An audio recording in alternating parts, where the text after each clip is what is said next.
Hello, everyone. Pardon. Hi.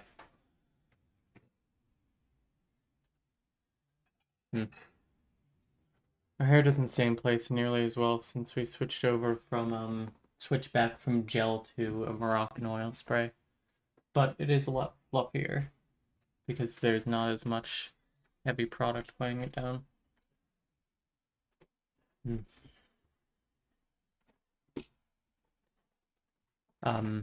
How is everyone? I've not really... First of all, I want to turn that down very slightly. Notice that we're a little bit loud. And I'm also going to, on reflex, turn down the audio on our computer.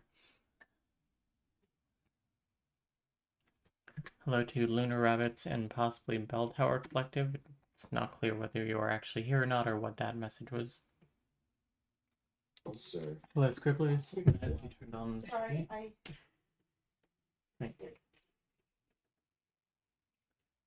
Just playing Animal Crossing. Very nice.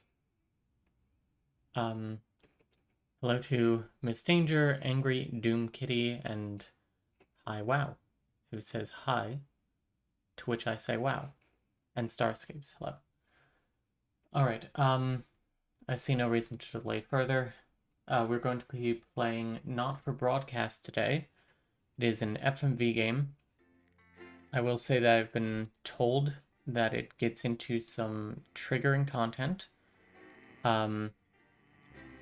Which when that there is actually a trigger warning in the menu that you can access. It is not spoiler free, but I'm Megan Wolf.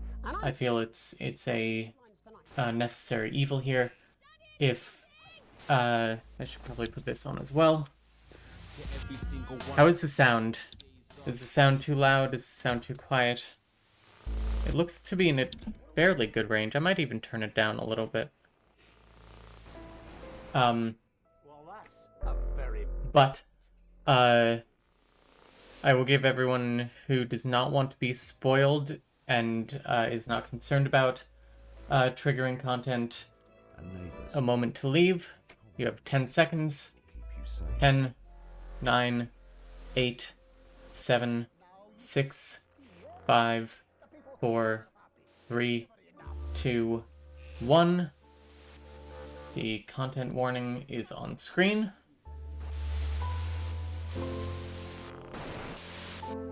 Are you saying that advance have cured death? Please note that as this is a choose your own adventure game, we may or may not hit any or all of these points. Oh, Megan. We're only getting started. Do people still refer to games as choose your own adventure games? I'm Megan Wolf. and I'm German. Do people still refer to narrative games like this as choose your own adventure games? Did they ever? I have no idea.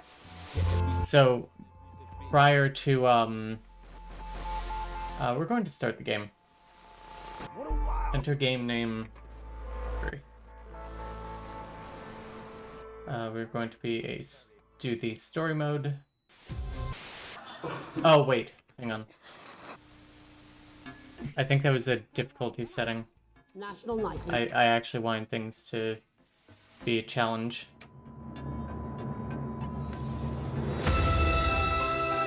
Shoot. Sorry. I decided to just Alt F4 it.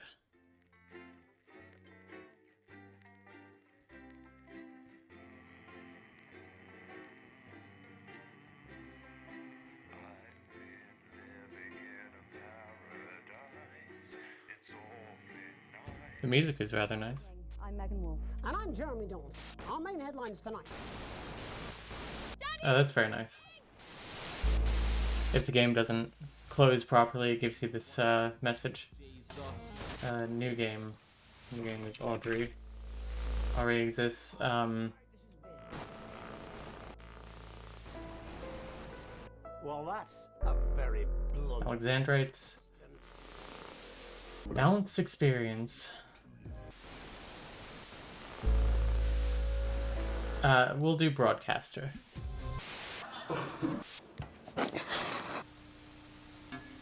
That's all coming up on tonight's National Nightly News.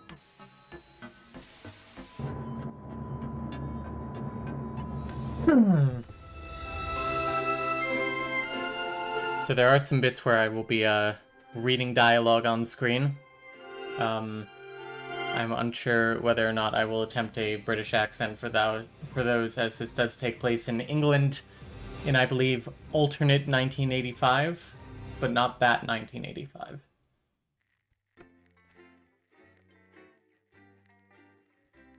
Former Prime Minister Jacob Hamilton man-called the election after a sex scandal led to calls for his resignation. Day 1, the election.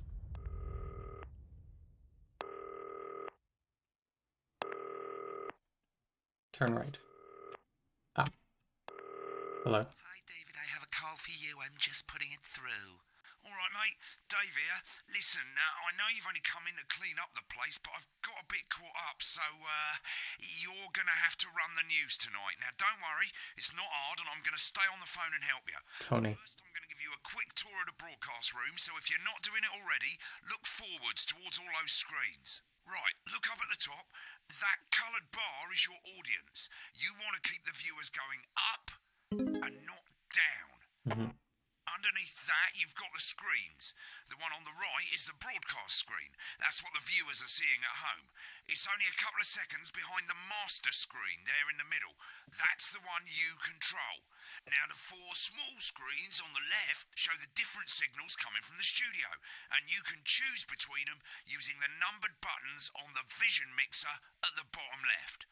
Don't worry, I'll talk you through it and you'll pick it up in no time. Now, have a look to your left. These plugs Ooh, control everything. ASMR. I've left them set up for you, so provided you haven't fiddled with them, all you have to do now is throw the master trip switch and we're in business. Once you've got the power on, face the front again. You can see on the broadcast screen that we're in the end titles for the show before us. Fortunately, they go on for fucking ages. So NAF style. for me to explain. Oh, right, okay, they're over, so we haven't got long now till the broadcast. Right, quickly, mate, look down under the desk. You can see a load of videotapes on the left. They're your adverts. Pick any 3 and load them into the machines on the right. When you've done Undiscovered holiday gym for those on a tight budget. Sure, come to Bumley. That does not sound like a commercial. Subscribe weekly for a mouth-watering reading experience. Crazy Neil. When you get the signal, select screen 1 with the vision mixer and we're ready to go. Prawn and mayonnaise? You know, Ah, good, it works for the buttons too. Yeah, I thought it might increase our viewing figures. every day you offer me prawns every day. 10 seconds, everybody. It's how I show love. You're trying to kill me. And yet you persist. Going in 5, 4. Good evening, I'm Jeremy Donaldson. Our main stories tonight. Okay, Moving on we're up. all good. The election Next wing is going to be the that throw to also the news gets pretty titles happy. on screen 2. There'll be a countdown, but I'll Controversy count you in as as well. Volkswagen Just Corporation relax, mate. It's all gravy. Buys Honest Andy's Totally Independent and corners the flowered market. Top chat. Sports fans everywhere celebrate as popular footballer Johnny Hamsleeves wins Sports Personality of the Year. And a spoonful of sugar. Meghan will be chatting with movie star Lawrence Blunderclatch about his new movie, The Medicated. And, of course, we'll be going live to Advance headquarters to hear what the leaders of the 8, scheduling party 7, have to say on their 6, historic Right, 5, button 2, 4, 3, 3. 2, 1. news. Lovely, mate. Next thing is to throw back to Jeremy with button 1 when that globe in the middle shrinks down and vanishes. I think we're doing pretty well so far.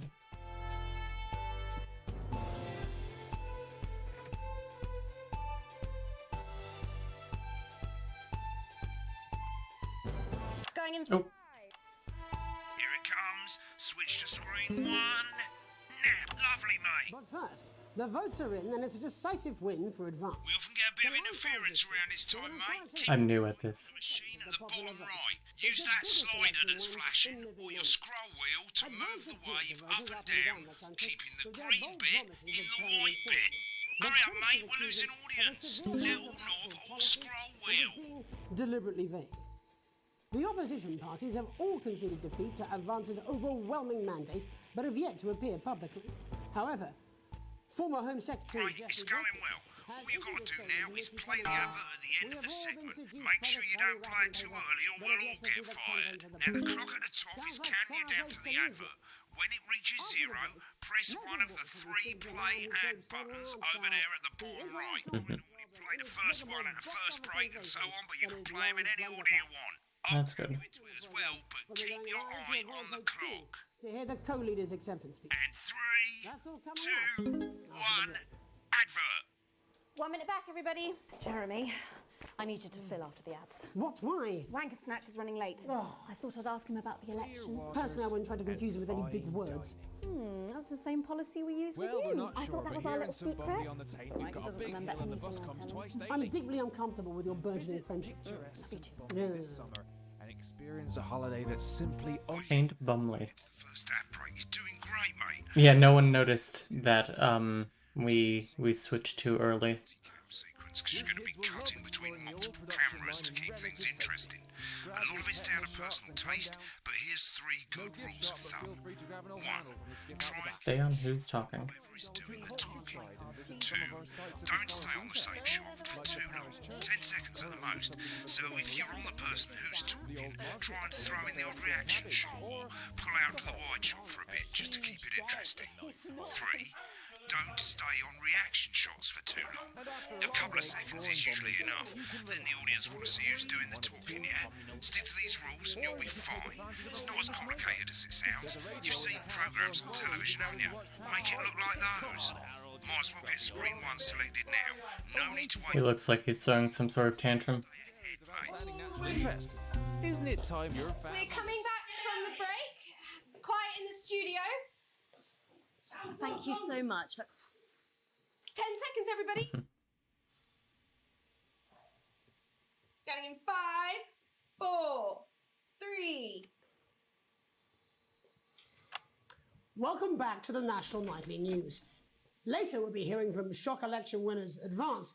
But first Get off, ready to go to Hollywood Megan reporter on screen Megan 4. Wolf is here with a star of both stage and screen. Megan? Thank you, Jeremy. Megan Wolf, culture correspondent. And today I have a guest who starred in everything from Shakespeare Right, to go the to Shop Blunderclatch Shop on screen 3 when she says his Joined name. today by none other than Lawrence Blunderclatch. Thank you so much for coming on. Oh my, I do hope you believe me when I tell you that being with you here today is among Switch to the 2 for the wide now. I'm already on 2. Having you here with us is among ours. Right, now just try and So stay you've on just whoever's finished filming talking. your latest movie, which is called The Medicated. The medicated, yes. Shoot. I should just use the mouse. Well, as I said to Peter at the Wrap, that's Peter Jensen, the director. Give us a look at Megan's reaction. He's a wonderful chap, he really is. I've worked with him on several movies. Lovely. also- Now back to Thunder I Twat. said to Peter, what a wild ride this has been. And do you know what, Megan? I really meant that. Wow, that is fantastic. And am I right in saying I think I'm doing the fairly character well. in this movie is quite an academic one? Absolutely right. A scientist. Was that a challenge at all? What exactly are you implying? But seriously, yes, you're right. It was a complete departure from my last starring role when I played Sergeant Brock Rockman in Bullet Man. You'll remember that was the true story of one soldier's fight for a love that surpasses all others. Maybe not the best reaction shot. I think it's grossed over $1 billion, but honestly, who's counting? It's a role that saw you scoop 2 Best Actor awards, if I remember correctly. It's so sweet of you to mention it, but I really am not in it for the awards, although those 3 little statues do take pride of place on my mantelpiece. With all the others, I'm sure. So, if you're not doing it for the awards, This is fun. what is it then that drives you? Oh, that is a beautiful question, Megan, and not easy to answer. Like you, I'm afraid. Cut me, and I will bleed. And often, that's how it feels, doesn't it? Doesn't it? Bleeding, giving, suffering for one's audience. I suppose in the end, I do it for the difference it makes. I do it for the people that I inspire, the little people. But most of all, I think I do it for the positive change that I can bring about in the world. I've never thought about how this works before. Today, of course, Get back to who's we're in for some talking. real I've got it, I've got it. in the coming few months. What do you make of this historic election result? Oh, well. Well, now you're asking. Historic election result. Indeed. Historic is the word. Well, it's difficult, For isn't the it? record, I've seen about the first hour of this game. I've always been Been on quite that show a bit clear long. when it Yep. comes to politics that one should always strive to not fuck things up. Shit, he swore. Oh, don't worry, he won't do it again. Sorry, I said fuck. Shit, he did it again. Okay, don't panic. I'll explain how to deal with swearing at the Formally break. Medicated, which opens next week Right, around they've the swapped the country. shot of Jeremy on screen one for a VT of the movie clip. You'll get a countdown on the screen, but I'll just Okay. let Megan cue you in. My character, Dr. Lance Hemlock, is faced with a decision that could affect humanity's very survival. Exciting stuff. Let's take a look. Wonderful. Cool, looks like Oh. Wonder Clash is losing it in the studio, but we ain't got time for that. There's more interference coming.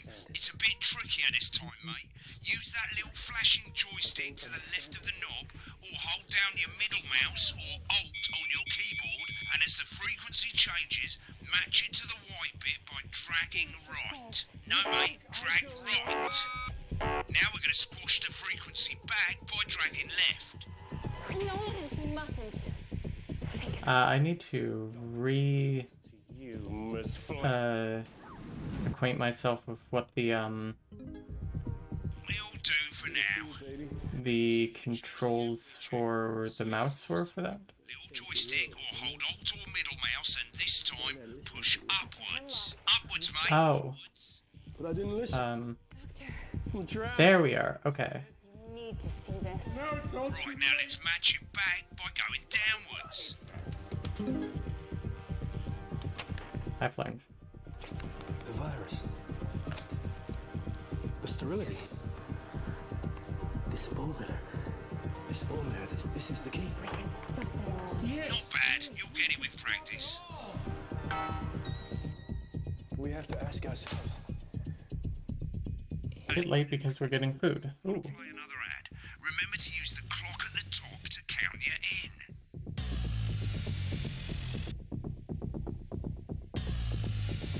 I don't remember what our second ad is. My Salad Week. Oh, I guess I better explain how to deal with bleeping out swear words. As you've probably noticed, the my broadcast mistake. here is about 2 seconds behind the master screen. Here, when someone says a naughty word, the bleep button lights up, like this. 2 seconds later, you'll hear that swear word going out on the broadcast, and you need to hold down the bleep button or the spacebar on your keyboard for as Spacebar, long as the good. swear word lasts. It can take a bit of practice getting used to hearing 2 things at once. Just stay calm and you'll get it. And if you can't tell when to bleep, just above the button, you'll literally be able to see the sound scrolling by. All you got to do is hold it down while the red bit is over the red line. Simple. Of course, if you do it by eye, you'll have to take Not bad, he says, even though you're right on the line. real professionals do it by ear. Most people like to have the volume of the broadcast screen a little bit below the master screen. Let's set it now.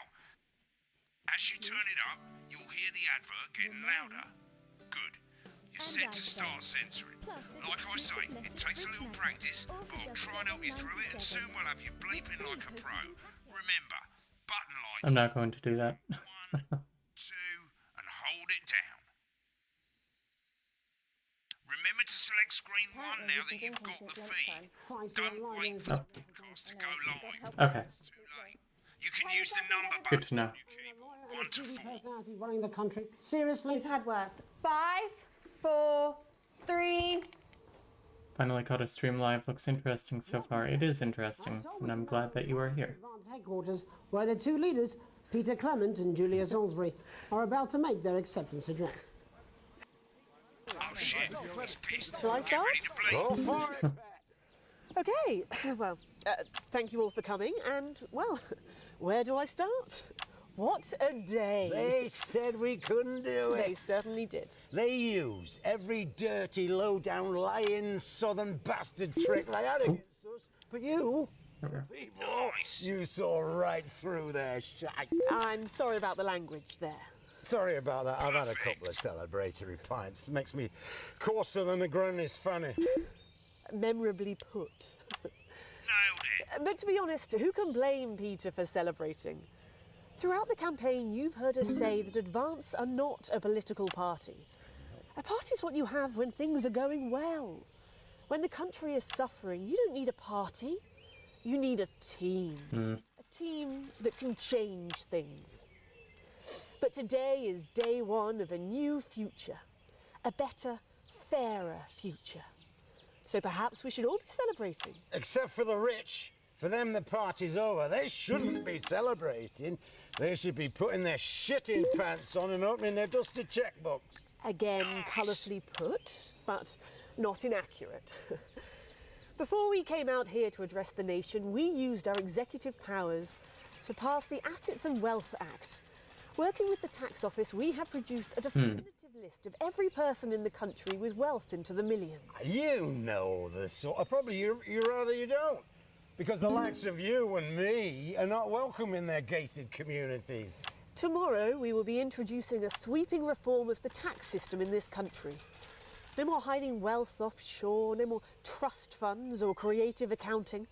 A simpler, fairer, unavoidable set of tax laws. So, all you bastard public school snobs have got nowhere to hide. And earlier today, we revoked your passports. You want them back? You want to leave like you threatened before the election? That's fine. But first, you're going to pay up. You're going to pay back. Advance are going to turn this country from a nation of warring individuals into a team. To properly fund health and education. To raise the living standards of us all. The pundits said we'd have to raise billions. The rich, yes. See, when we've reclaimed what's ours, that's absolute ferret shite. So to you posh twats. The people who pay you a pittance to serve them drinks in their private clubs. The people whose children you raise. So they've got time to get even fucking richer. Advance have this to say to you. It ends today. We are coming for your sports cars and your mansions and your vineyards. It ends today. We will put the wealth of this country back where it should have always been. In the hands of the people who created it. It ends today. Yes, it ends today. And tomorrow, we'll start making it fair again. Just like we promised we would. And until then, ladies and gents, I suggest we all get pissed. I can't argue with that. Thank you for your time. Well, an interesting acceptance speech there from the leaders of Advance, and our apologies for the fruity language. Hopefully we got that bleeped out for you in time. If not, someone's going to be in trouble. Yes, if you like the stream, remember to like the stream, please. Thank you, Paolo. This evening at the National Nightly News. We'll be back tomorrow with full coverage of the first day under Advance. I'm Jeremy. Oh. Looks like you've got it now. Thanks for all the help, mate. I've got to go. Every time. Probably won't be coming back. Job's yours, mate. Good luck. What crazy deal? So, same old boring politics then? Is this some weird fever dream? Am I dying now or something? You should be so lucky. I'll see you tomorrow night. Not going for a drink? No, got a date. Lucky you. Try not to get murdered. Alright, challenge room unlocked. When the programme's finished, you'll get a broadcast report. It's 3 pages. This first page shows you how well the broadcast Sequence C was a C? sequence and an Why? overall grade. Remember, I grade thought I did alright overall.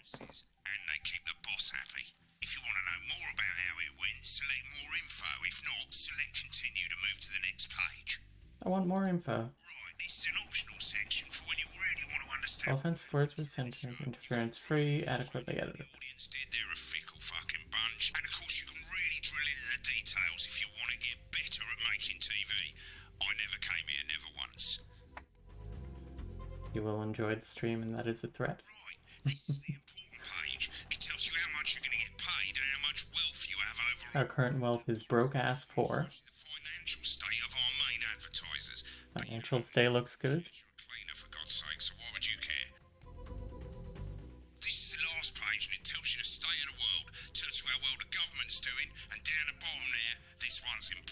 tells you what Channel 1 currently thinks of you. In other words, what the boss thinks.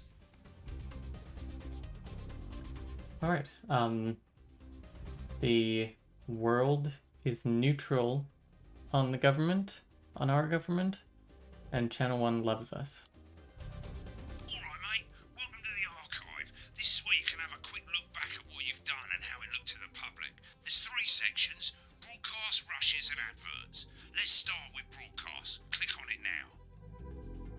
Over on the left, that's all the broadcasts that you've done. Click on any one of them and hit load tape. Once it's finished loading, you can use the rewind and the fast forward at the bottom there to help you get to the bit you want to see. In a few moments, we'll be going live to tonight's national...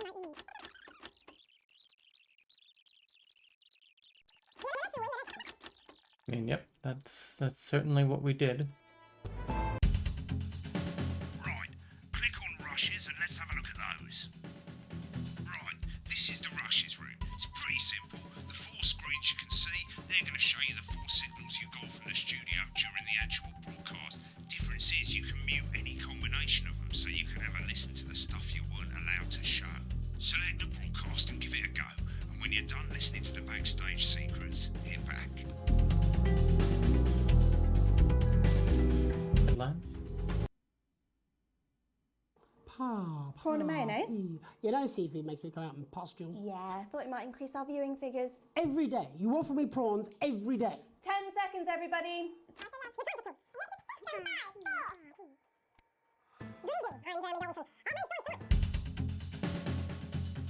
Alright, continue.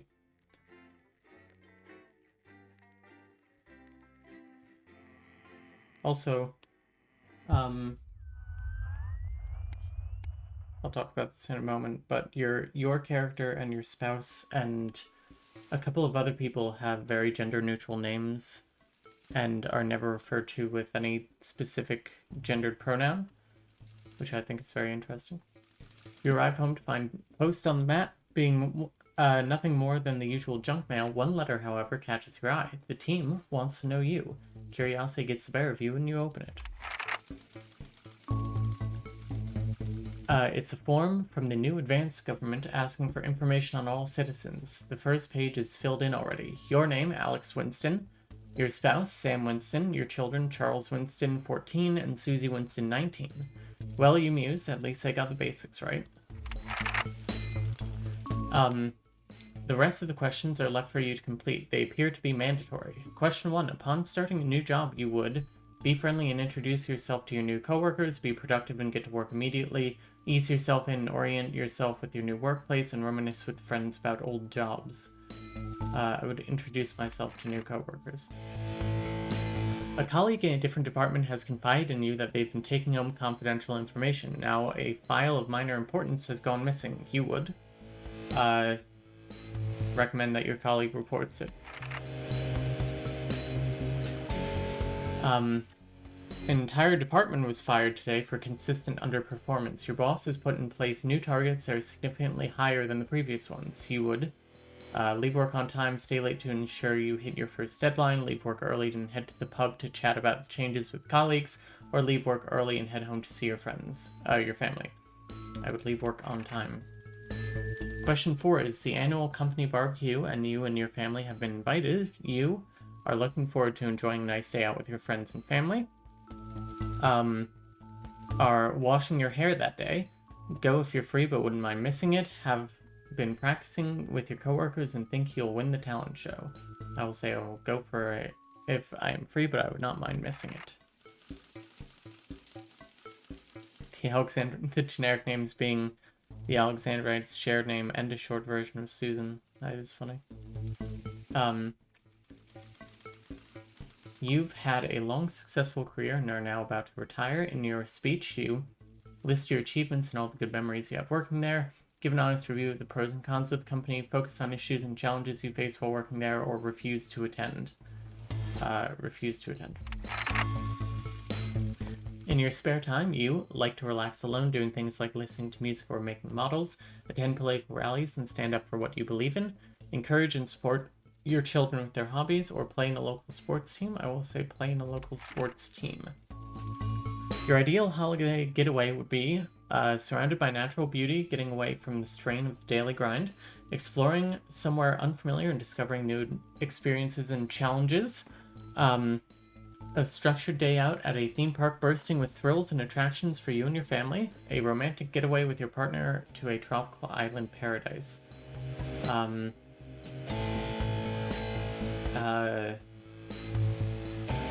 Natural beauty.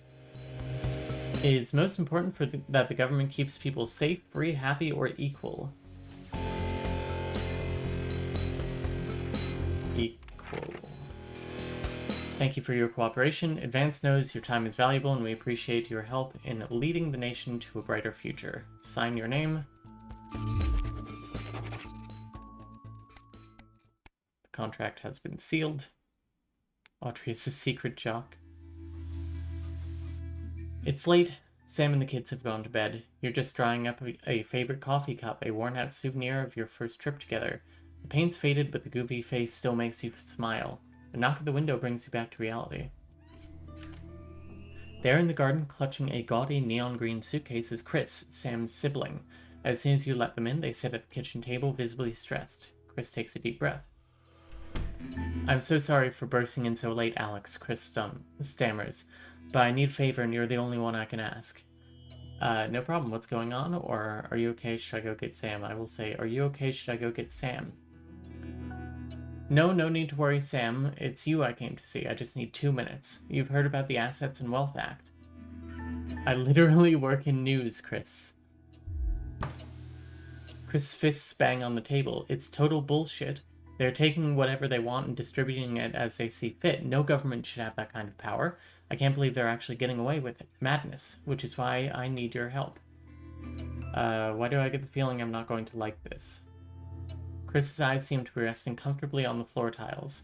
Look, I know it's a lot to ask, but I need to borrow your passport. My passport? What for? V for Vendetta vibes? Yes.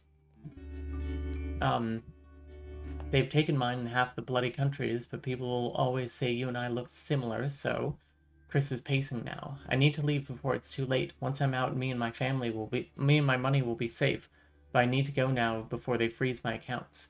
Please, Alex. I wouldn't ask if I had any other choice.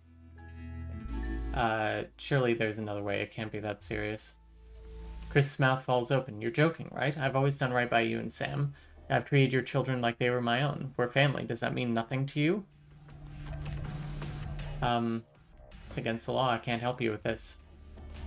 What if I need to leave? Fine, I'll solve this myself, Chris spits. So much for family loyalty, eh?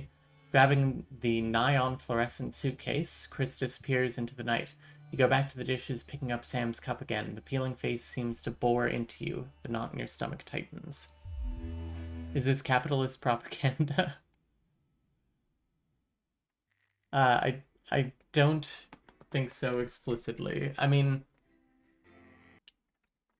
1984, the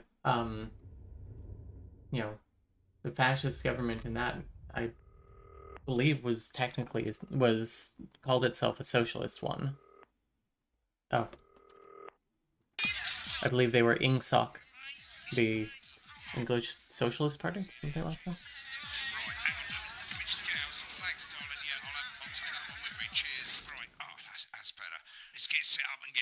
So I can get back to my guests.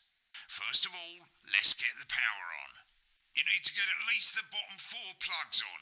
Vision mixer, VHS rack, speakers, sound desk on. Right, let's load up the adverts. You might want to have a bit of a think about it. Your decisions have... Advanced Go-Getters. Introducing Advanced Go-Getters Teen Team. That sounds suspicious. An elegant new skin cream with a porky little twist. Sure. Alan James and... Crazy. Should we play this? Is this toy safe?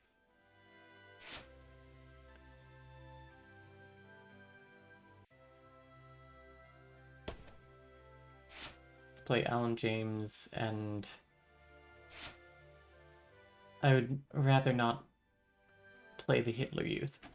Right, you can see they finally got the old headline system up and working again, and the vision mixers already... Political social and communism are very different from economic communism. That is true. These 2 buttons at the bottom of the vision mixer, you can now have A and B on them, and they're to help you pick image A on the left bottom screen here, or image B on the right bottom screen here. It's really simple. This little clock here will count down the number of seconds you have to make your decision. Provided you make a decision in that time, you're fine. And you can change your mind as much as you want until the clock reaches 0. But if you don't make any decision, you'll be fired before you even get to make another choice. I just want to say one more thing, mate. The pictures you choose to show of these people, well, that's how the public is going to perceive them, and that's going to affect their lives. So look at the adverts. Choose carefully. No, and we're off. Good luck, mate. If I get time off, we'll get back in the next break. Yeah, I'm coming, darling. One of those. My friend Janet says theirs gets really hot. Is this Janet who thinks dogs have their own secret language? Yeah, the one that mistrusts the moon. 10 seconds, everybody. Not the best source of consumer advice, then. Don't blame me when it explodes. Going in 5. Political communism can still have economic capitalism, which isn't very communist, but... Good evening, I'm Jeremy. Oh, good. Our main headline... I forgot we don't have to switch that. Destination unknown. At the end of Advance's first full week in office, we ask exactly who's leading this charge. Tonight, when we watched others play, it was not this in-depth, very interesting. I know this came out last year in basically early access, favorable rumblings already. but the 1.0 only came out very recently. Whether Advance can deliver on even a fraction of their manifesto promises. Out with the old, Remington's fist have appointed Sophia Remington as their new CEO.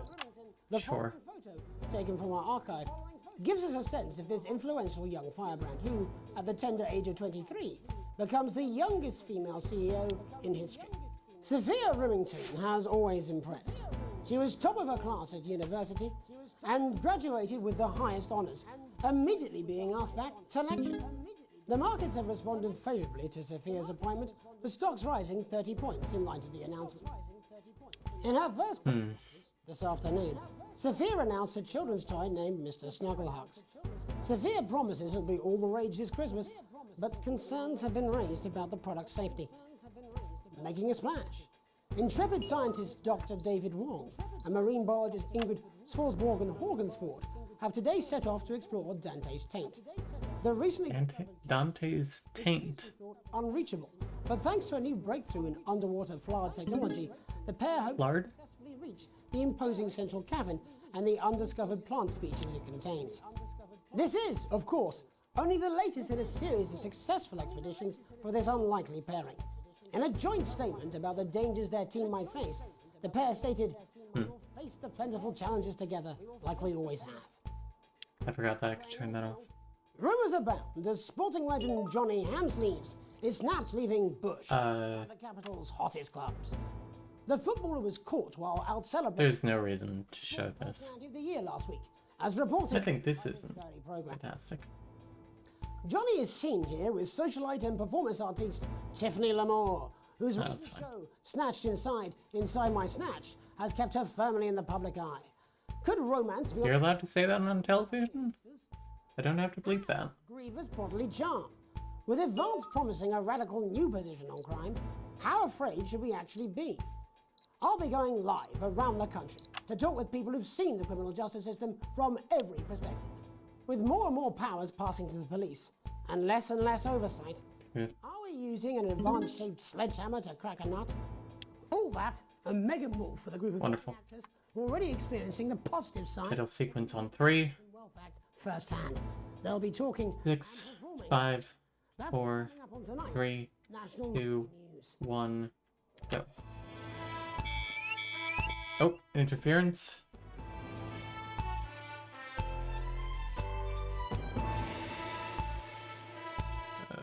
Squish it up.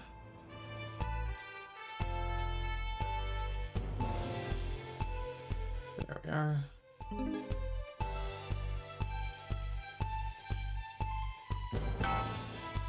Wonderful.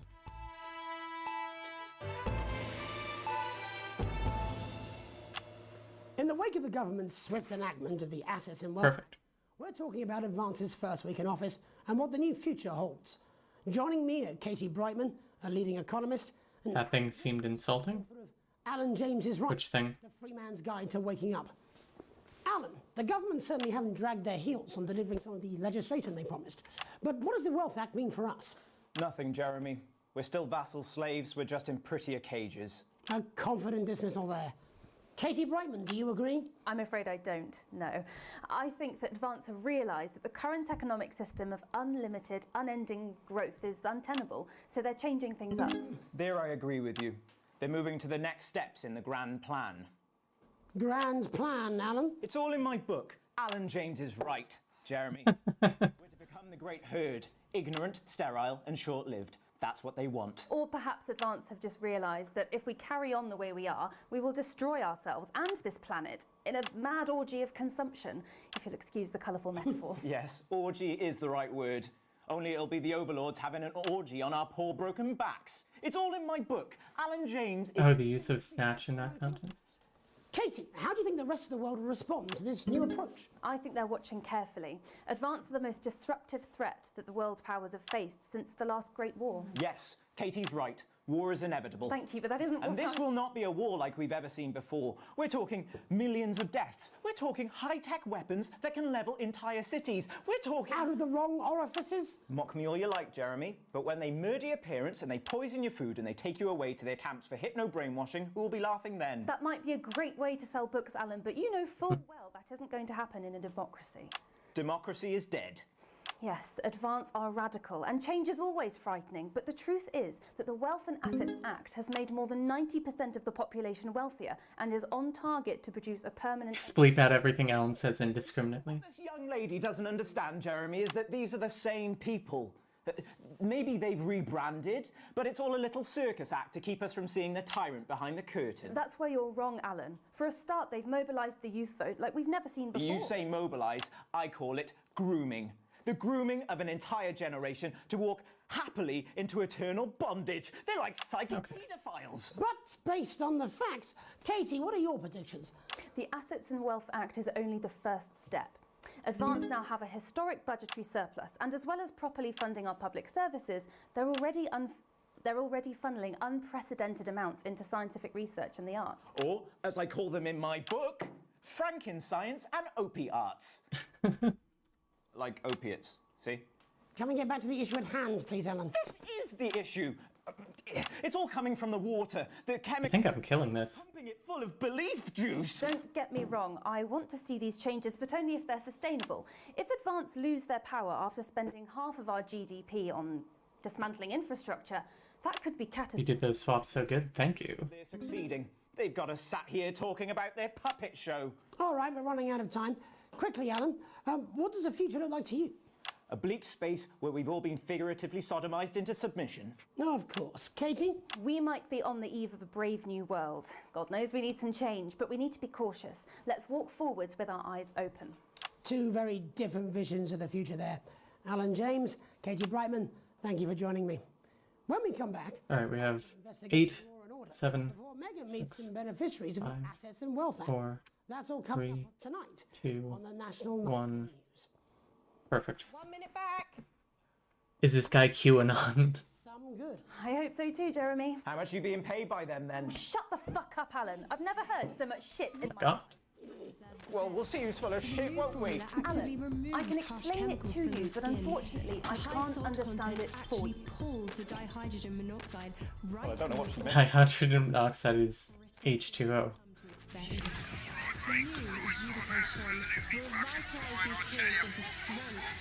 How's it going actually? Fuck it, I don't care, I hate the fucking news. Oh, bloody hell, I love this tune though. Alright mate, see you later, bye! 10 seconds, everybody. Judica Sean. There's a big bird caught you with water. If that sticks, I'll destroy you. 5, 4, 3. Wonderful. Welcome back. In our second segment, we're going to be taking a deep dive into the state of law and order in our country. Advance have already tasked what they are calling a solutions team to move this serious social problem to the top of the list. Tonight, we go behind the headlines to meet the people who live with the criminal justice system every day of their lives. First up, we have Gregory Judge, a lawyer who sees the problems close up on the front line. Can you hear me, Gregory? There we are. Yes, I've got you, Jeremy. Thanks for having me. What's it like on the front line of the hard face of the cold hand of justice? Well, as you can imagine, Jeremy, we are massively understaffed in this country. We're working every hour we can just to try and cope with the caseloads on our desk. Which must affect the quality of support you can offer. Well, we can barely keep up with demand, Jeremy. There just simply isn't interference. A systemic level to the problem. We need more support from ministers. Helen, what are you doing? We need change at a structural level, I'm Jeremy. leaving, Greg. Not a good time, darling. It never is it? I'll be at my mother's. Just hang on. The problem isn't a local one, Jeremy. It's nationwide. Just give me 5 minutes. I'm talking to Jeremy Donaldson. Oh, have you mentioned your affairs? No. Well, the affairs of the Justice Department that we should be concerned about. Hello, Mr. Donaldson. Hello, Mrs. Judge. We need... Now I'm just cutting it like a sitcom. the pressure on our public Sorry servant. to interrupt the news, Mr. Donaldson. Can I have a moment to tell my husband I'm leaving him? Yes, I totally understand. Quite the picture of a burdened legal sector there. Gregory Judge, thank you for joining us. Next, I'm joined by Police Constable Bob Peel, a man with a very different perspective on our nation's crime. Do you think there's a problem with the... This is a British Tucker Carlson simulator. I do not know Tucker Carlson by name. Safely walk the streets of your community at night, looking in through windows and generally enjoying your neighbours without the risk of being terrorised by some thug with a knife or kosh. So you feel the streets simply aren't safe anymore? Where have we gone wrong, Bob? Well, that's not a simple question, Jeremy, but I think it all comes down to moral decay. We've diluted our culture and lost touch with what it means to be a citizen of this once great country. Also, as the vicar noted in Sunday's sermon, we probably shouldn't have banned There. And to what do you attribute this moral decay? Foreigners, gays and gypsies mainly. Oh, no. Look, Leviticus clearly states that... You can't say that last word. Jeremy, your bloody gimps escaped. Delia, could you give me a little help, please, dear? As I was saying, Jesus didn't like immigrants much, did he? And just to be clear, you think it's the immigrants who are responsible for the moral decay? Absolutely, Jeremy. Back in your box, Clive. Back in your box. Delia, I really could use a little help with this. Oh, sorry, darling. I was saying the back. Nope, interference again. Jeremy Donaldson, Clive, could you put him back in the box? Oh, Clive, you know it's Wednesday. Back you go. Back in your gimp space. The audience is eating this up. To make a change, Bob. Well, it is certainly not the responsibility of the decent, good, white people Darling, of this... where's the padlock? Oh, hold on just a moment. Oh, Clive, this simply won't do. Naughty, naughty, naughty boy. Mummy said... get in your Clive, gimp I am space. not having this again. Mummy said get back in your gimp space. No! Naughty, you beast! This is certainly something. Moral decay. Crime is the responsibility of the criminal, no one else. Look, everyone has a sob story, but we don't all end up... The best news now. Look, when our daughter Alice comes home with an aim... He got mad about the M&Ms becoming unsexy. ...and hides under the stairs like a normal child. Thank you, Bob. Bob Peel there, really locking down the police's position on morality for us. And finally tonight, uninterrupted, it's time to get to the heart of the matter.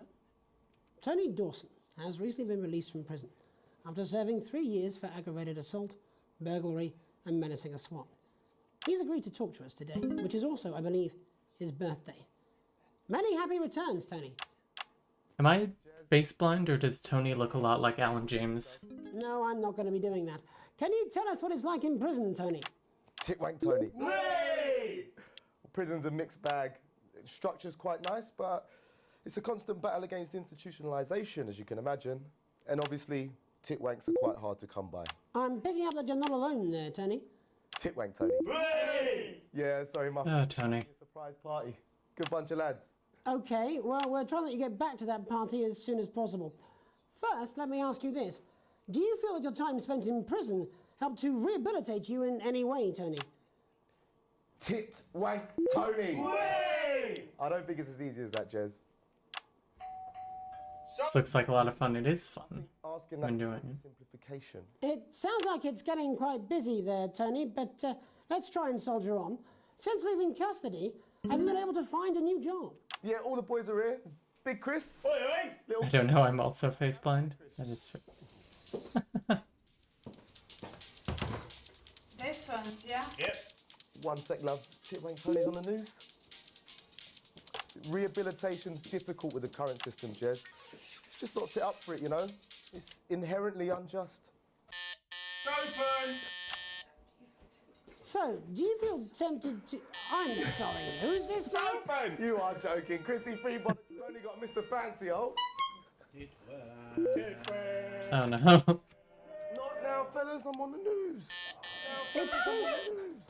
It seems like we've caught you at a bad time.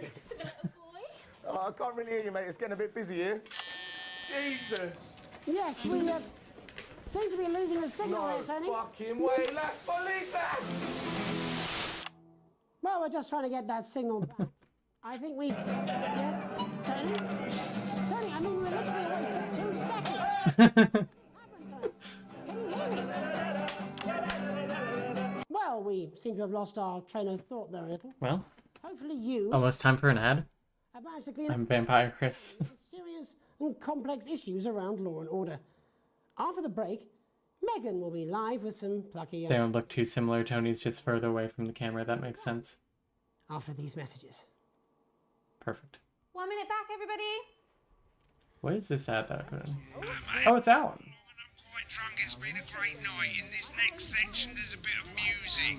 If you edit in time with the music, you can see the result on the Vision Mixer. And the public will love that. Don't worry if you don't know. You won't The get ratings on this station are going to be through the roof. Thank you. also. What's that meme? Turn down broadcast volume.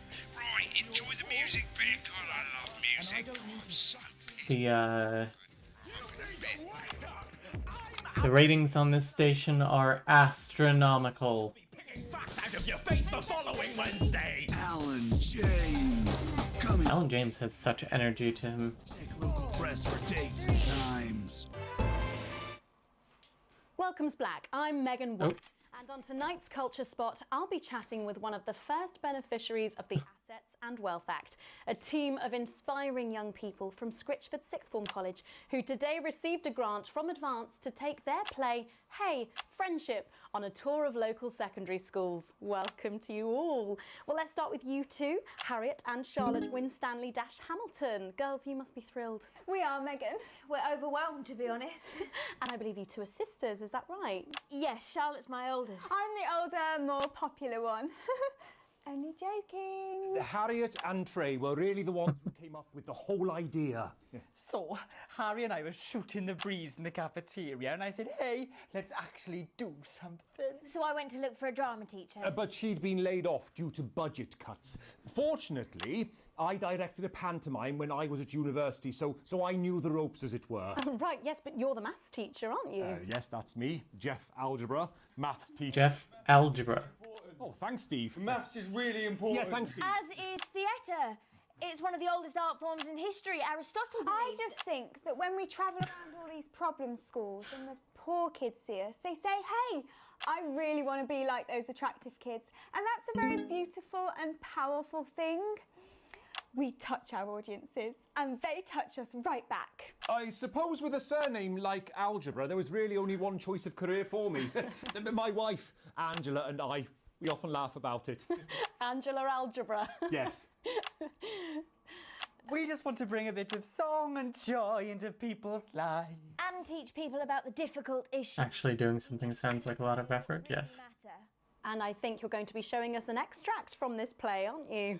That's right. To put into context, I play a young first year who's having some troubles at school. Her character doesn't actually have a name, yeah, because in a way she's like all of us. It's like a metaphor. Maybe she's you at home, or like, maybe she's you, Megan. Maths is really important. Yeah, thanks, Steve. Put it in, coach. Yes, thanks, Steve. Right, well, I'm going to have a little chat with your teacher while you run off and get ready. I can't wait to see it. That's it, that way. So, Jeff, Okay. when did you Between 2 and 3 for this. 2 days ago, a letter from Advance arrived at the school. Now, the It's going very poorly for them. For them, I think it's going pretty well. secretary retreated from his bin and brought it to me. Wow, how did you react? I also threw it in the bin. But then Harriet and Trey rescued it, and they rang the number at the bottom of the page, and next thing you know, we're on tour. Wow. Well, I think we can all guess which way you'll be voting from now on. Do you know what? It's funny because Angela and I don't usually vote. We're not very political. I'm a mathematician, of course, and she's a paraplegic mainly, but we did use Not right to say. DIY show back in the day, and so we thought, why not? Let's have a go with this whole democracy thing. Okay. And here we bally well are. Good stuff. Fucking brilliant! So, let's have a look at a short section of Hey, Friendship.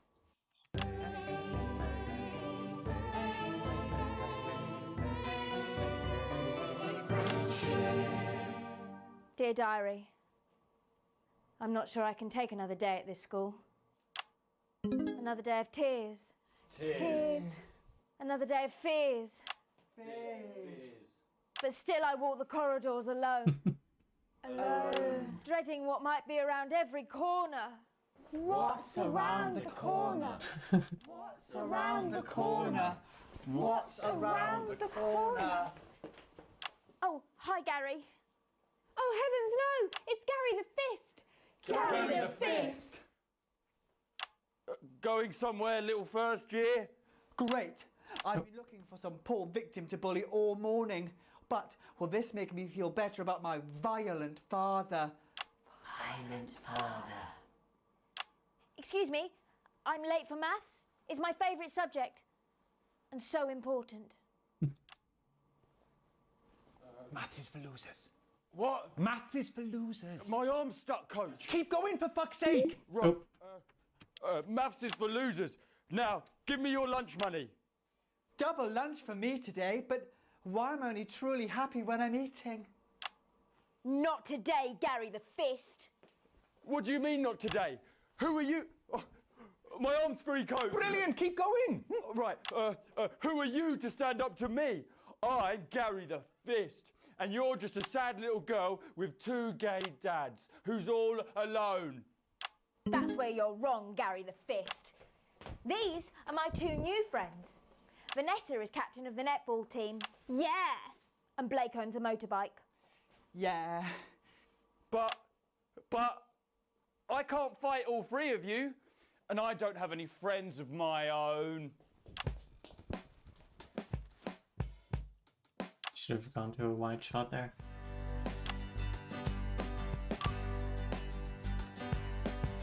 Take a look at me. Take a little look at my face. I could be you. She could be you. Ah. You could be me. Or you could be me. Life can be peachy keen if you work as a team. It's my choice to be mean. So stop now, make a different choice. Listen to that inner voice.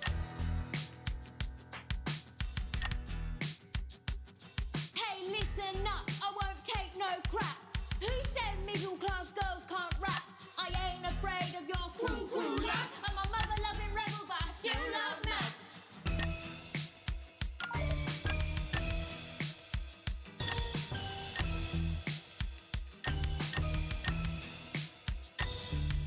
Hey, kids, I'm Gary the Fist. People think that folks like me probably shouldn't exist, but that's just prejudice, and I'd do better if you knew the way that I became Gary the Fist.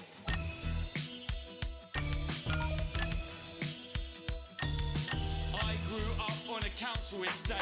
The park was hip, but the flat... Good at this, thank you. My dad used to come home drunk and late, and he'd hit my mum and for dinner he had to wait. Where's my dinner? It's not ready. Where's my dinner, woman? Go. Don't make me ask you again. Hitting women is wrong. I guess life's pretty hard on a council estate. Life's pretty hard on a council estate. Life's pretty hard on a council estate. Life's pretty hard on a council estate. Life's pretty hard on a council estate. Life's pretty hard on a council estate. Life's pretty hard on a council estate. It's so damn hard on a council estate. Life can be peachy keen. Yeah, yeah, yeah. If you work as a team. Just work as a team. It's your choice to be me. It's my choice. So stop now, make a different choice. Listen to that inner voice. Friendship! Yes! Oh, oh. Well, thankfully that's all we have time for tonight on the... I'm Lin-Manuel Miranda. Join us tomorrow night for all the headlines from across the country. My name's Jeremy Donaldson. Have a peaceful night. And we're out. Oh, that was brilliant! What the literal fuck? Shit. I believe that was art. I believe I've got a 14-inch cock, but it doesn't make it so. I have a similar belief about an adequate paycheck. Oh, someone please get these twats out of my studio. Broadcast complete. Sequence A plus, second sequence B, third sequence B. I attribute that to me missing the commercial drop. I was not paying attention. A small bonus. Shares are good except for PC, which is neutral. The world thinks more poorly on the government, but the news station still loves us. Those cuts were perfect, thank you.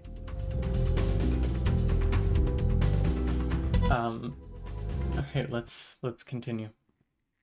So from here in, I have not seen the game. That's a lie, I've seen one segment of the next thing.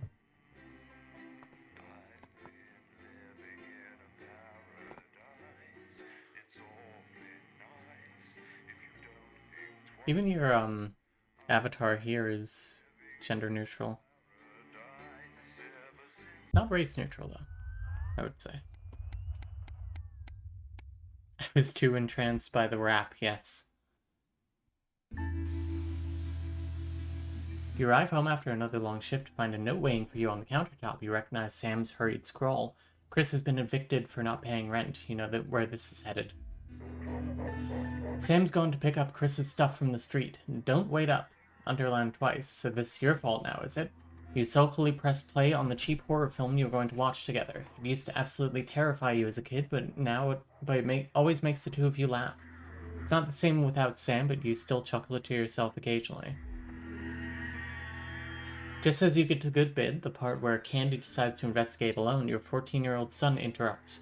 He wants to go to a friend's house. He looks at you in a way that only a child can, pleading but somehow defiant. You tell Charlie no, he's not allowed out this late on a school night.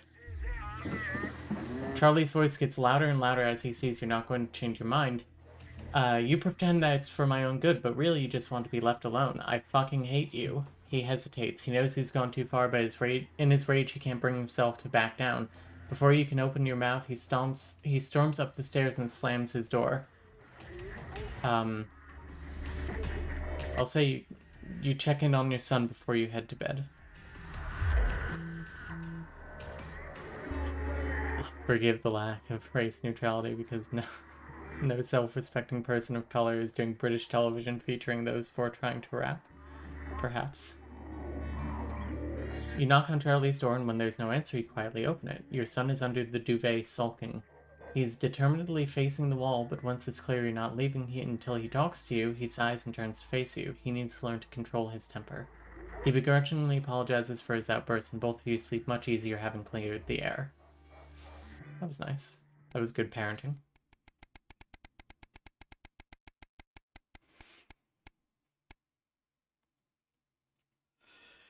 A tight Christmas.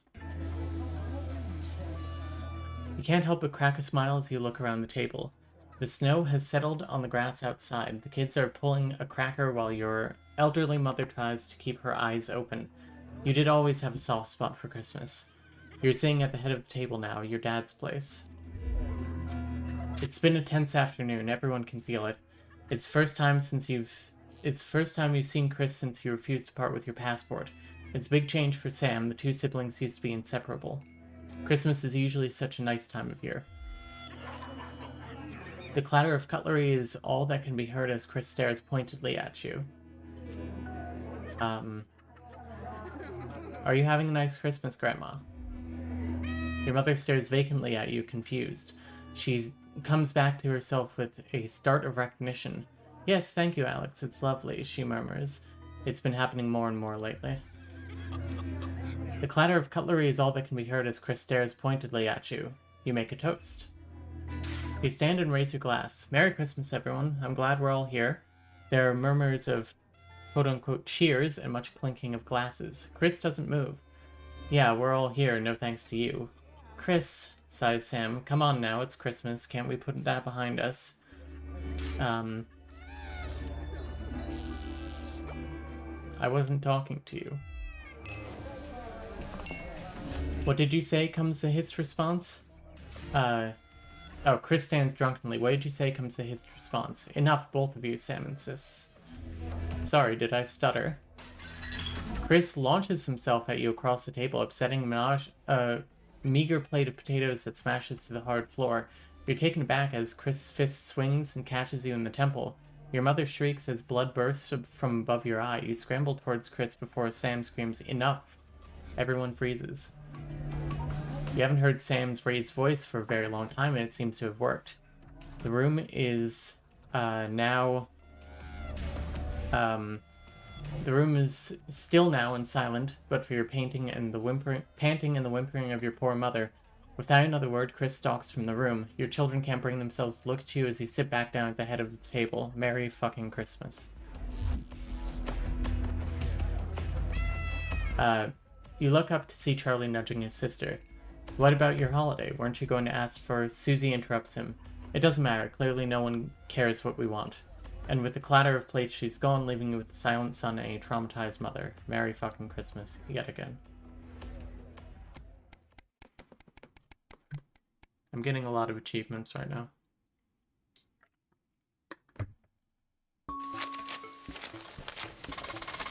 You're leafing through the pile of accumulated posts. Each new bill pulls on your gut like a lead weight until a flash of blue makes you pause. Recognizing the teal advance logo on the envelope, you tear it open. Dear Winston residents, thank you for sending us your passports for approval. We can now confirm their receipt and validation for the new Assets and Wealth Redemption scheme. Hopefully this will make the last month of arguments with Sam worth it. As such, it our my pleasure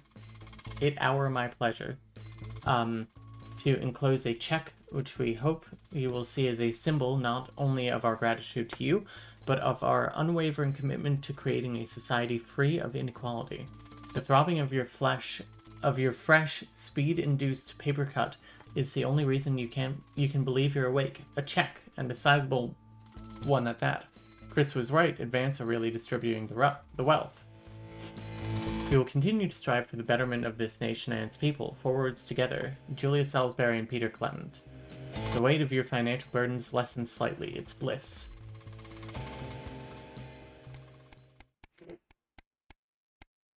Such an interesting game.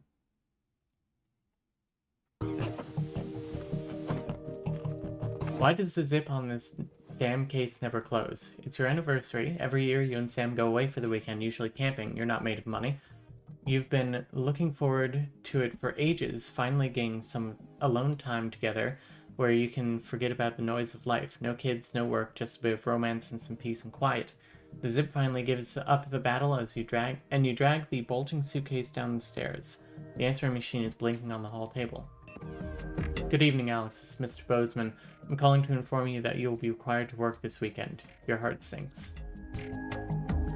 Some information has come to light concerning the rising tensions between our nation and foreign powers, and the National Nightly News team will be working round the clock to ensure that we break the story first. Needless to say, I expect your attendance tomorrow morning, 8 a.m. sharp. Have a pleasant evening, Alex. Shock turns to annoyance and then fury. Where are you going to tell Sam? Sam comes downstairs brimming with excitement, kissing you. They grab the car keys from the dish and start to load your bags into the back. Ignore the message. I never got it. Message deleted. What was that? A voice comes from behind you. Nothing important, you reply as you put on your coat, adrenaline coursing through your body. Grabbing Sam around the waist, you practically slam the front door. You might as well enjoy your time off, you're going to pay for it on Monday. It's 1987. There's no... you know... there's no way to get into contact with me. When you get to work Monday morning, you get some sour looks from your exhausted colleagues. A note sits waiting for you. The immaculate script is blood red. I'm very disappointed, Winston. Was it worth it? I would say so.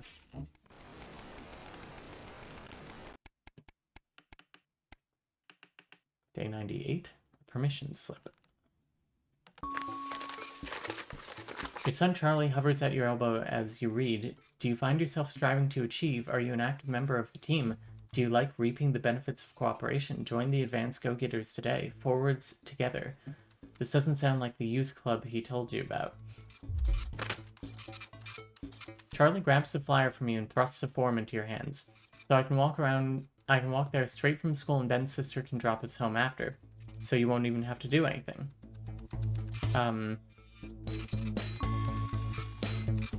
I will not sign the form. Sorry, mate, I just don't think it's the right place for you. You hand back the form gently. What? This is so unfair. Why? I know it seems that way, Charlie, but you'll understand soon enough.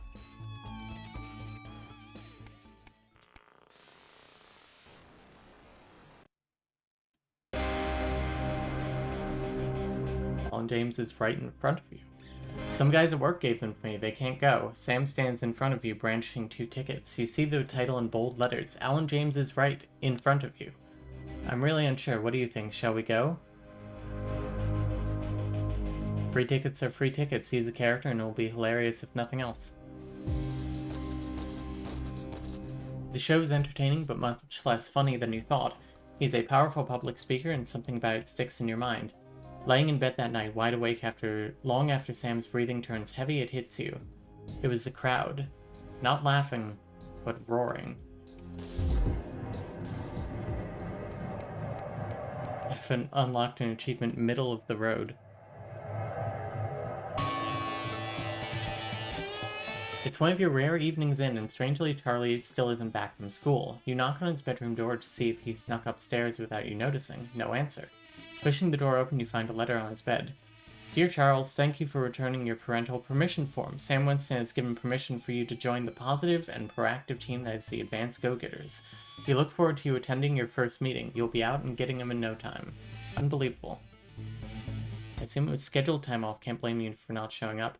I think it's just the weekend. We work 9 to 5 Monday through Friday.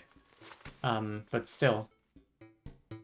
After a particularly long day at work, you come home to find the post sorted into piles, as Sam has taken to doing recently.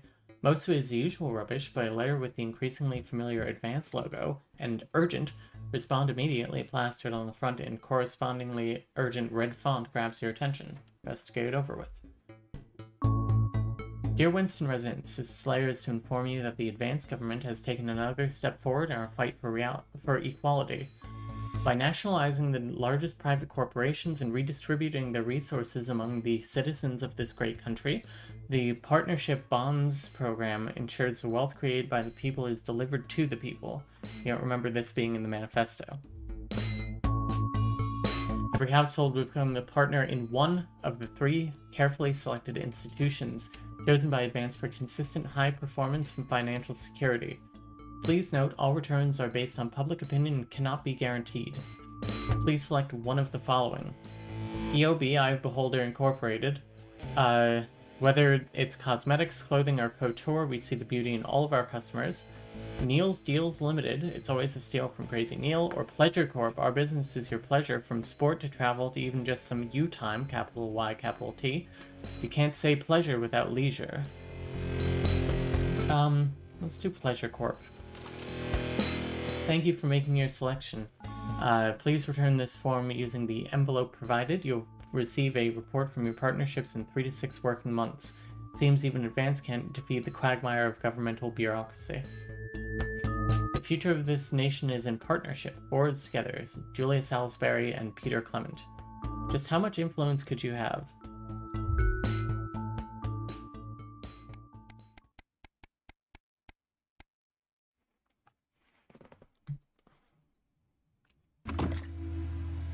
The Teenage Rebellion. You step out of your old car in silence. Sam slams the door and you wince, hoping the door won't come off its hinges. You don't say anything, now is not the time. As you approach the front desk, you feel physically sick. The police officer asks you to wait. Eventually, after what seems like an eternity, your daughter is brought out by an officer with a kind face. She's a good kid, but if we pick her up for graffitiing again, we'll have to charge her. You nod and apologize on Susie's behalf as Sam hugs your shell-shocked daughter.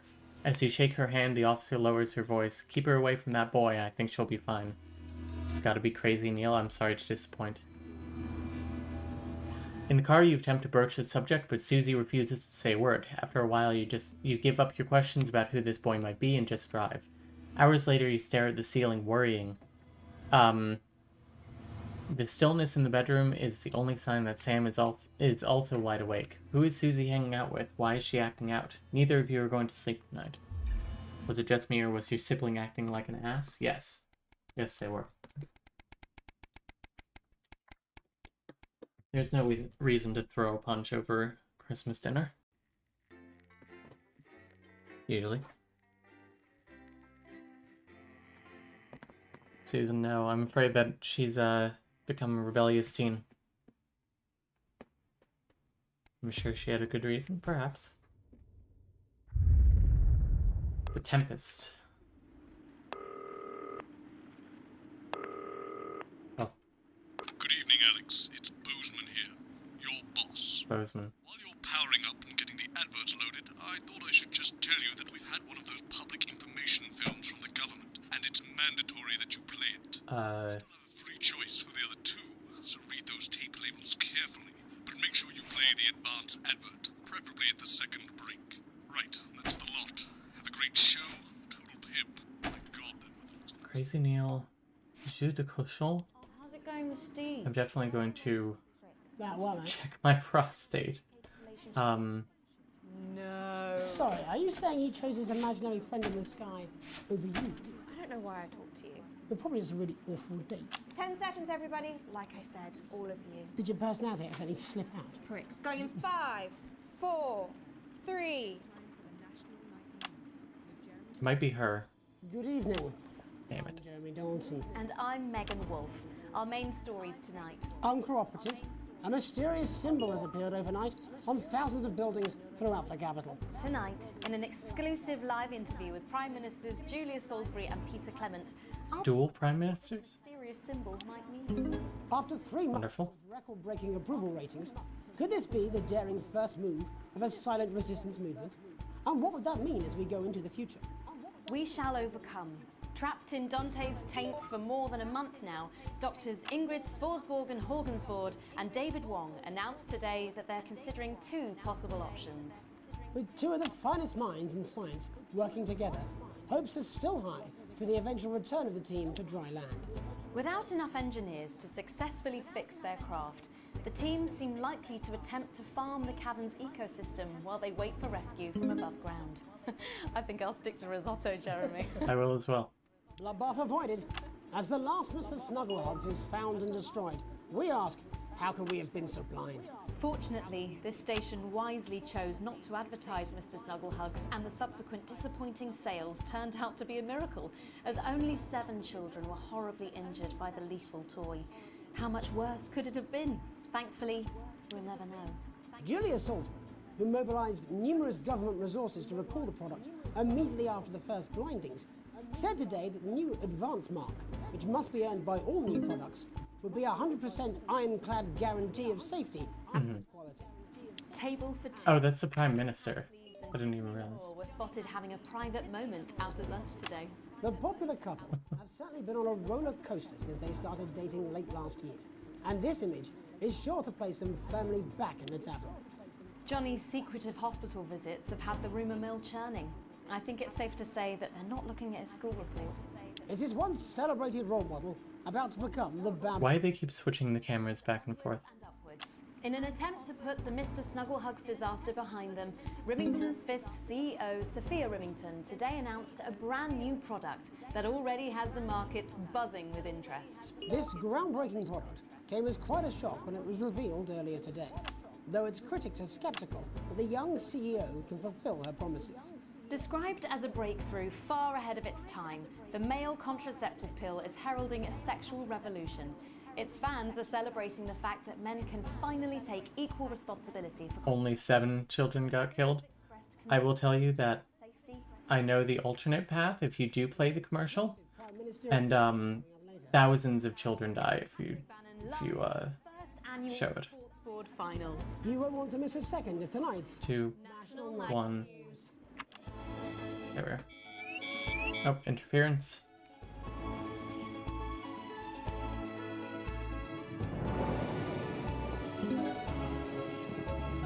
Hear that storm going outside.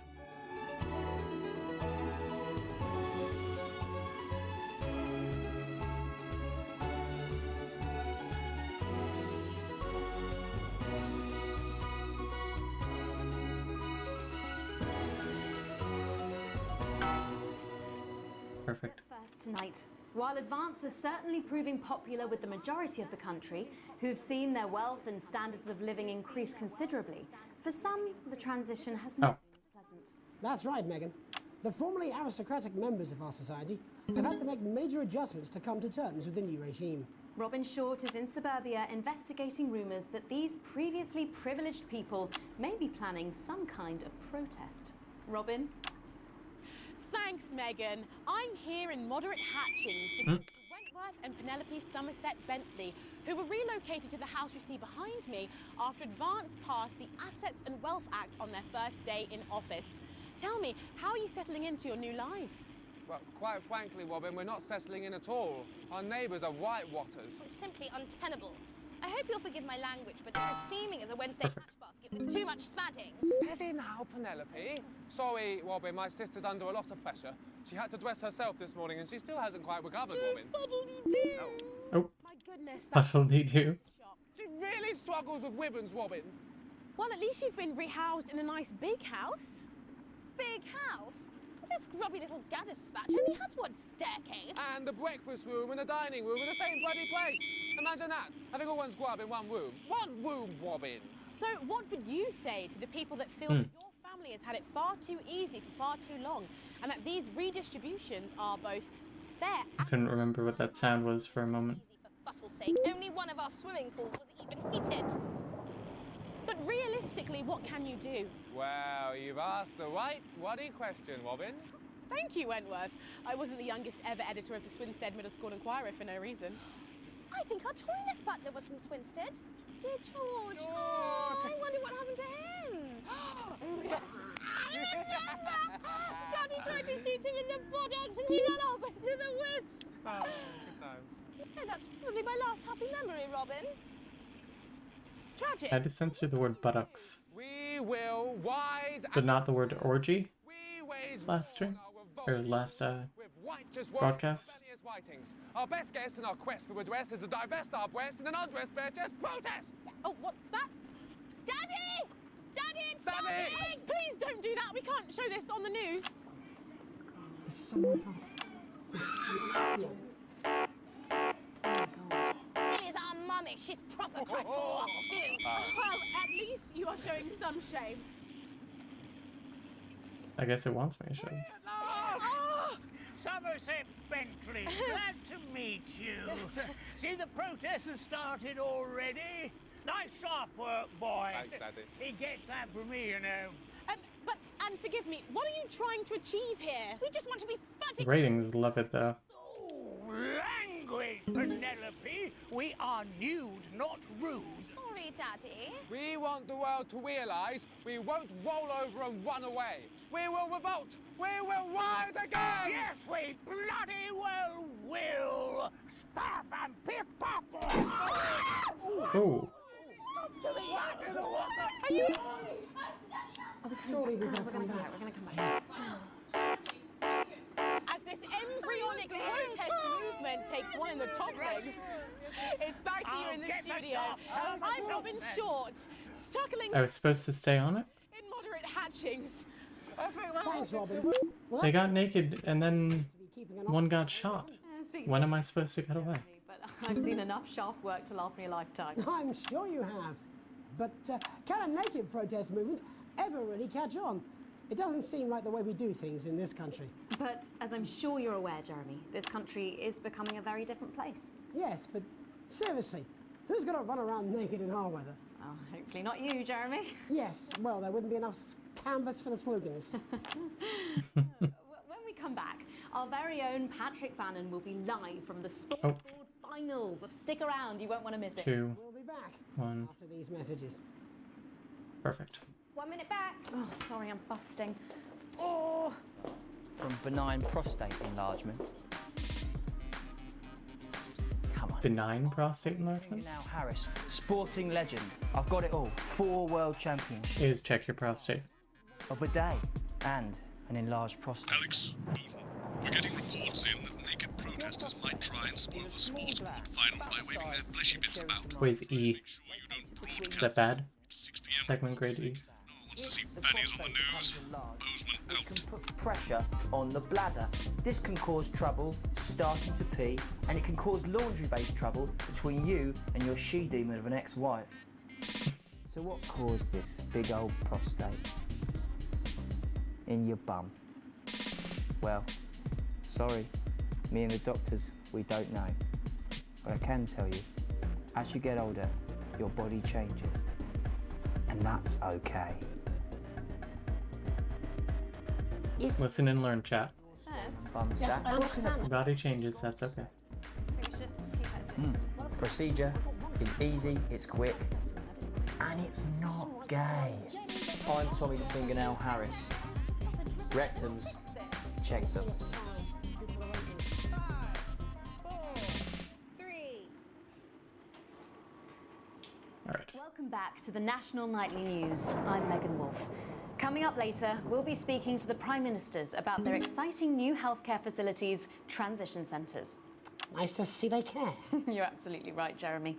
But first, we're going now to our own Patrick Bannon, who's reporting live from the finals of the new game that's gripping the nation, Sportsboard. Patrick? That's right, Megan, you join me live here from the final of the first annual Sportsboard Championship. It's been a hotly contested competition so far. I think it's fair to say these two have been dancing around each other all season.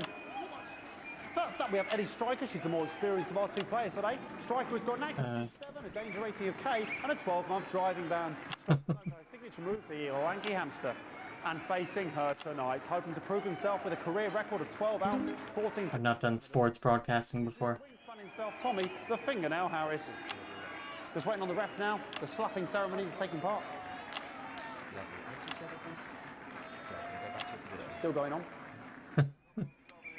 Striker go first. Striker, of course, first to start as she won the trivia round earlier on by some margin.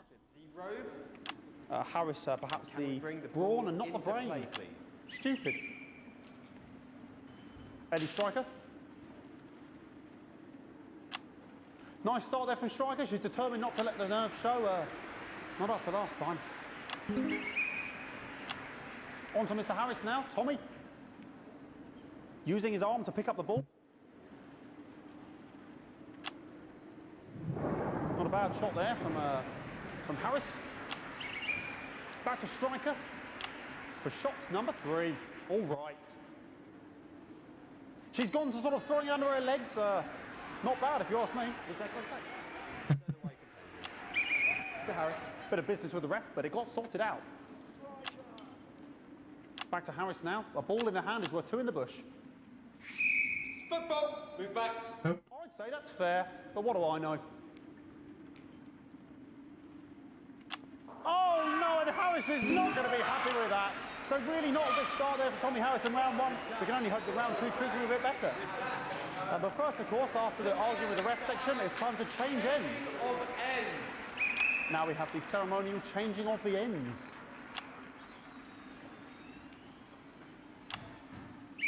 And of course, now they go back to the starting positions, as that makes... Striker giving it large.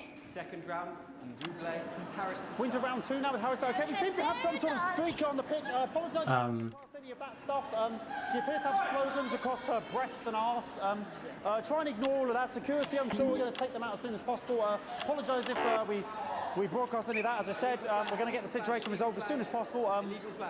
They're trying to carry on play, but it's proving a bit difficult, and I'm struggling to follow because it's quite an eyesore. And women's body, yeah. All right, great. Okay, back into round 2 now, and Harry's absolutely determined to close that massive. I did my best with that. Eddie Striker. No, it's just some of the tightest play I've seen ever. Harris. And was that the fitted thumb screw? We haven't seen that since the heats. What a brilliant move. Back to Striker. And we know what that means, ladies and gentlemen. That is, of course, the ground sound. Excellent bit of play here on both sides of the bucket. I don't know about you at home, but I'm finding the technical mastering display here absolutely blooming jaw-dropping. The ref has spotted something in Harris's neck or head. And Harris is having an absolute shocker. What a miserable start there for Tommy Harris. But he is a late bloomer, of course, always said that. And after all, it is a game of 2 halves. 4 rounds and 7 subgenres. But now, of course, it's time for the half-time shot. So funny. Sponsored by Remington Smith. On my whistle, on my whistle. What's the objective? I don't know. Music here to start the half-time show. Okay, another posh protester loose on the court here. We can only apologise for that. We'll do our best to shield you from having to look directly at it. Is running around here with his genitals on display for all to see. Down 2. Ruining what was shaping up to be quite a dance into it. Back to 1. Now he's thrusting himself in Harris's face. Security's on it. And the bucket has been knocked over. I cannot stand it when the bucket gets knocked over. Hopefully he'll get taken out now. Genitals flying around for all to see. Really, if you ask me, not Sunday morning television. And out of there, hopefully taken away, never to be seen again. Final poses. Ball boy cannot be in the final pose. And a lovely finish there on both sides of the bucket. I wouldn't like to call that one. And as we head into round 3, I'd love to know what's going on in these 2 players' heads. Finally a sport I can play. Thank you.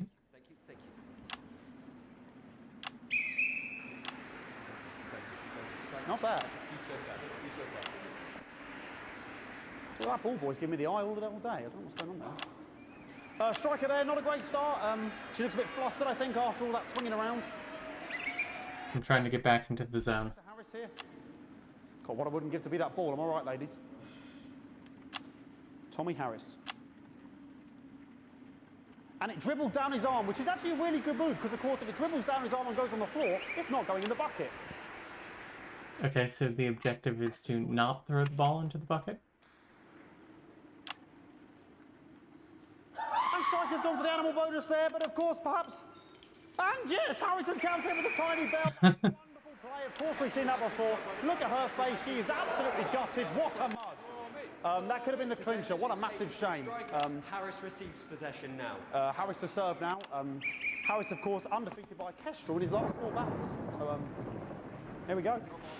I think I might have been switching too frequently before. That's all right. Not bad there. He threw it quite far away from him, which is quite a good idea. Very clever there. Perhaps a little contact. A caution from the referee, who's being, if you ask me, a little bit harsh. Ellie Striker. And she's let the nerves get to her. What the hell was that? You hate to see it, don't you? You cannot believe it. Oh, for God's sake. Okay, like... I don't know what I can be doing about this. I mean, sort of breasts and genitals fall to see. I mean, there's only so much I can do. They're sort of everywhere, aren't they? All right, I'll try and carry on. The players are trying to carry on, but of course it's difficult because these protesters, hopefully we can get them taken off soon so we can carry on with the match. Oh, I never noticed the red... Yes, yes, very good. Take them away. The red light underneath the cameras show the ones that you're not allowed to show at the moment.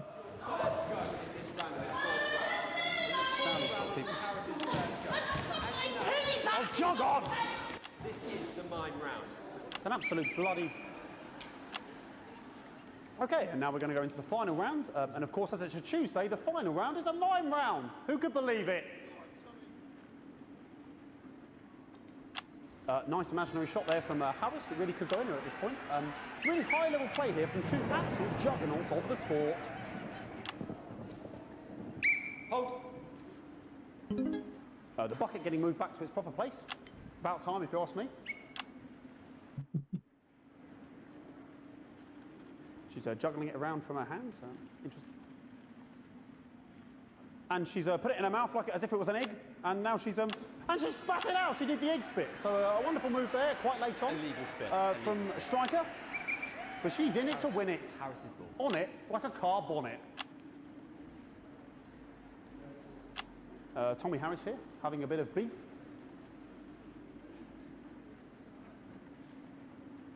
And he's peeling it as if it were a banana, which is an interesting move. Not sure if it's potassium or what's going on today with Harris. And he's throwing it, and the banana was the ball! What a fantastic move there from Harris. Unfortunately, that is the end. What a pathetic, there we go, Jeremy, that is over. How can he look his 8-year-old son in the face tonight? What a lump. We just have to wait for the referee now to announce it to make sure it is all official. Contestants in, please.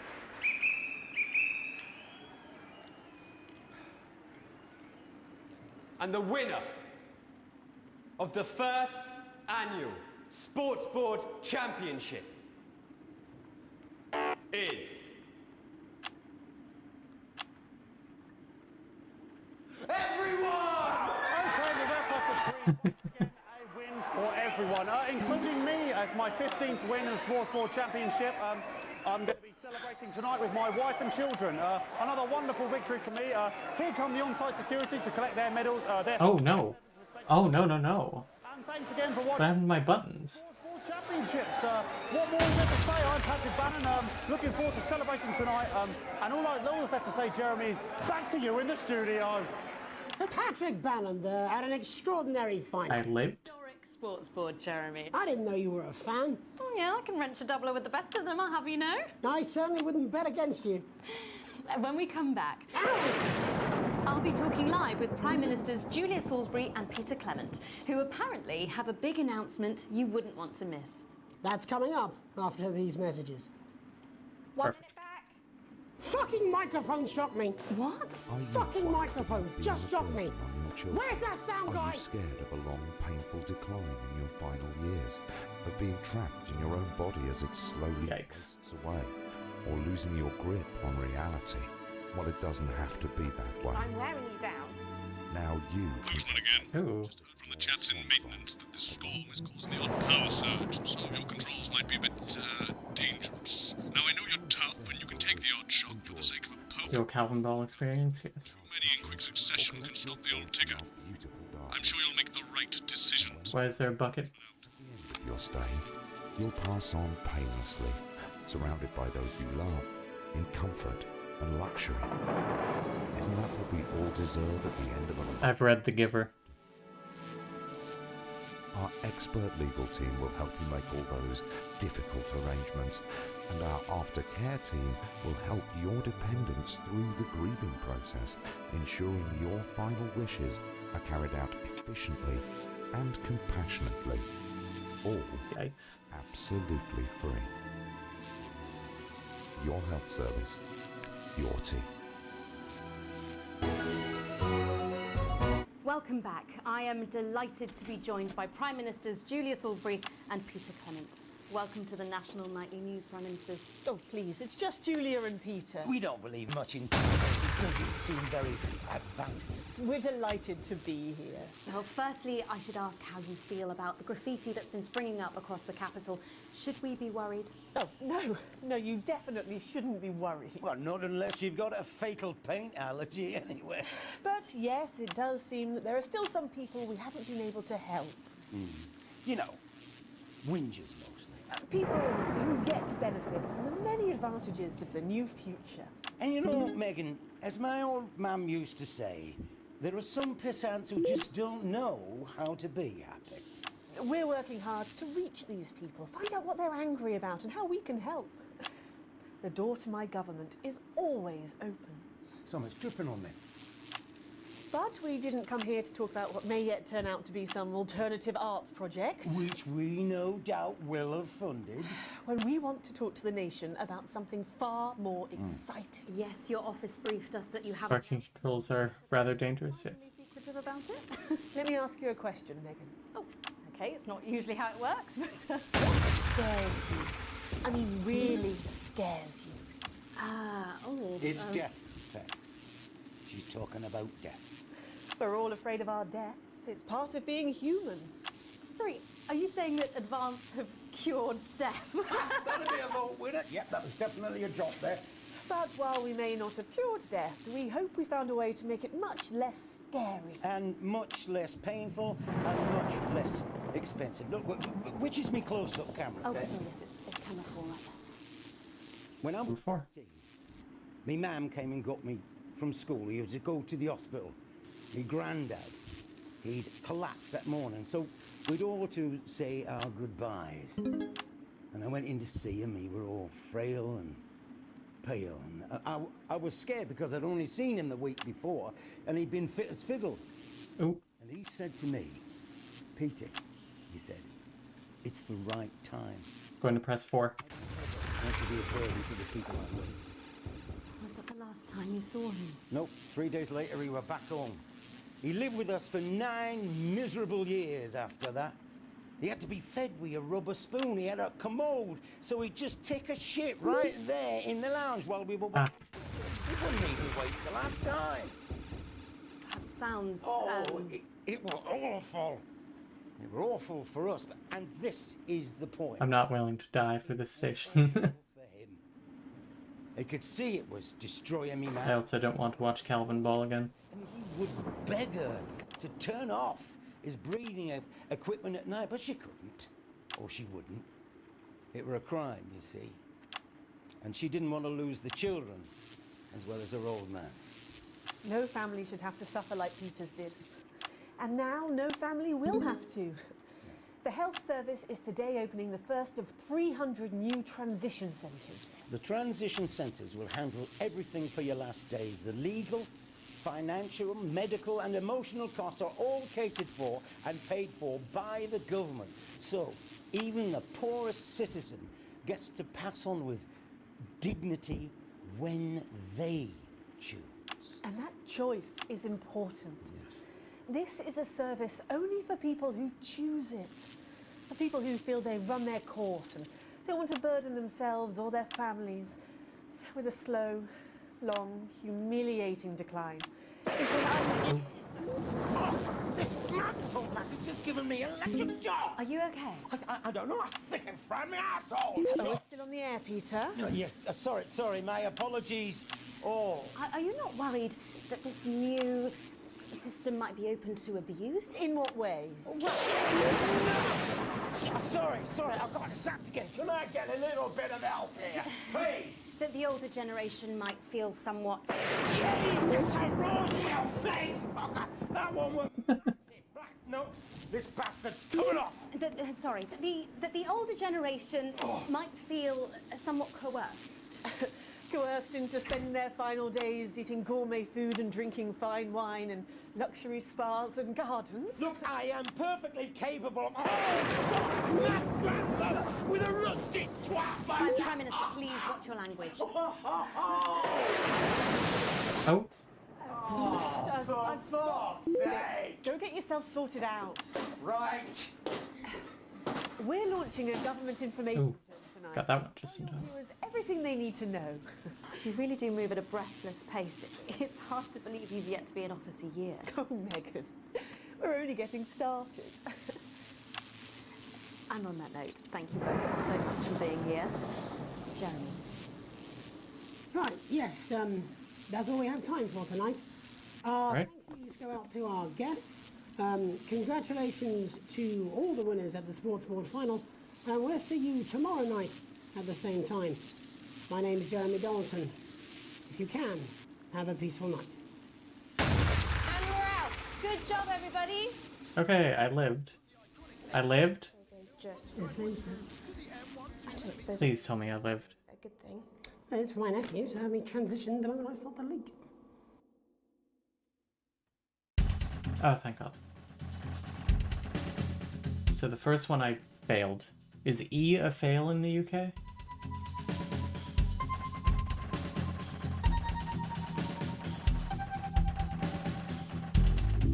Exceedingly poor edit. Huh? Full wages, current wealth, starting to get rich. Shares are doing well.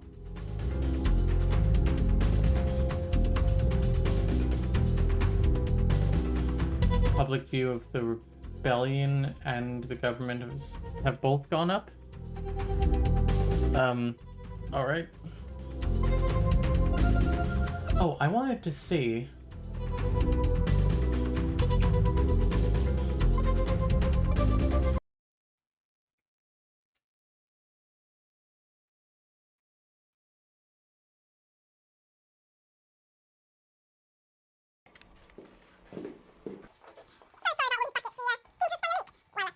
We're gonna need a whole new line in up there. Triple silver, shouldn't wonder. Well, looking for an instant. So good to see you again. Miss Wolf, your star seems to be in the ascendant. It's a great time to be alive. Bloody right, Peter Clement, Megan Wolf. Nah, but that's a firm handshake. You've got there. She's tougher than she looks.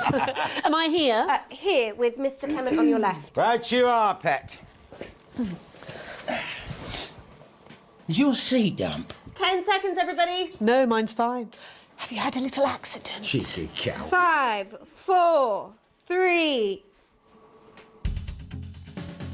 Show me sports board.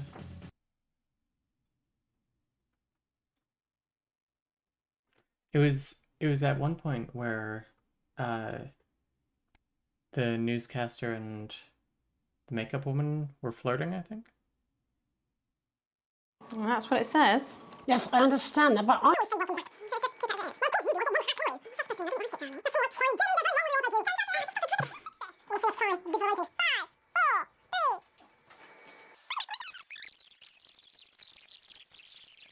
Yeah, sports ball, sports ball.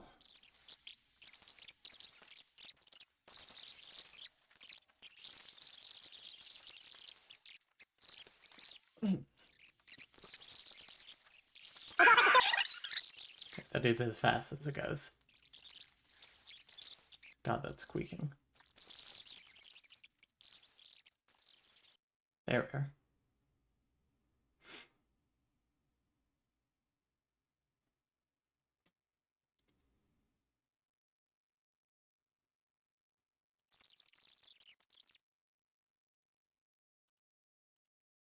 Where's that sound guy? Everything okay? Here it is. Oh, the mics are just trying to kill us now, apparently. You'll be fine. You're unshockable. I'm immune to your cheap flattery. I'm wearing you down. Cute.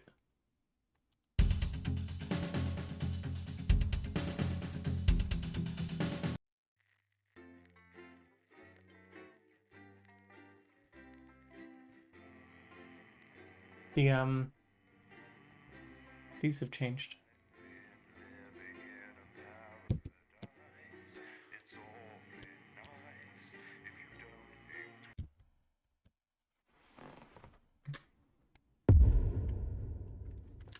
Day question mark, the lockdown. Alex, oh thank God you're alive. It's Jenny, the floor manager. Are you okay? Live? Alex, you need to get it together. Look at the broadcast screen. Oh, because of my electric shocks? Broadcast screen. Look at it. That's all we've been putting out since you went down. You have to fix it, now.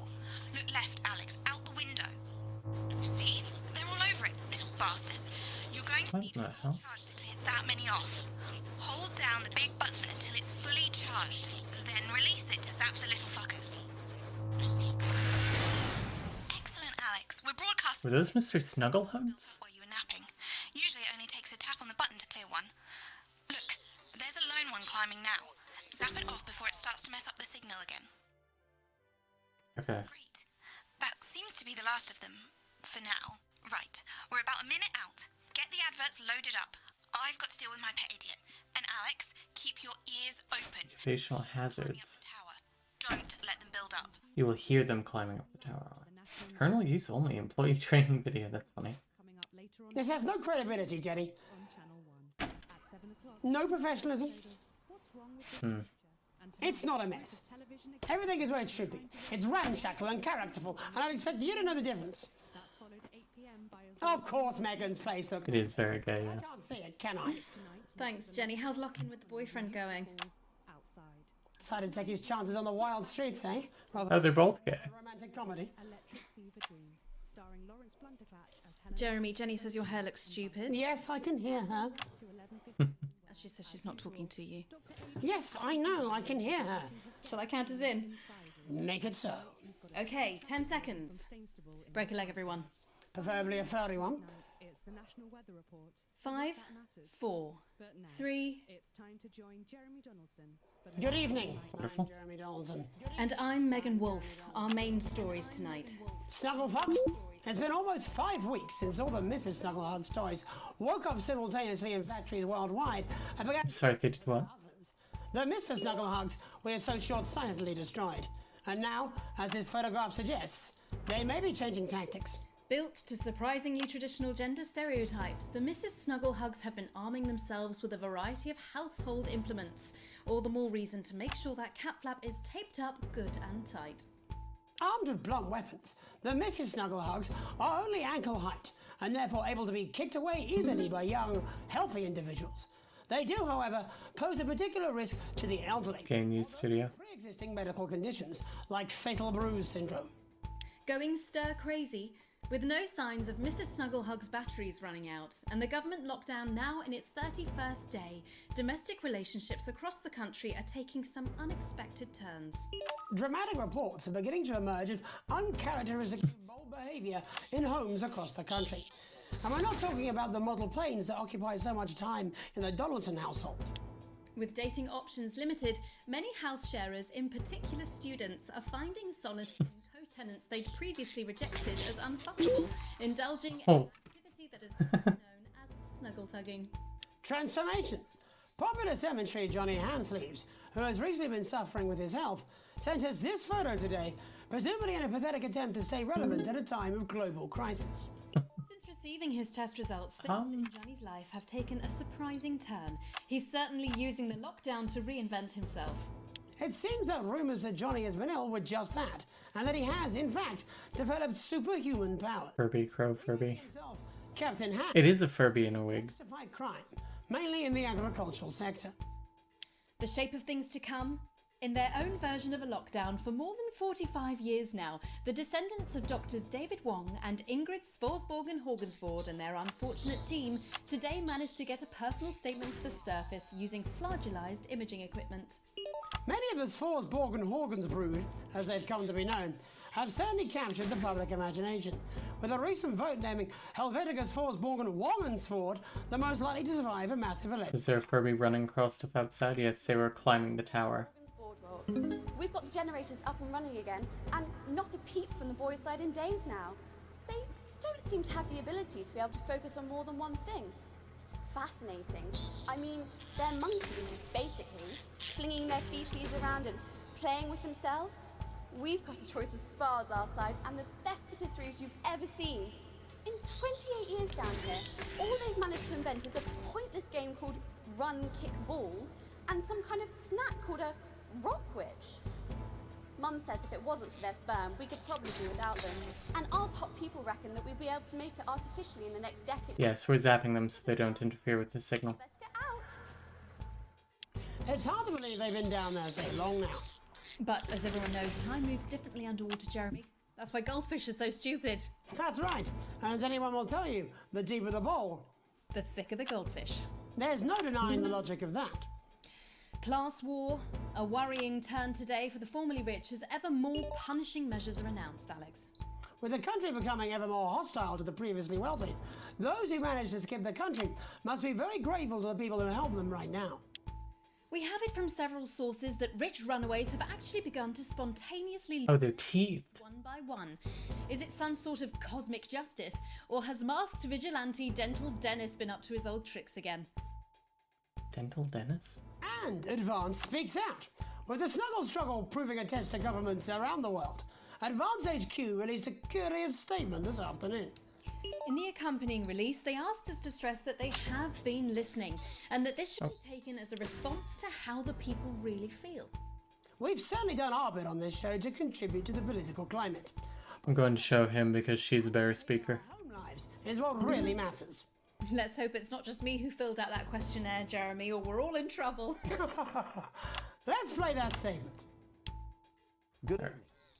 One of the many new jobs I have in this current crisis is to liaise on a daily basis with the Department of Perambulation, and they have made me aware of these. Now, these are genuine requests from citizens for permission to go outside. Now, I would like to share a few of these with you tonight under the loose heading of what the fuck is wrong with you people? How difficult is this to grasp? So I'd like to start with James from Angerhampton. I'd like to say that I believe the pandemic actually slowed down the production of this game. That I like to try and feed on a Friday. I call him Mr. Quackington, and I think we're really starting to bond. No, James, they make their hives in parks. And then Katie, from Self-Righteous-on-Sea, wants to go out so she can deliver homemade meals to the elderly. No, Katie, stay at home. Your casserole's dire, and Shirley can get by with tins of creamed rice from the 1950s. And you, Lewis, from Hamble, Bam. Things are very determined. Those screams you heard in the alley last night behind your house are best left to the police. Now, I want to make this as clear as I can. Think first, stop sending me stupid, sodding requests, and stay inside. Pretend it's not happening until we tell you it's all over. Thank you. Delectable stuff. Later tonight, Jeremy will be catching up with brave roving reporter Patrick Bannon, while I check in with two friends of the programme who find themselves stranded at opposite ends of the country. And then, in part 3, there's going to be a quiz. Presumably because there's nothing more important going on that you might like to report on if you were, say, a news programme. And in a moment, we'll both be asking Sophia Rimington how such a trusted brand can have made such a terrible manufacturing mistake. With what it describes here as help from popular psychic scientist Delia Lywell. Oh, I like her. No, you don't. Why do you do that? That's all coming up on tonight's National Nightly News. Perfect.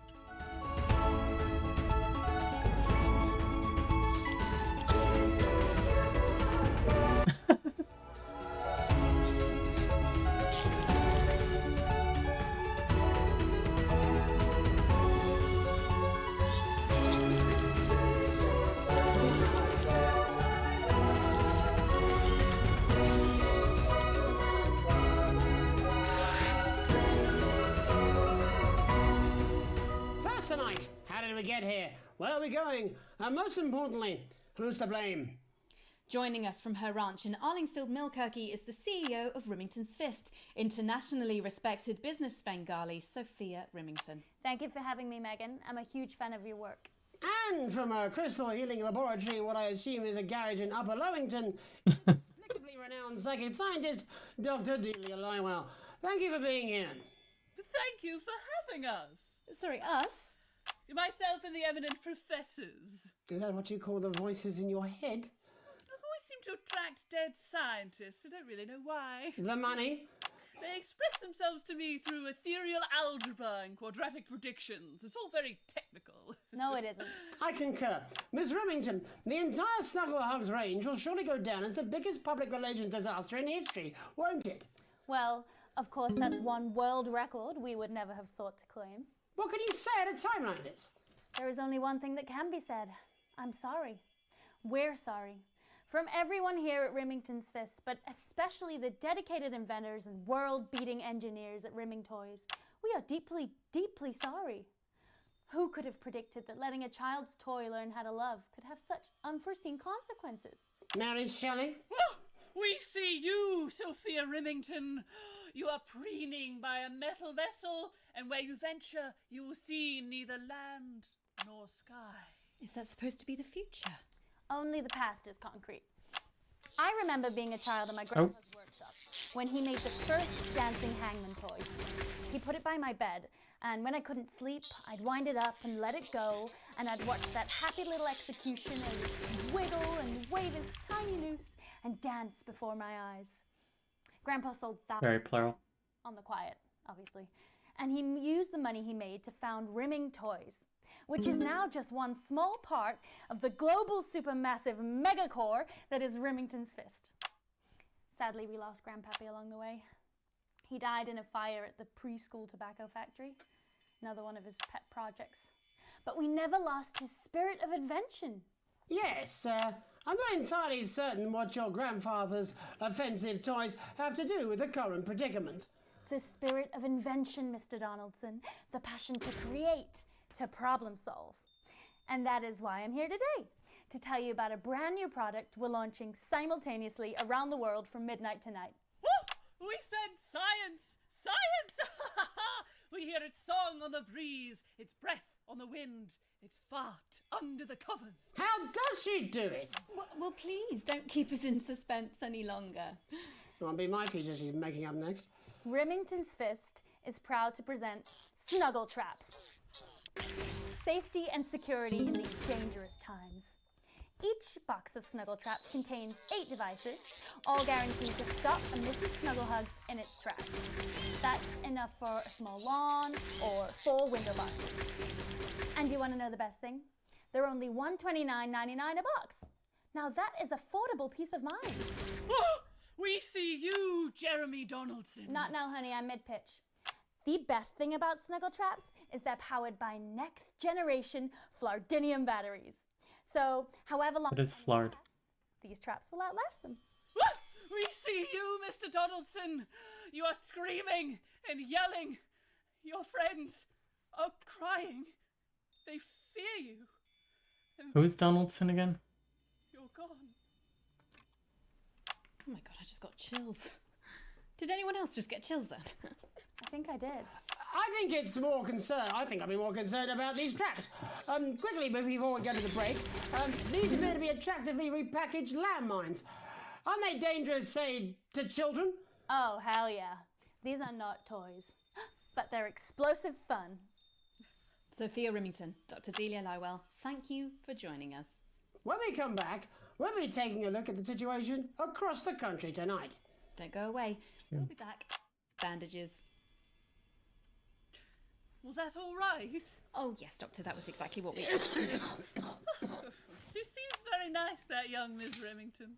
I think she'd make an interesting dinner guest. Do you think so? I think I'd rather spend the evening shoving Delia's sacred crystals up my sceptical arsehole.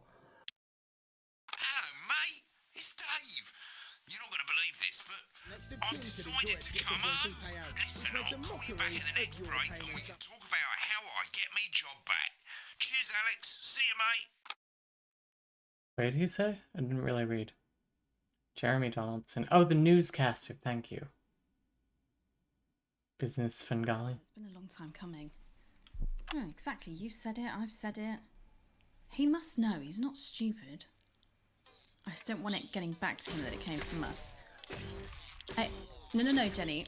You're not backing out on me now. We're in this together. It's gonna work. We'll get him. I've made the cake. You're on the balloons. I've no idea how old he is. 40? 17? Yeah, ready. Okay, coming back.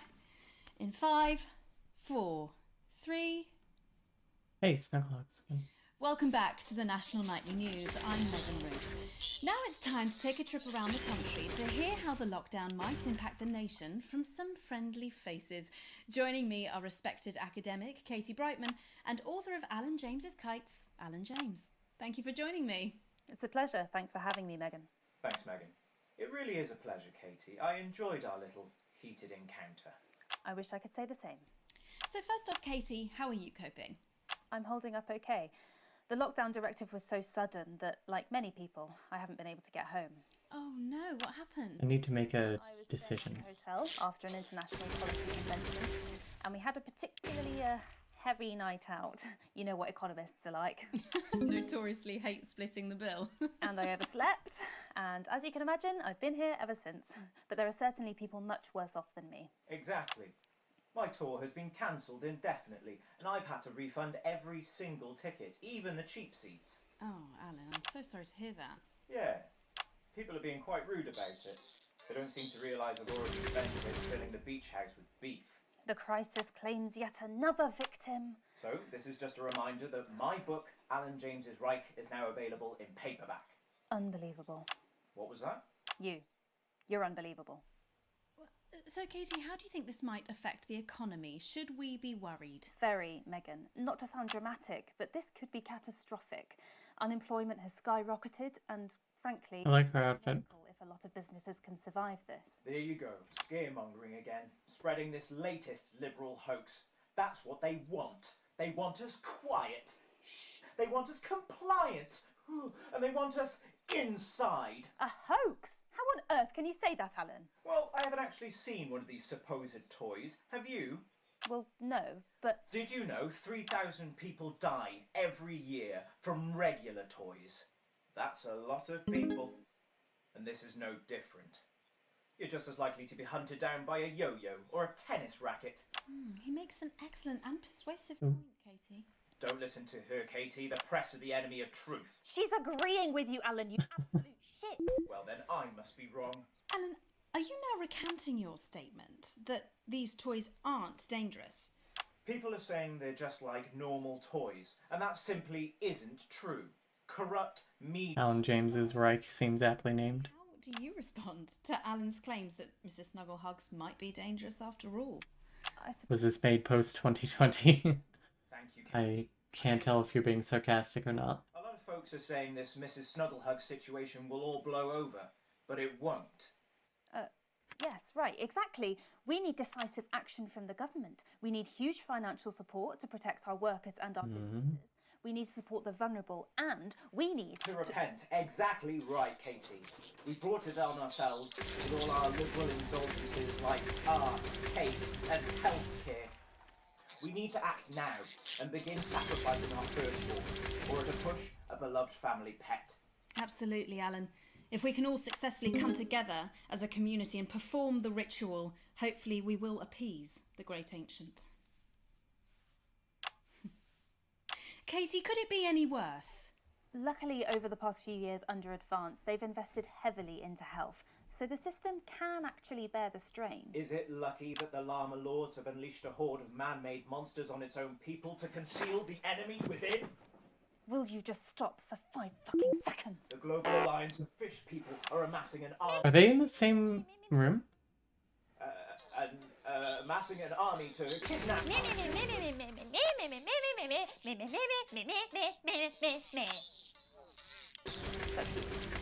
what you sound like. But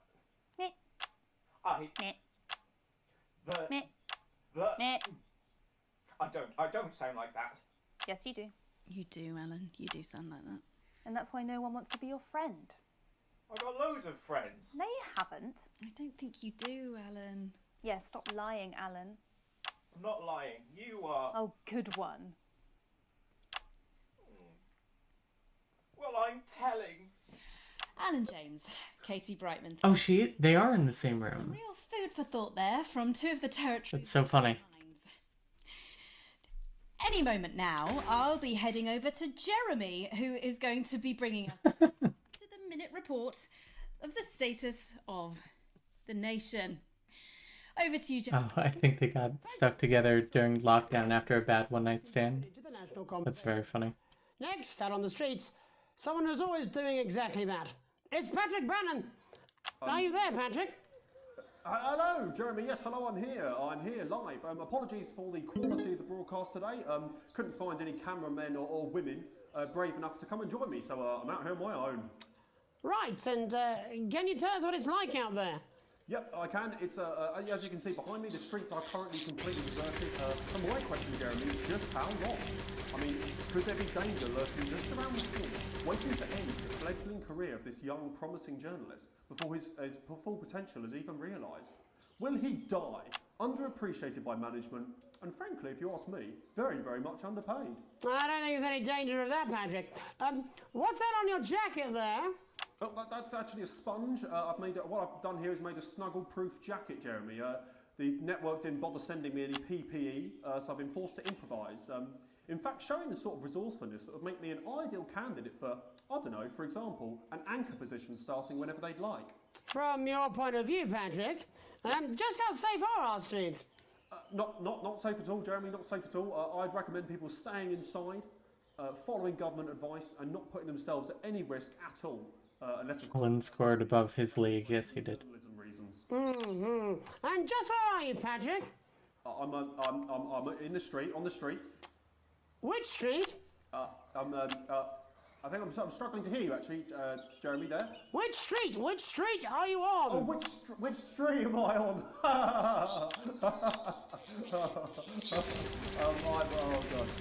I'm just looking for a sign. I'm on Bannon Avenue. Bannon Avenue? Yep. Bannon Avenue. Yeah, no, I can hear you fine. Yep, I'm on Bannon Avenue on the sign, it says there. Like Patrick Bannon? Oh yeah, that is like, that's strange, that's a weird sign. I don't know what's going on there. Where are you really? I'm on Bannon, Alright, fine, I'm not on Bannon Avenue, I'm at home, to be honest. Alright, fine, well I'm in my bath. I couldn't face it, to be honest, mate. It's, it's terrible out there, I don't want to go outside. They're everywhere. I'm sorry for lying. We don't expect any less of you, Patrick. Can you hear that sound? Oh no. I can, yes. I'm no expert, Patrick, but it sounds unmistakably like a tiny fist tapping on your door there. Oh, fuck, it does. Oh, fuck, Jeremy, shit, no! Oh, bollocks, right. Perhaps there's a small queue of tiny fists, each wielding a different gendered household implement, ready to bash in the heads of lying little roving reporters. But you're lying, aren't you? Oh shit, fucking, listen to me, you bastards! If you're out there, just to piss off, you little fucking snuggle fucks! I'm too talented to die! Oh, what the fucking hell? Okay, it's fine. It's fine. Oh god. Don't worry, Patrick. I'd say you've got a few seconds before they break their way in there and finish you off.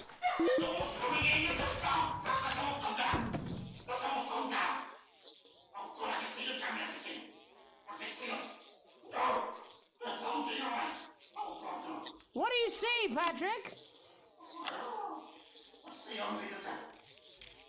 Oh no.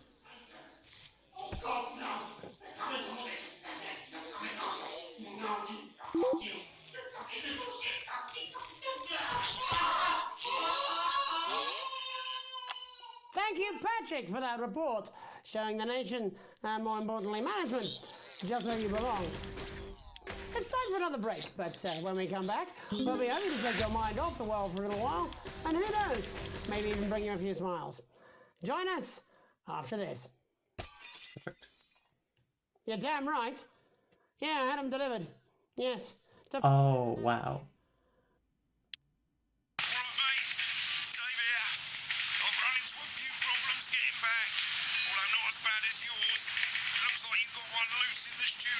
What? Oh no, that's...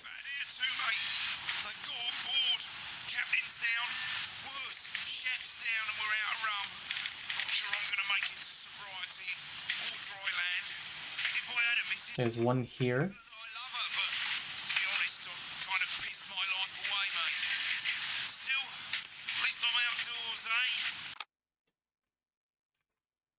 Had a mission. Sometimes you're the alien, and sometimes you're the cow. Hey, no, dude, I'm get not. Off my... Oh no. I'm not going to. I don't have to. No, you're being a child. I'm not. I'm not. I'm not. No? No. Oh, 5, 4, 3. Welcome back to the National Nightly. Well. Was he assassinated by Furbies? Yes. We know isolation isn't easy, so finally tonight we have something a bit different for you.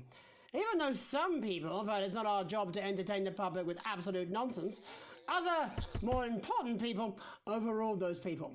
So it's time to find out who will national nightly win 4, 3. and who will national nightly lose. National nightly, national nightly, national nightly lose. So, how do we play? Well, joining me as a man who knows all about playing, it's Tommy Harris. Hello, Tommy. All right, Johnny. Ooh. Good to see ya. And how are you finding the lockdown, Tommy? What do you mean lockdown? The enforced isolation of everyone in the country. Ah, yeah. I think I heard about that actually. Yeah. You're in bed, Tommy. Yeah. You called during nap time, so. Of course, that's my fault. So, why don't you tell us how the game is played? Well, it's pretty simple, Jeremy, you sausage. I'm going to ask contestants from around the territory 3 questions about what else? Yours truly. And those people are going to get a chance to win a very... I didn't expect this to turn into Five Nights at Freddy's. And what are they playing for, Tommy? Drum roll, please. Jeremy. Oh. Thank you. What is that? This! Oops. Ooh. Shit. Support, Jeremy. There. Oh.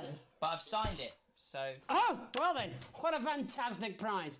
Have we got anybody waiting to win this once-in-a-lifetime prize, Jimmy?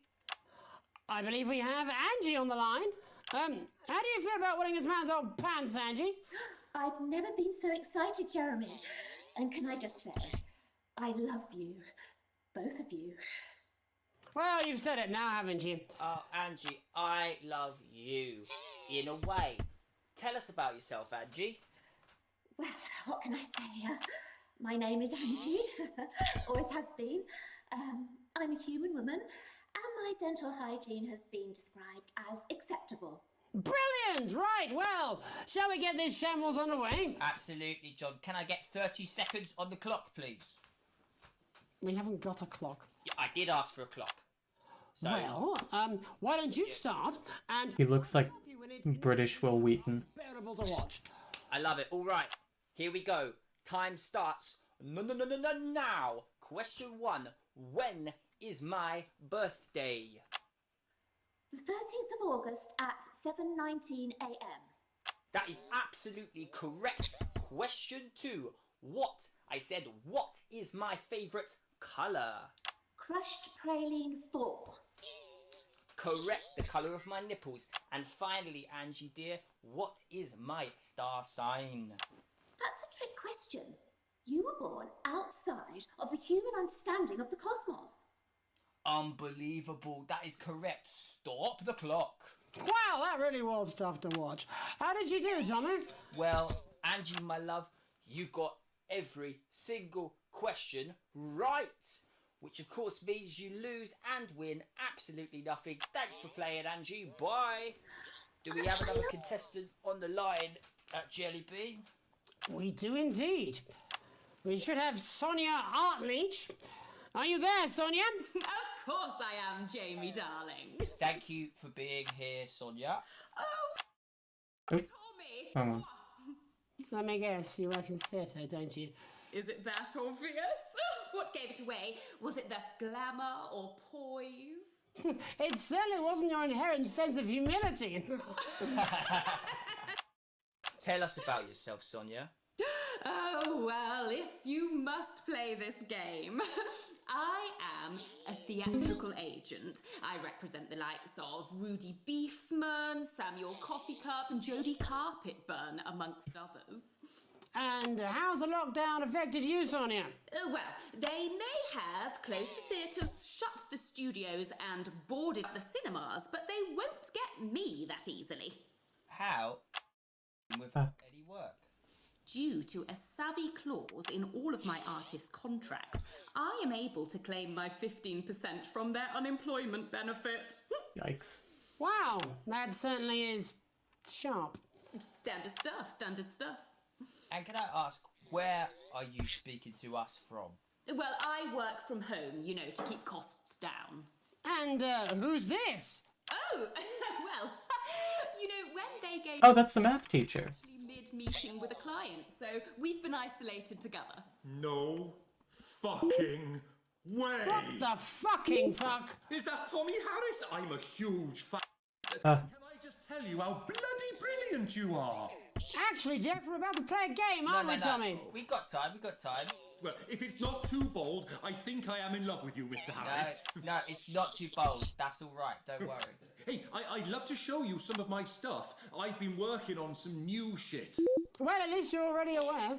During lockdown, we've been workshopping some of Jeff's ideas for much younger children, haven't we? People still let you know their children, do they? Yeah, that's right. Yeah. I've been developing some shows for younger children. Well, love to see it, wouldn't we, Gerbil?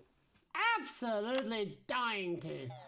Right, so, what do kids love? Timely child support payments from their absent fathers. Shallow and overproduced musical numbers? That's right. Animals! So, I'm trying to address the things that kids need to know, but through a medium that they'll understand. Do you understand? I think yes. I think so, yes. Jeff's one of my best clients, aren't you? I am, yeah. So, the first one we've been working on is called The King of the Jungle's Mortgage Repayments. It's about a lion who's having Complete focus here. rates. I see. Does he have a broker? He does, yes. He's a porcupine. How did you know that? Well, your work is universal, darling. It speaks to people. I'm going to say something to you, mate. I think you're onto something here.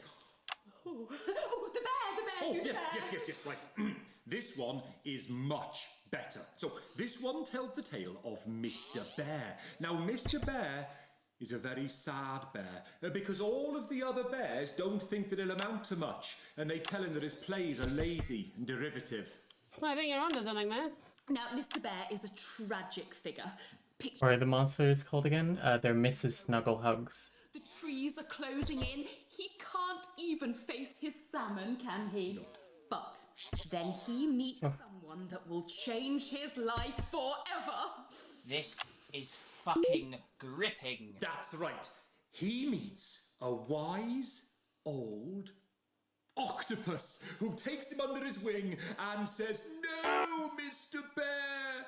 Oh. Don't be sad. You're not like all the other bears. You have this ambition and these dreams." Such fucking dreams. Oh my god. I think I love you, Jeff. And what you need to do, Mr. Bear, says the octopus, probably doing an 8-armed gesture or something.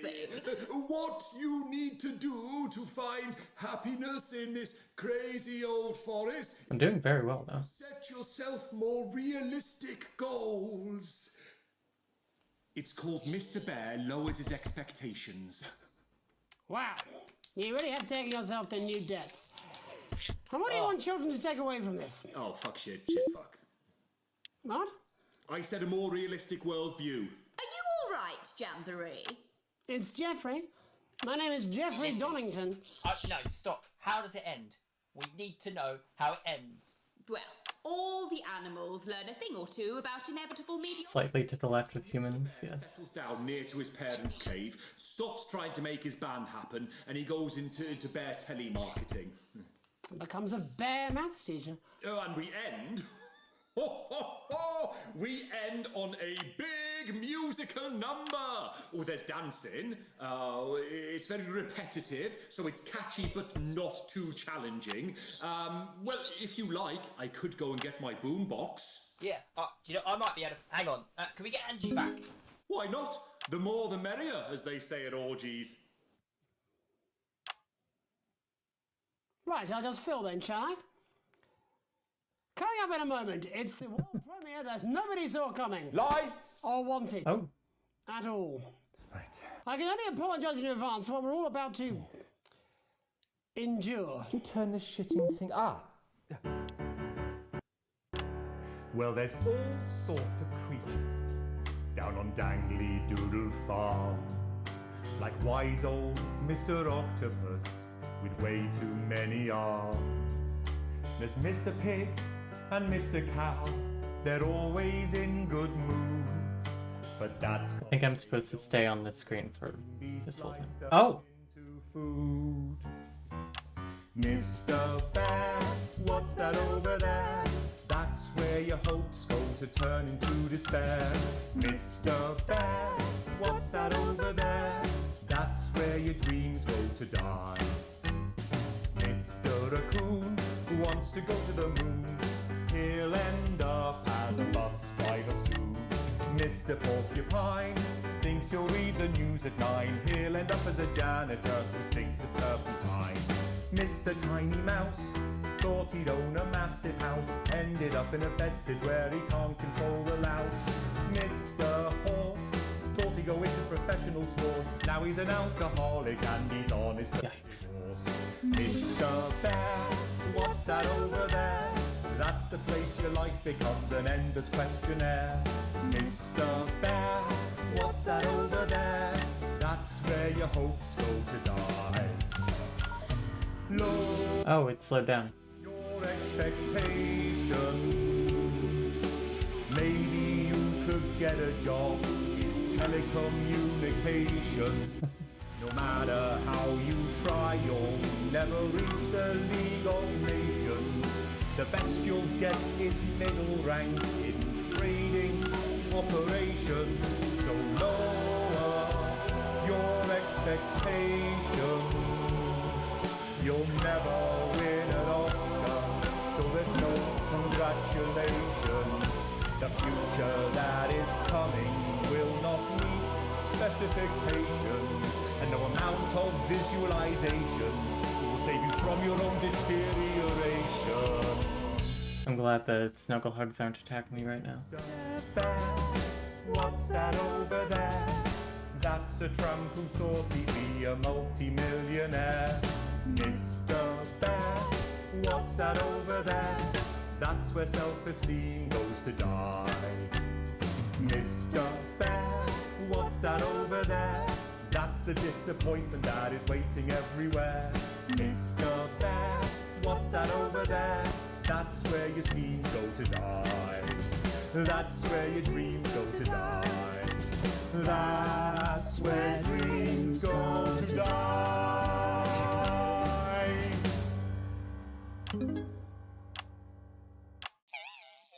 Get out of here.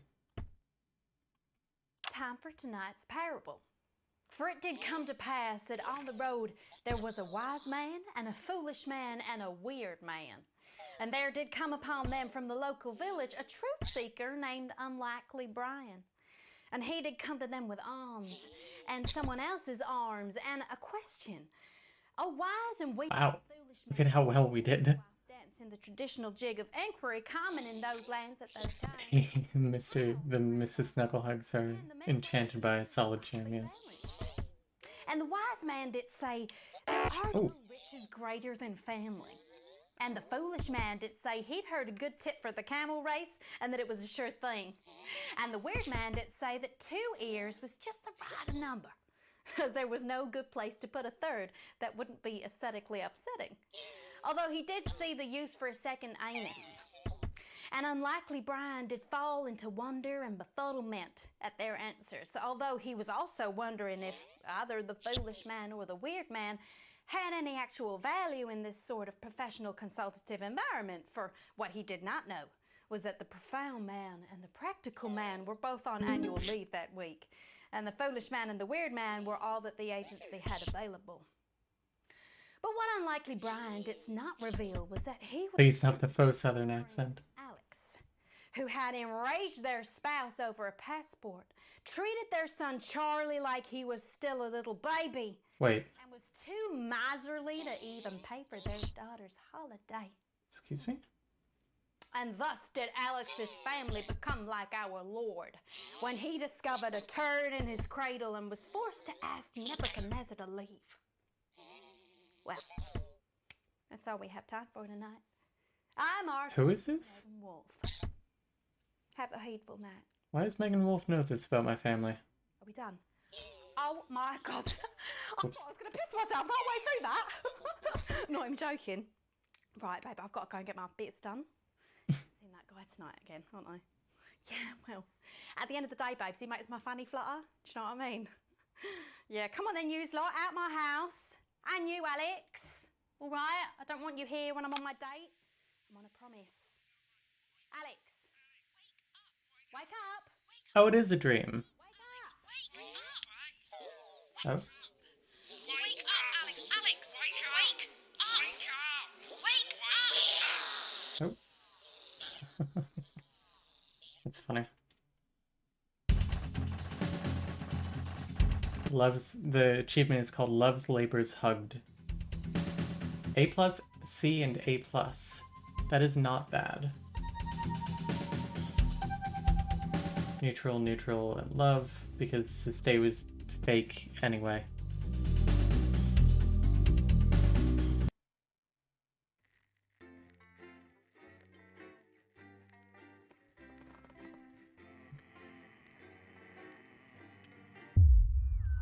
What a strange time.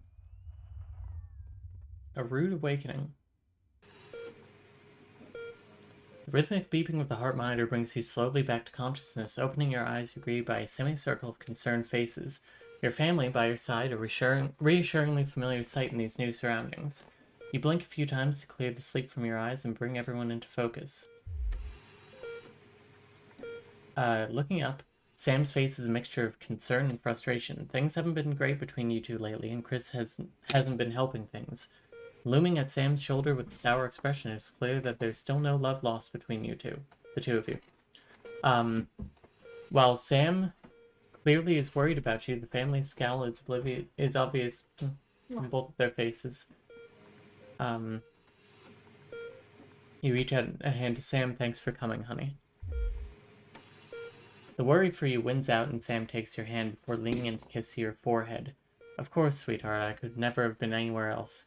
For the first time in a while, you both genuinely smile at each other before you look to the rest of the family. Susie is standing next to Sam, less worried now that you're awake and smiling. You can see Sam's worry on your daughter's face, but it quickly turns into a frown when she notices you looking at her. I'm glad you're okay.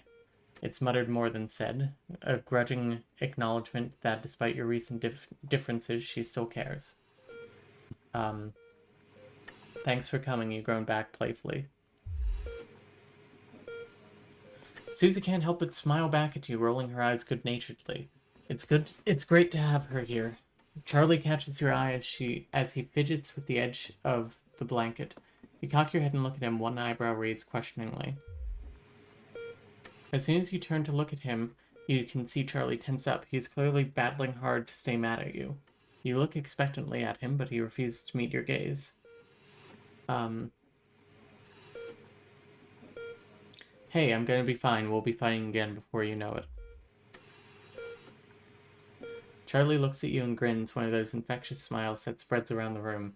It's always good to have him in your corner. Your smile fades as you notice your mother staring listlessly out the window. Despite all your best efforts, she's not been doing well lately. Are you okay, Mum? Your mother starts, your call clearly shocking her out of her reverie. She turns to you and smiles. You're grateful to see the increasingly rare recognition in her eyes. Yes, dear, of course. How are you feeling? You smile warmly and nod, but before you can respond, the doctor bustles in and ushers everyone out. She asks you, for what feels like the 100th time, how you're feeling. Surprisingly well, all things considered.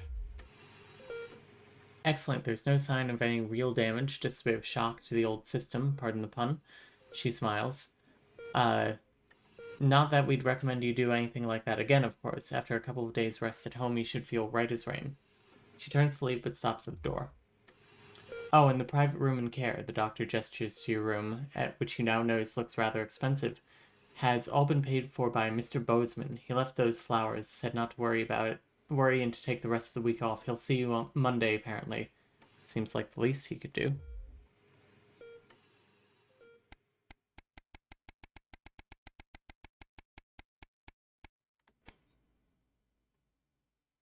So that's 26 days later, a month.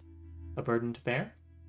You come home from a particularly late shift to find the kitchen light still on, which isn't normally a good sign. Everyone's usually in bed by now. Softly opening the kitchen door, you find Sam sat at the table. Bills and papers strewn in front of them, as well as what looks to be their second pack of biscuits. They give you a quick kiss as you take a seat next to them. We're doing pretty well on wealth, though. Sam frowns and goes back to the bill they're holding. Hey, sweetheart, just looking at the numbers again. They look back to the door of the pantry, now converted to into your mother's bedroom. We've been doing our best, but I think Cassandra really needs a nurse to look after her now. Suddenly, the bills are all you can see. Fortunately, with the money that's been coming in and what we've been able to save, we've got more than enough to keep going. Sam smiles at you. I know things have been difficult and the daily care won't be cheap, but she's your mother. We have to, really, don't we?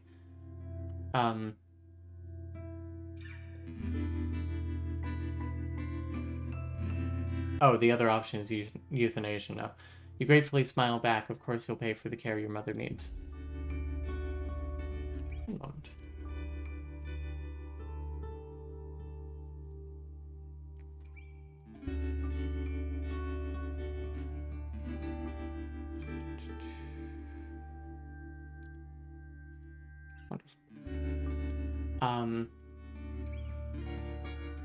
The sword of Damocles sheathed, at least for the moment. You grab the papers and stuff them into a drawer. It's such a relief to not have to worry about it anymore, or so you told Sam. Hours later, you're still awake, staring at the ceiling, thinking, how long will the money last?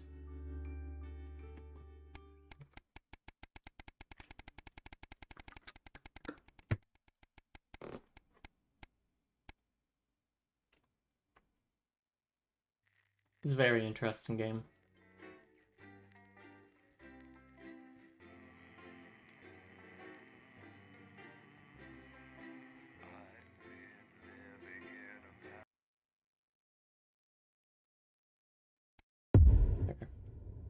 Day 232, The Silence.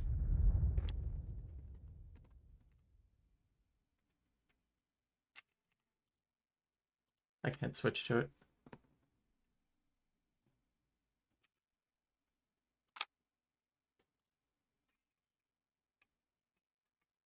Oh!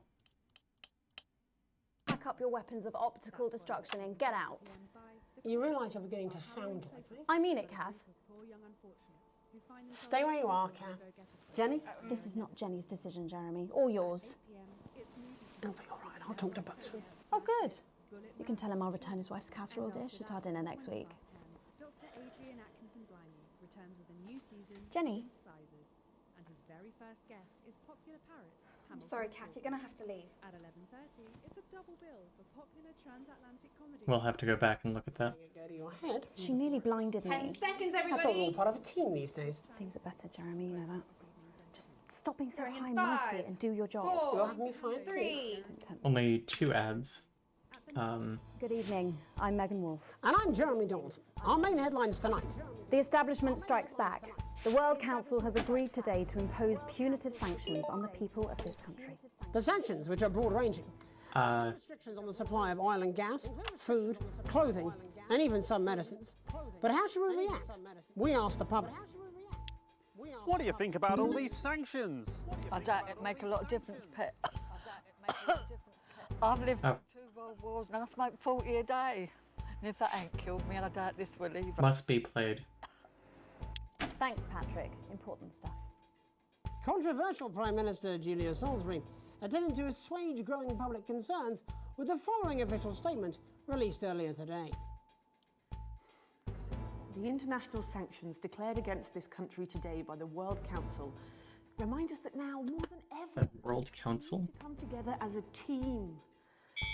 Since coming to power, we have eradicated poverty and as a consequence seen crime fall to levels previously thought impossible. Our schools, hospitals and youth clubs are thriving, and our transition centres have enabled many thousands to unburden their loved ones with dignity. In any sane world, we would be held up as a model to emulate. Evidently, this is not that world.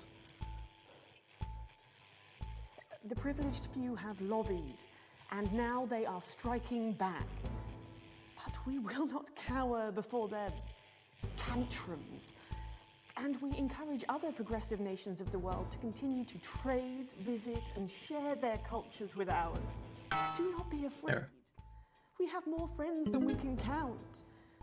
We are a team, now more than ever. Thinking The team is on your side. sports board, yes.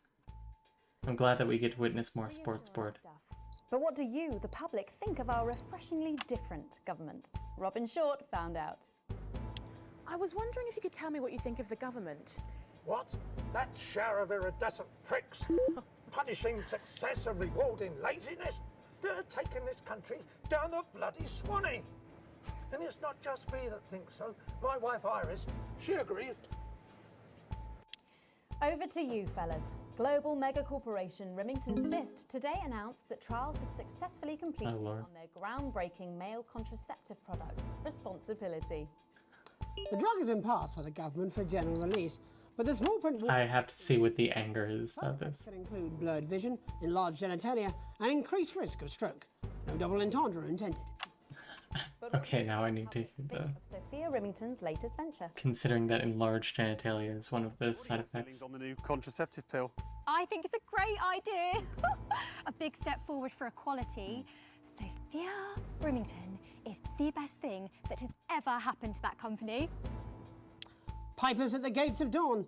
Commuters in the capital this morning found themselves surprised and amused by the latest stunt from popular pressure group Disrupt. Silent protests were held outside underground stations throughout the capital, bringing a pleasantly surreal quality to the morning commute.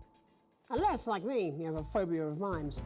But how do we, as a country, really feel about Disrupt? Robin? Can I ask your opinions on Disrupt? Are those the guys in black with the orange You know. thing? That's right. Oh, get well soon card. Of course. This is journalism. New picture? A bit. Us and our wife, perhaps? Feast or famine. Resourceful doctors David Wong and Ingrid Sforsborg and Horgensford today announced their first successful harvest in Dante's taint. Although they can currently only grow a few fungal strains, the scientists seem to be staying positive, as the following picture shows. The undauntable scientists chose to try and survive in the cave system while the complex rescue operation inches forward up here on dry land. Let's hope they like Stroganoff. But with Advance planning to spend an eye-watering amount of public money on the rescue craft, we asked Patrick Bannon to find out what we should all be thinking about the accelerating costs. What are your thoughts on the costs of the rescue? Oh my God, Patrick Bannon, wash your mouth out with soap. You can't put a value on human life. You have to spend whatever it takes, because one day you might be trapped in an underwater cave system and you would want exactly the same. I don't think so, actually, because for legal reasons, I'm actually not allowed within 31 yards of the coastline. So. Why? I am not a number. Applications finally opened today for the new Advanced Team membership cards, a scheme by the government to allow fast access to all the new public services being introduced daily. The team membership cards are entirely voluntary, but will be recognised as legal identification by all major organisations, including the police, banks and, vitally, pubs and bars. And of course, there's no charge, Jeremy. It all seems too good to be true. Well, you've always been a cynic. But most importantly, what should you, the public, think about the new team membership cards? Team membership cards?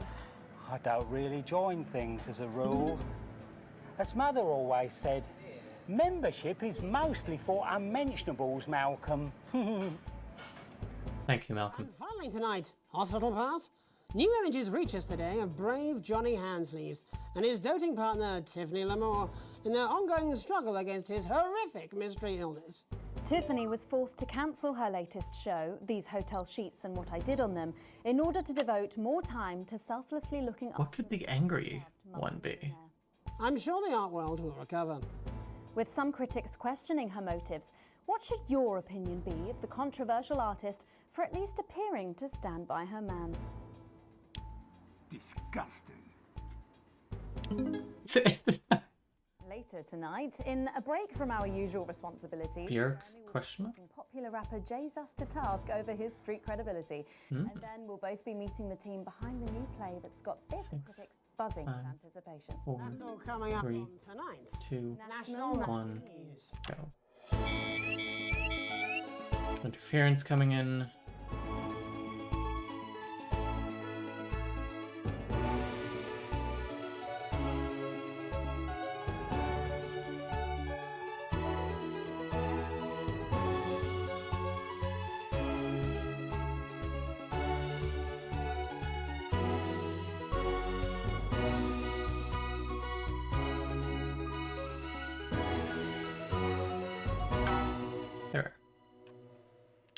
tonight, let's return to our main story. With the shine coming off Advance's popularity and the honeymoon period pretty much over, the National Nightly News has spared no expense in bringing you the response to today's sanctions from across the continent. Joining us to help digest this shocking development are Prime Minister Peter Clement from his home in Lanfordshire. Good evening, Jeremy. And from Urkistan Foreign Minister Ivan Vodovich. It's a great pleasure. Miss Wolf, you're like... And from Svenland, Minister of Mojo, Björk. Hey, everybody. Minister Vodovich, your country pushed especially hard for these sanctions. Any regrets? My only regret is I was not able to see the face of my old friend Peter Clements when the results of the vote were announced. As you say, he has one up in your bottoms. In Svenland, we try not to gloat, actually, because it's seen as really ugly and dangerous to some small creatures, yeah? Oh, don't worry, Minister. Ivan and I go way back. He's a wind-up merchant who can't put for shite. Knew he would swear. Rise out of me.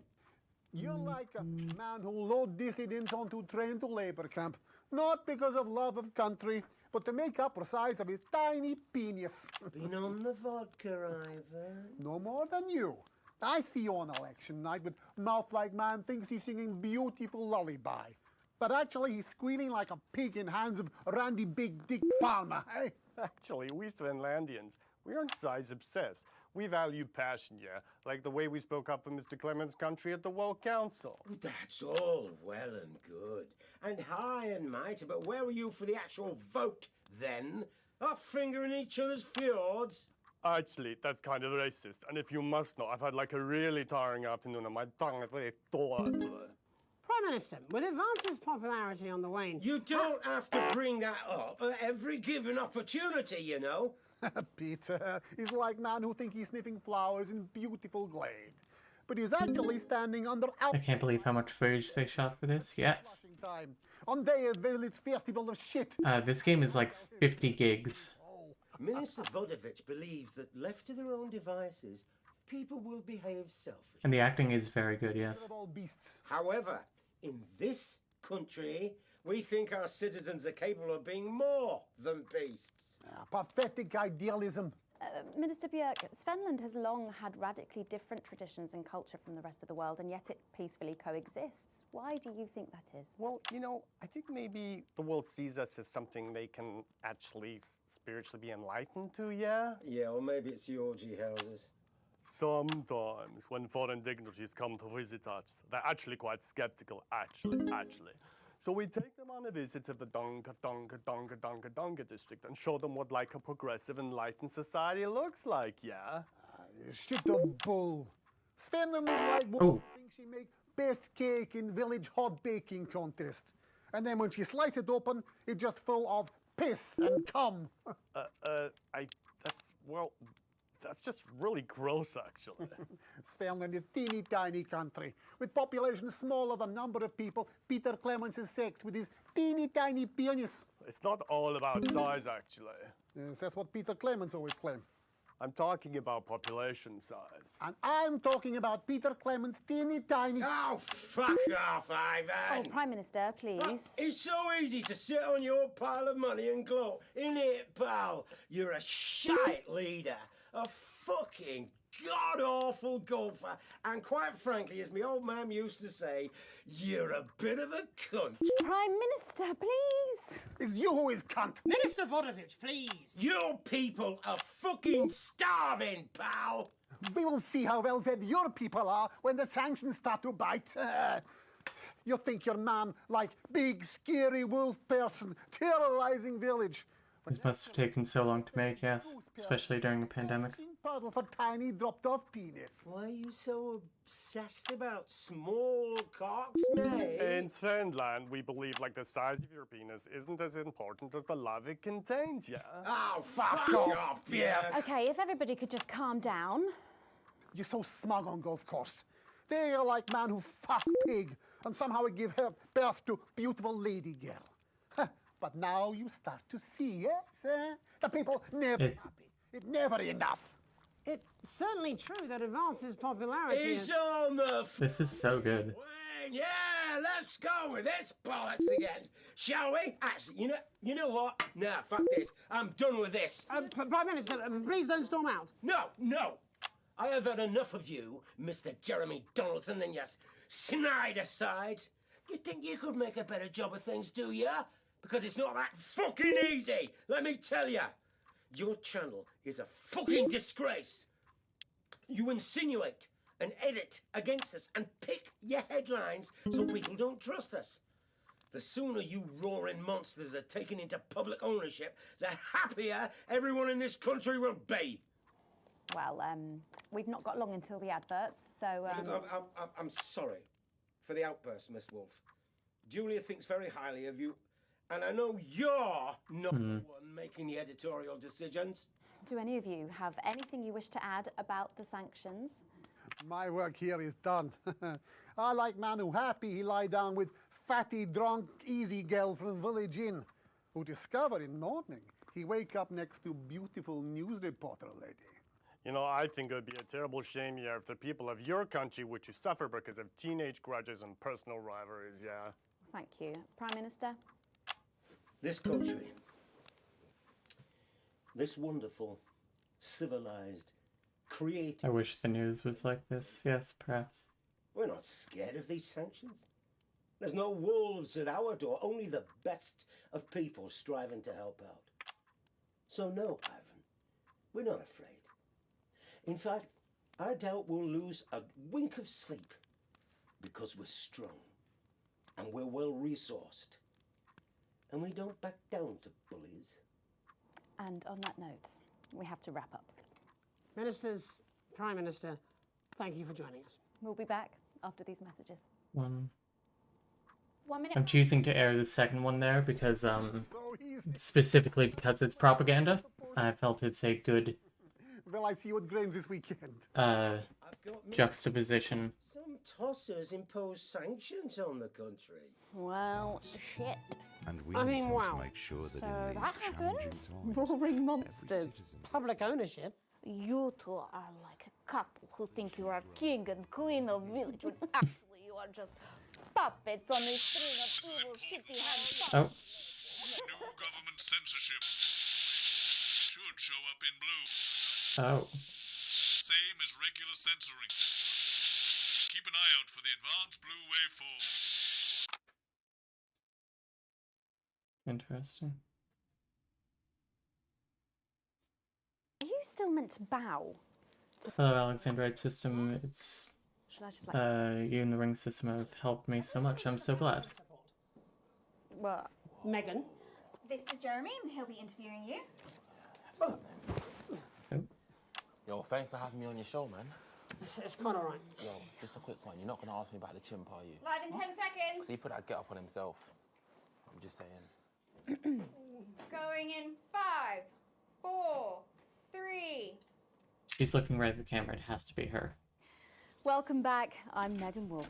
Later, Hey. we have an exclusive first look at a theatrical sensation everyone's going to be talking about. But first, it's time to go over to the culture spot with lovely old Jeremy Donaldson, who's joined by a very special guest. Jeremy. Thanks, Megan. I have the honour and privilege of being joined by hip-hop royalty. He's been called the son of the streets and the father of truth. Not sure how that works, but whatever. Let's welcome Jesus! Thanks, Jeremy. Yeah, it's a real honor to be here on your show, The News. You know, as a kid on the streets, The News. to watch you through a window of the shop, so to be here right now is crazy. You've had quite the journey to be here today. Can you tell us about it? Well, you know, I try not to, well, you know, the past is the past, and I don't like to dwell on it. I understand. You But yeah, man, the streets is all I remember. Like, my mother donated me to a charity shop soon after I was born. Elderly lady took pity on me. You know, she let me sleep on a pile of crime fiction until I taught myself how to walk. Wow, that's quite the childhood. And she died tragically. Right there in my arms, man. You know, I remember a tear falling as she laid there next to the used homeware. And in that moment, I became a child of the streets. I was just 18 months old. What a tale. What a tale. You're known for your direct and honest lyrics, Was your style informed by your troubled past? Oh, like I said, I try not to talk about it. It's just too hard. Of course. But my first album is about the story of the first 4 times I stole, so I wouldn't starve. A small group of infants came to see me as their de facto leader. They call me Mr. Cheese Slice. Anyway, we were like a family. So it would seem. Recently, you've been quite outspoken about the government. Yeah, fuck the government. Fuck Advance. Fuck Peter Clement. What is it that you object to so vehemently?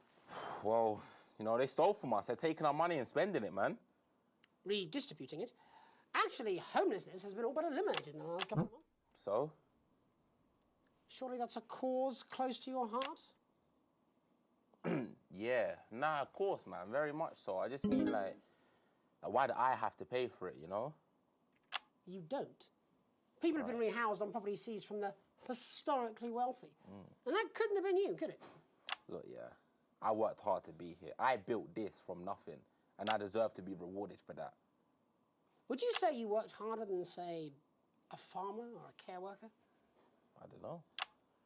But if people are taking something from my music, choose to value it, buy it, who's to say I don't? And no one can take that away from me. Not even to help, say, vulnerable children? Mr. Cheese Slice? What is it you're trying to say? I just don't understand where you've placed yourself politically. I mean, is it ideological or is it tactical? Well, it's more of a... Or maybe it's hereditary. Stop trying to tie me in knots with your words, Jeremy. I let the music speak for itself. And the people agree with me. Well, that remains to be seen. But you have given me a very... I think I'm doing fairly well here. conversation that I promise you was much more painful for me than it was for you.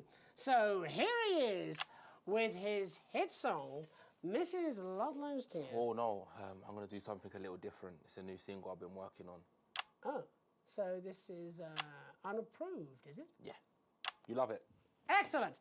Don't worry, we've got a state-of-the-art censorship system. What's the worst that could happen? So here he is with a new song. Aren't we lucky? It's Jesus! First.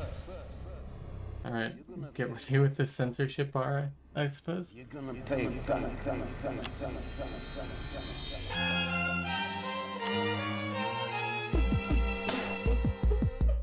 Well, we're all different races from many different places. At any given moment, only one could be the greatest. So you can feel the elation from your participation. Still 2 leaders in this motherfucking nation. Now we're getting sanctioned, talking about expansion. Why does Julius require a massive fucking mansion? So fuck all your schemes. I don't need your freaky team, and I don't need your help to achieve my fucking dreams.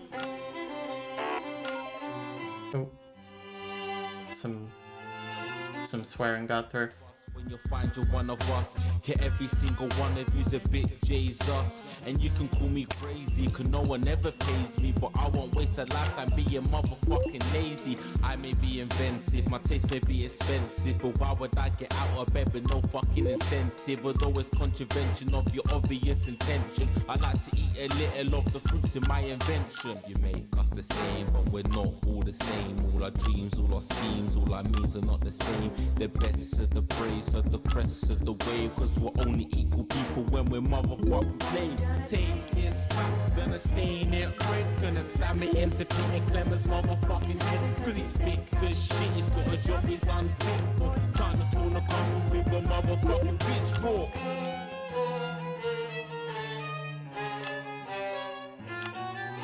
So this is for the snub ones, the push and the shove ones, the folks who feel the burden of their motherfucking loved ones. Ones who had plenty like a motherfucking Bentley. The ones who now finding out their bank accounts are empty. The ones of aspiration who had to flee a nation. The ones who built a business out of dreams of perspiration. There's all sorts of people, the good and the evil. It only takes a glance to see we're not all equal.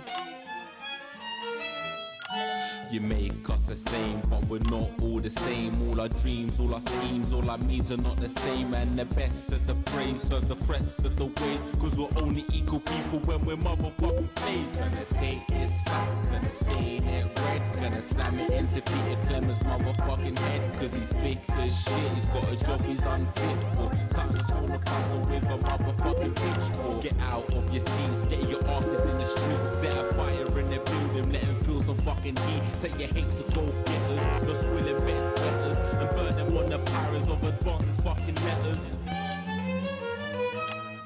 Gonna take his facts, gonna stain it red. Gonna slam it into Peter Clemens' motherfucking head. Cause he's thick as shit, he's got a job he's unfit for. Time to spawn a castle with a motherfucking pitchfork. Chase that dream, you don't need a fucking team. And advances, little dances aren't as harmless as it seems. Cause they're stale and corrupt, then you're angry or wrong. Then your hearts and your minds and your fists to destruct.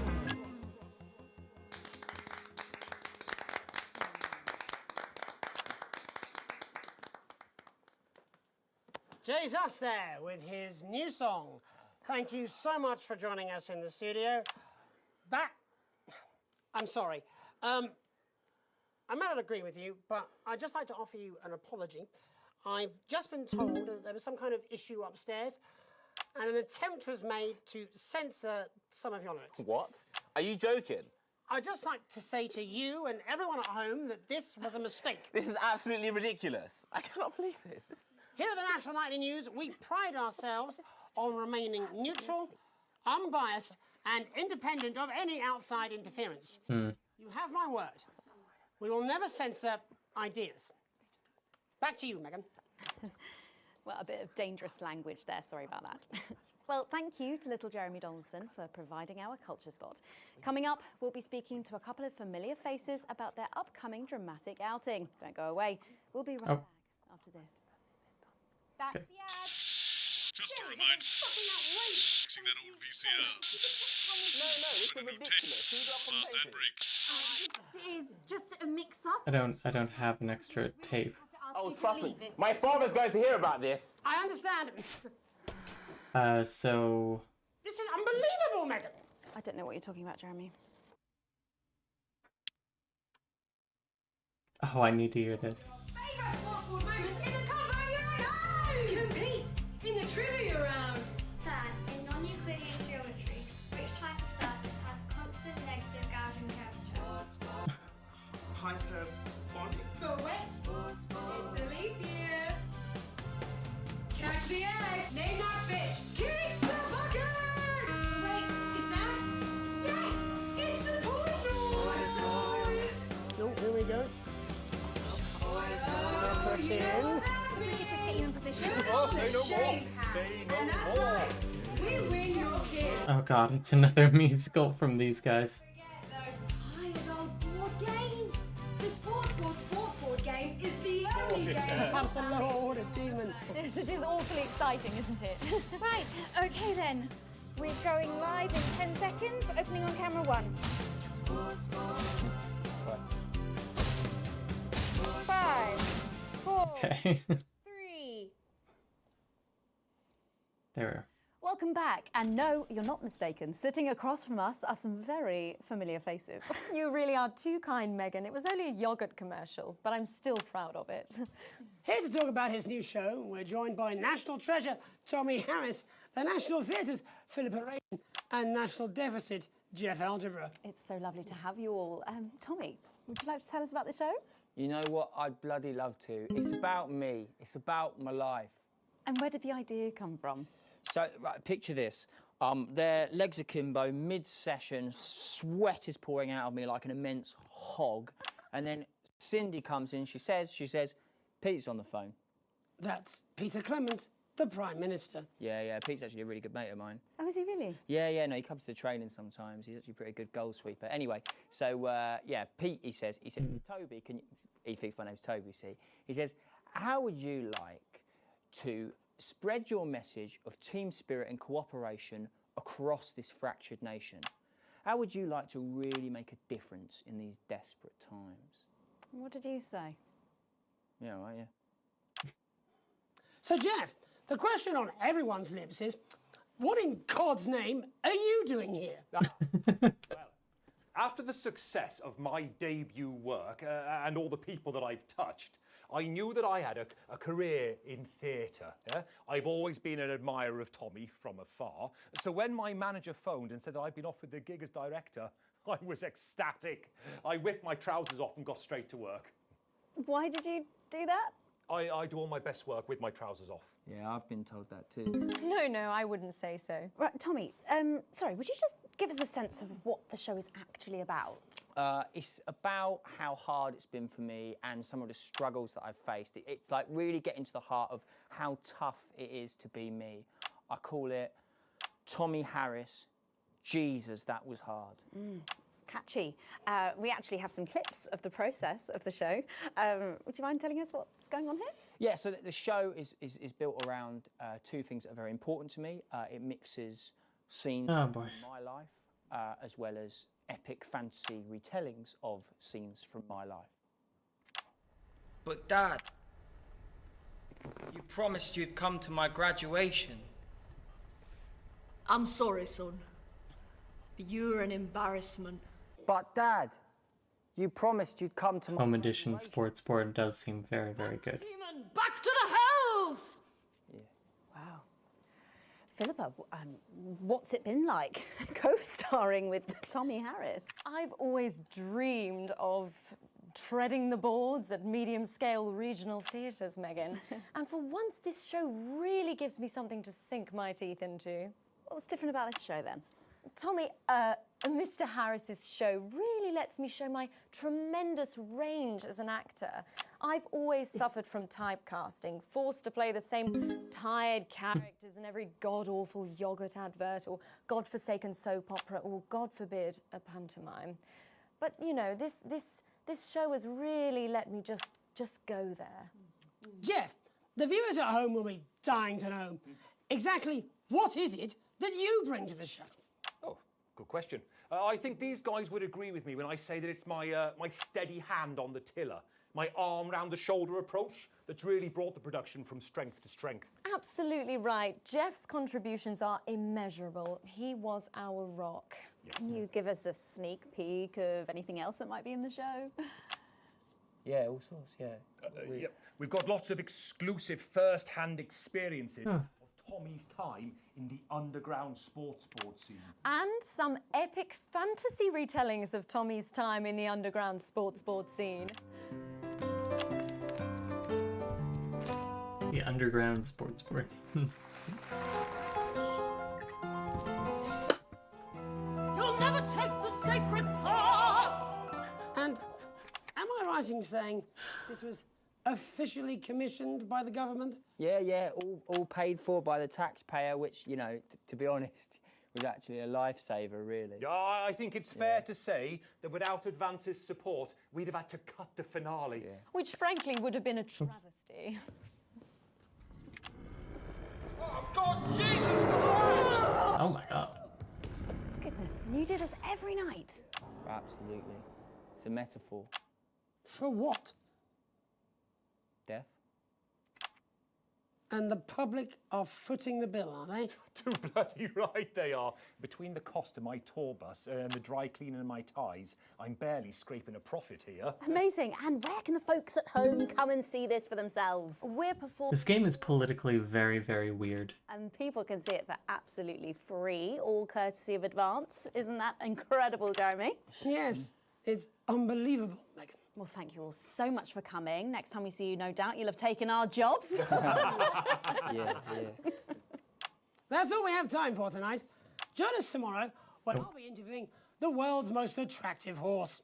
I'm Jeremy Donaldson. And I'm Megan Wolfe. And from all of us here, have a peaceful night. That's the ads. Let's get reset for tomorrow, please. Hey, we must stop bumping into each other like this, eh? Oh.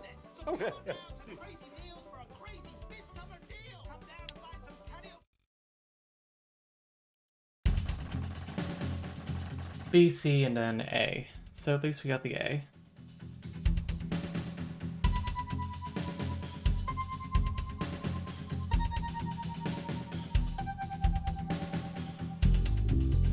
info. I'm guessing our censoring was sort of bad.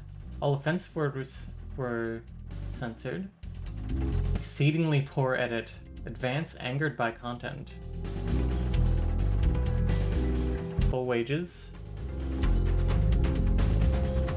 Well off. Our shares are up. The resistance is better. The station still loves us.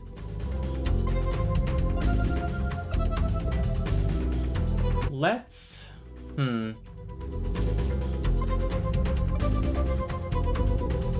Perhaps we'll do one more?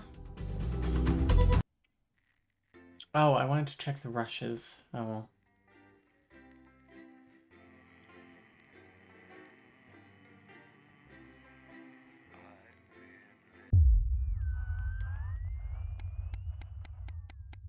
Yeah, we're going to do a little more tonight, and then we'll finish next week. Or continue next week. I'm not sure how long the game is. It's a lazy Sunday afternoon in summer, with you and Sam making the most of both kids being out of the house. You bang your head coming out of the cupboard with the last 2 slices of homemade cake. It used to be much easier when you could store things in the pantry. It's rare for you and Sam to actually get to finish sweet things in this house, so you savor every moment. Just as you take your last bite, you hear the sound of the front door slamming. That will be Charlie back from the Go-Getters. You can hear him practically running to come find you, and he's grinning from ear to ear when he finally does. I have some really big news. You and Sam play along, sitting attentively with bated breath. Ready? Charlie asks, and as you both nod enthusiastically. With a flourish, he reveals a new badge from his pocket and proudly presents it to both of you to examine, as he announces, as of today, I'm a member of the first tier of Cohesion Cadets. There's way more stuff I'm going to be doing, and I'll be working some weekends, but it's really cool. Sam congratulates Charlie, and as you can't help but frown, this seems like a big step up for teenagers. Yeah, we've got the solstice with the molestice, yes.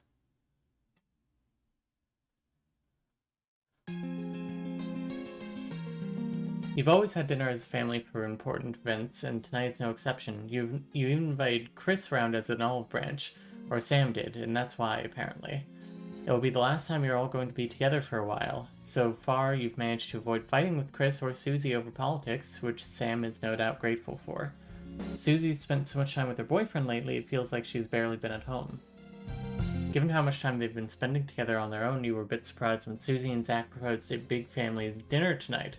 He and Chris have always gotten along like a house on fire, much to your irritation.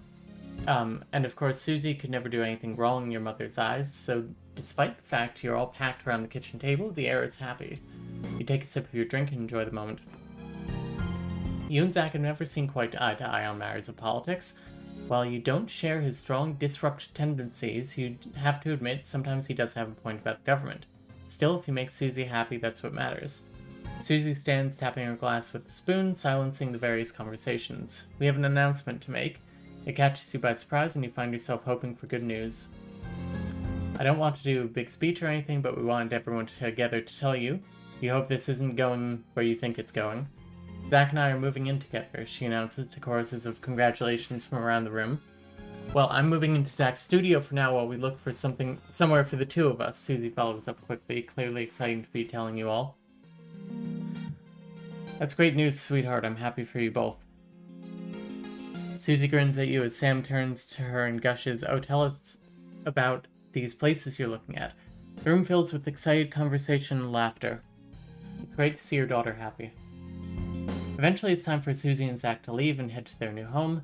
It turns out, while you and Sam were out that afternoon, they'd been moving Susie's things as a surprise. There are a few tears, but mostly smiles as you see them out. Even Chris has been surprisingly well behaved this evening. Hopefully it'll all work out. You close the front door and Sam disappears upstairs. When they don't return, you go looking and find them sitting on the floor in Susie's empty room. You slide down the wall beside them and put your arm around their shoulders. Everyone has to grow up sometime.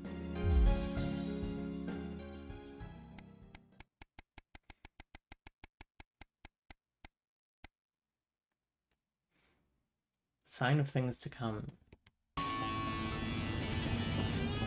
Shopping, something that always seemed so tedious before the sanctions has become even more of a chore now. You managed to get almost everything you need for the family this evening, but you'll have to come back tomorrow to get through the week. There's a queue to leave the car park, though it's hard to make out why in the dark. Hopefully whatever's causing it won't be long.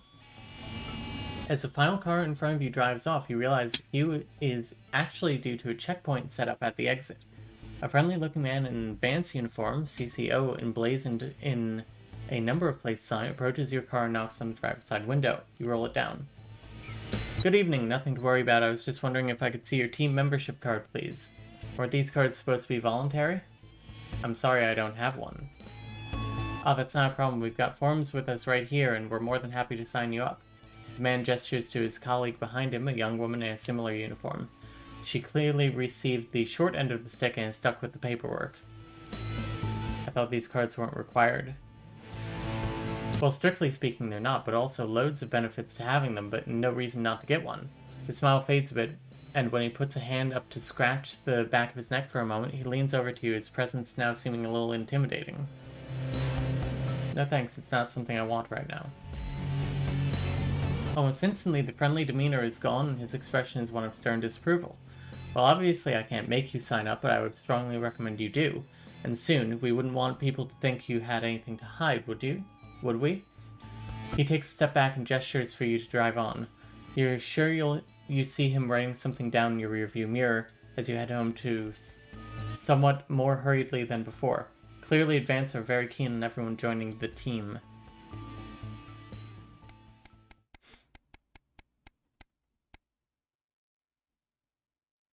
An invitation worth ignoring? It's a Saturday, one of your few days off, and you've made the most of it. But as late afternoon draws on, the invitation sits pinned to the fridge, staring accusingly at you. The Channel 1 Gala is a mandatory work event. Bozeman was very quick to tell you. Also, don't dare be late. You've already skipped a work weekend once, you can't do it again, best go. Let's just go. Best start getting ready. I wonder if Sam will give you a lift. A drink or two might help with the enforced office socializing. Hopefully it won't be too bad. After all, you're pretty good at your job. Thank you. Right? National News Night. You arrive on time, barely, at the Sauvanon, one of the oldest and grandest hotels in the capital. You're surprised to see a queue to get in, and realize quickly it's because people are being searched at the door by some very military-looking personnel in smart attire. While you're waiting, you can't help but notice just how very opulent the building is, possibly the fanciest place you've been to in your life. You submit to being pat down, and with a sigh of relief are let into the hotel. Once inside, you're directed to the grand ballroom, and following the signs, you marvel at the sheer scale of the place, and the amount of armed security guards. When you finally arrived, a very severe-looking woman at the door asks for your name. I'm Alex Winston. She curtly checks her list before whispering something to the waiter behind her. You've made it just in time to be seated for dinner. Please follow Emmanuel here to your table. The waiter smiles at you and opens one of the great double doors, gesturing for you to enter. Immediately, you can see why it's called the Grand Ballroom. You pause for a second to take it all in. You feel a slight tap on your arm, and Emmanuel gestures for you to follow him. He seats you at a table in the grand central floor area with a decent view of the stage. Clearly, you're in Bosman's good books at the moment. You're sat with some colleagues you've seen around Channel 1 offices before but don't know that well. One of them informs you far too excitedly it's a very corporate evening of awards and speeches. At least the food should be good. Dinner is indeed lovely, and with the help of the no doubt very expensive wine, conversation flows easily enough. In fact, much to your surprise, you're actually presented with an award for Best Newcomer to the Channel 1 family. Well, this was unexpected. As you walk up to collect it, you recognize the presenter as Dr. Adrian Atkinson Blimey of Incisors fame. He thanks Advance for sponsoring this year's gala, before specifically thanking Prime Ministers Julia Salisbury and Peter Clement for being in attendance tonight. As you take to the stage, you see the frontmost central table does indeed seat the Prime Ministers, as well as Bozeman, Meghan, and some other very well-to-do types that you don't recognize. That explains all the security. As you're handed the award, Dr. Atkinson Blimey asks if you'd like to say a few words.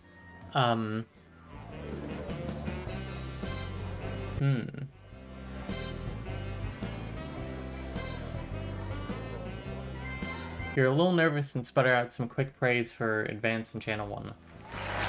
As you thank Advance, applause breaks out across the room. Both Peter and Julia stand up to magnanimously accept it before saying the night's not about them, but thanks all the same. As you head back to your seat, you see Bosman nodding at you with a satisfied smile on his flushed face. Clearly that was the right speech. Just as you're finishing up dinner, one of the other people at your table points behind you. As you turn, you see Bozeman walking briskly past with Julia Salisbury and Peter Clement in tow. You're pretty sure he was pointedly ignoring you. He seems to be introducing the Prime Ministers to a selection of people at different tables, better them than you. You finish off the rest of the meal, listening to the last few speeches, and then head home. All in all, it was a surprisingly nice evening. You might actually look forward to the next one, providing Bosman lets you invites you to that one, of course. Why is he upset with me?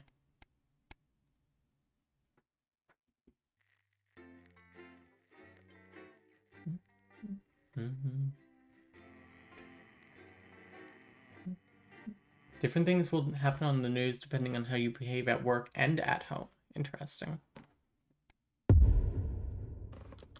The heat wave.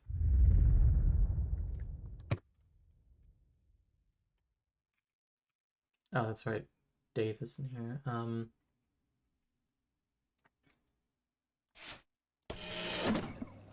power.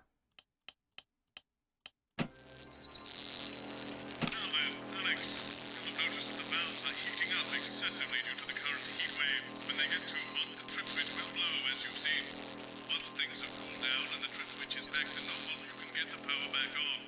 You should keep the fan pointed at the correct valve by aiming it up and down. The middle gauge when you're facing the screen will warn you, so keep an eye on it. Also, maintenance tells me that the fan power switch occasionally turns off for no good reason, so keep an ear open for that too. I'm sure you've already worked all this out though, Alex. You're a rising star at this network and we're all very proud of you.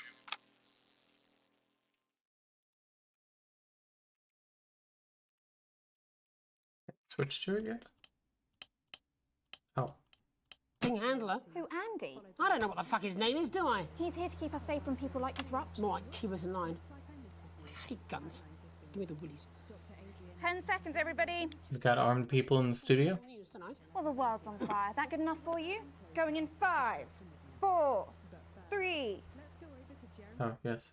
Good evening. Gremlins. Our main headlines tonight. Siege mentality. Crazy Neil, of course. Military blockade to enforce the unjust and punitive sanctions now entering their 10th week. In a statement from team headquarters a short time ago, Prime Minister Julia Salisbury issued a commanding response to this unprovoked escalation.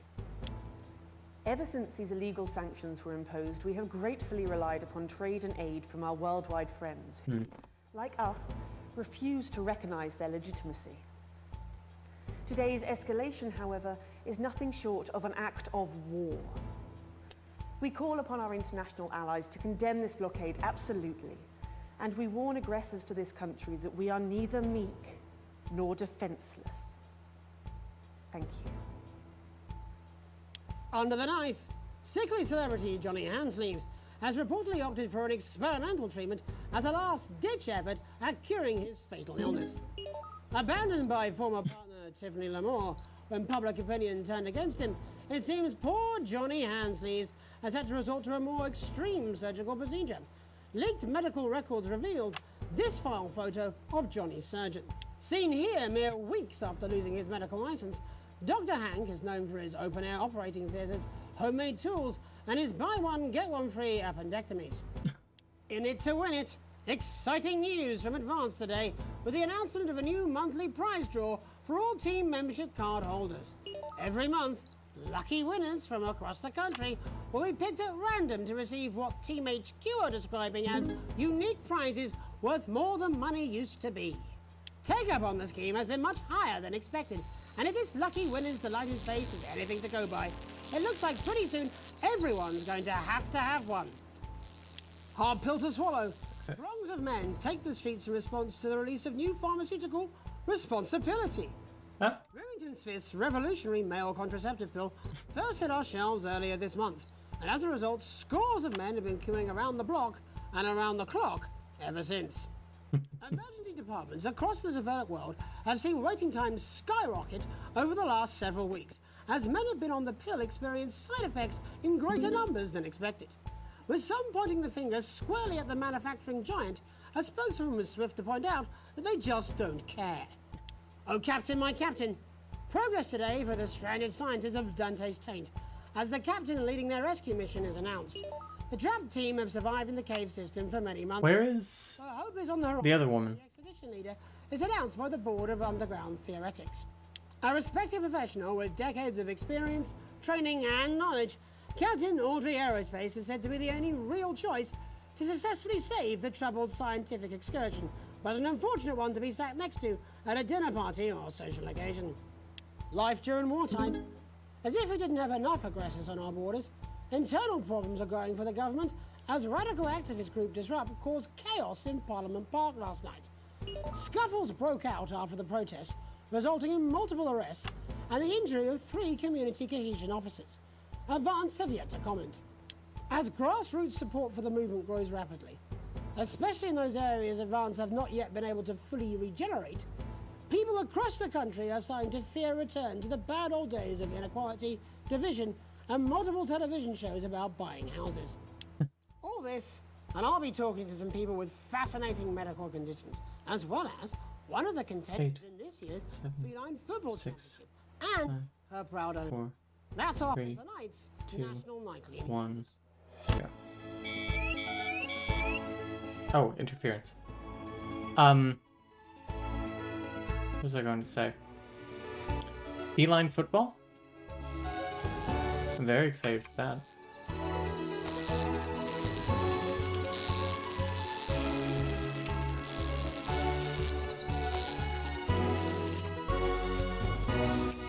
There. There. It's going fine. Wonderful. Our team of correspondents has been dispatched to every corner of the country to see how the people of this great nation of ours are coping with this unprecedented hot weather. First, let's go to Megan Wolf in Shining-on-Sea to see what the scientific community has to say. Megan, how's the weather there? It's absolutely glorious, Jeremy. Thank you for asking. I'm here with Dr. Anna Burns of the University of Princeton. Are you enjoying the weather as much as I am? Oh, yes, it's wonderful, isn't it? My eyelids are sweating.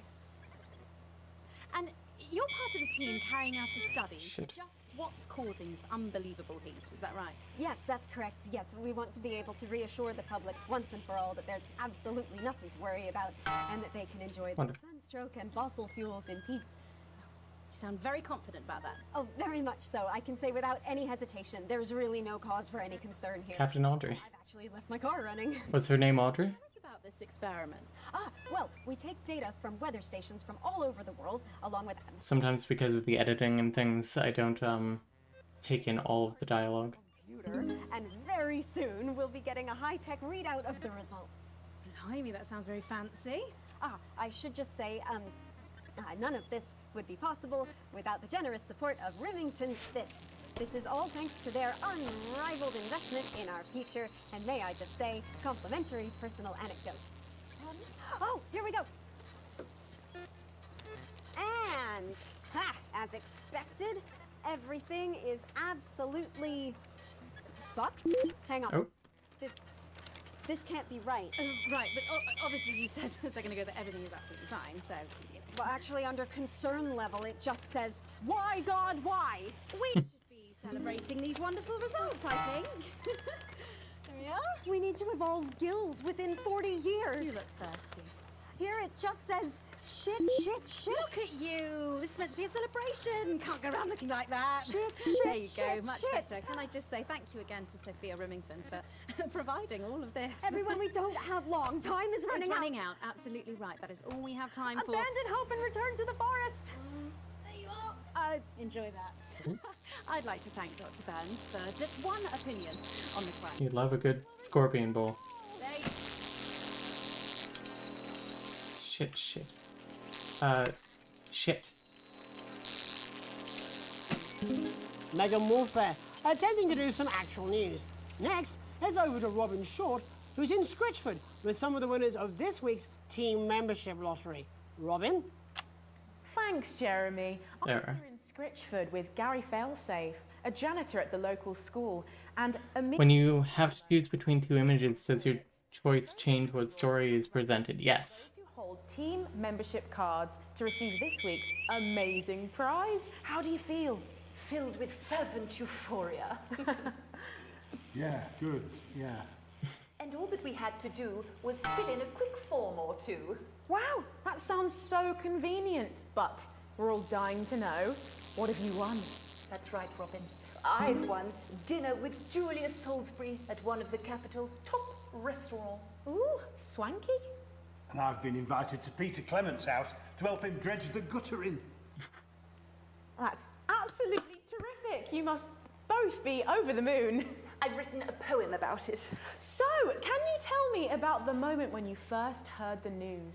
Well, I was battling against a particularly difficult floater, probably one of the sixth formers, when the headmaster came and found me. I was involved in a similarly I'm just keeping that fan going. particularly arduous stanza.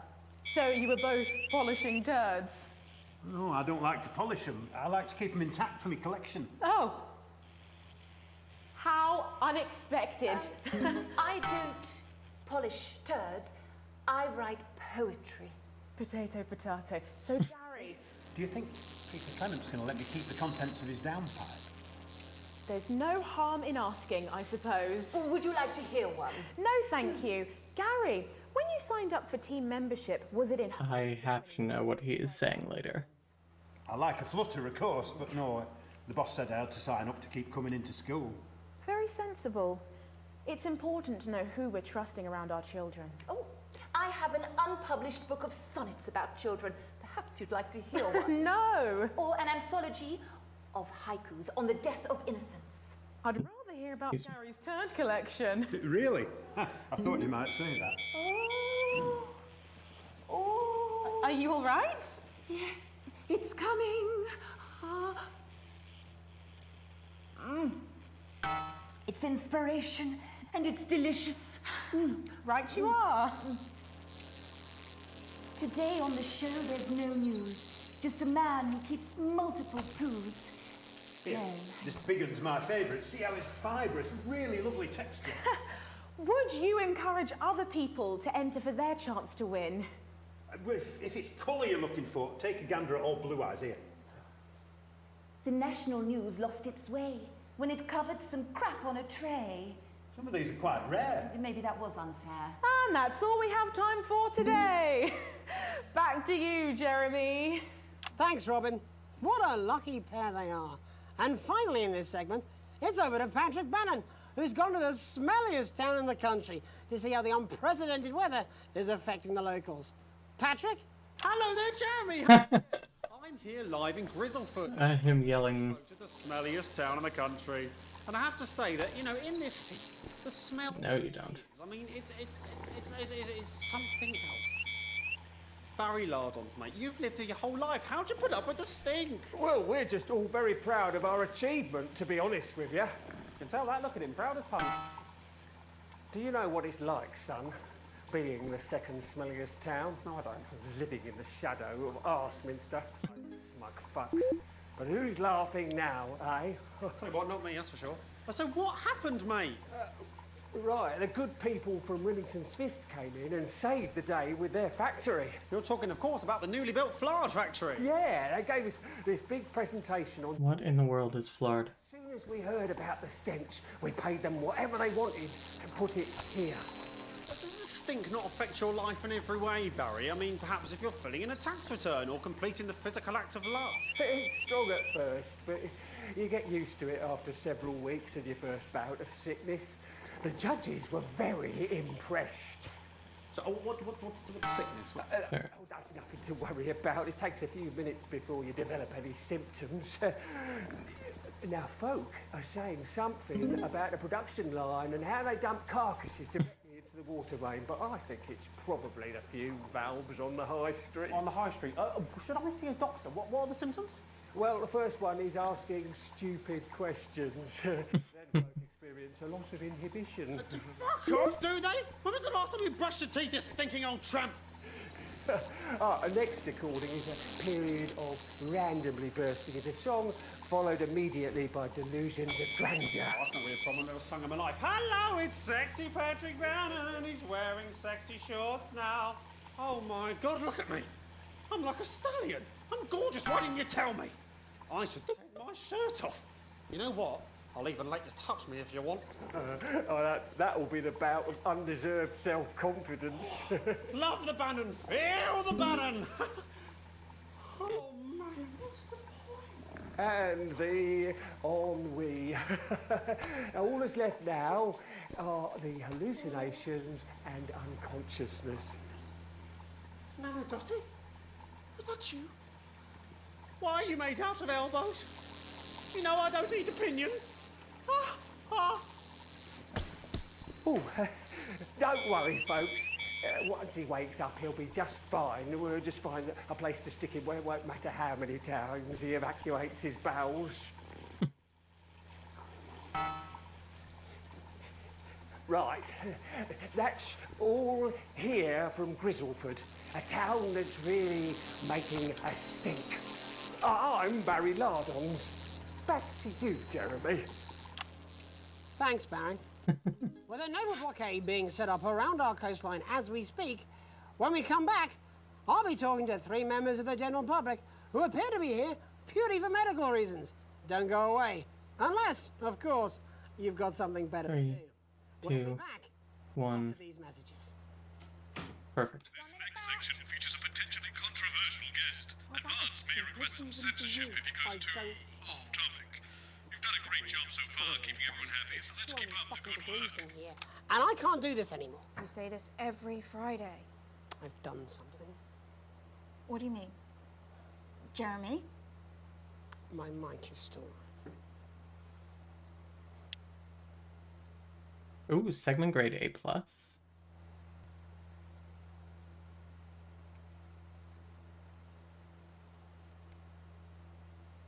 Oh, you can replay individual segments. That's good. That's what I'm talking about? Cat football? We should be doing an interview with the War Minister or a report from Grantham Downs. Even the weather'll be more fucking relevant than this. Jeremy, please. Oh, look, the dog. Social activities, legally edible food and air. Which is what? You're Find the perfect family getaway at so fucking hot. Please take your seats as quickly as you can.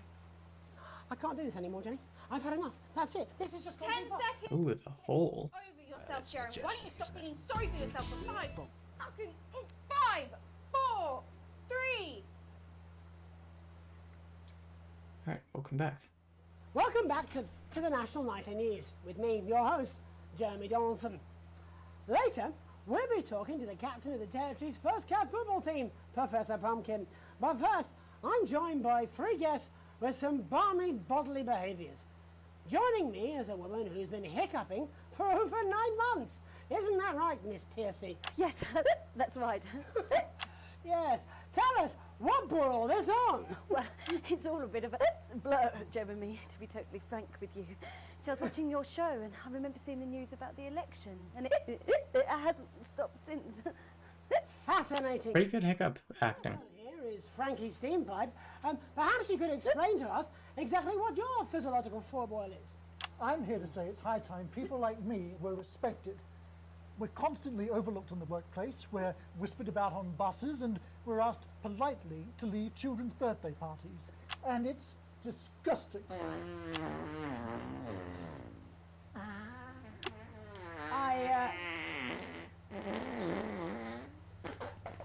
I'm sorry, my bowels have comic timing. And finally, I'm joined by a man who answers every question honestly, even when it isn't aimed at him.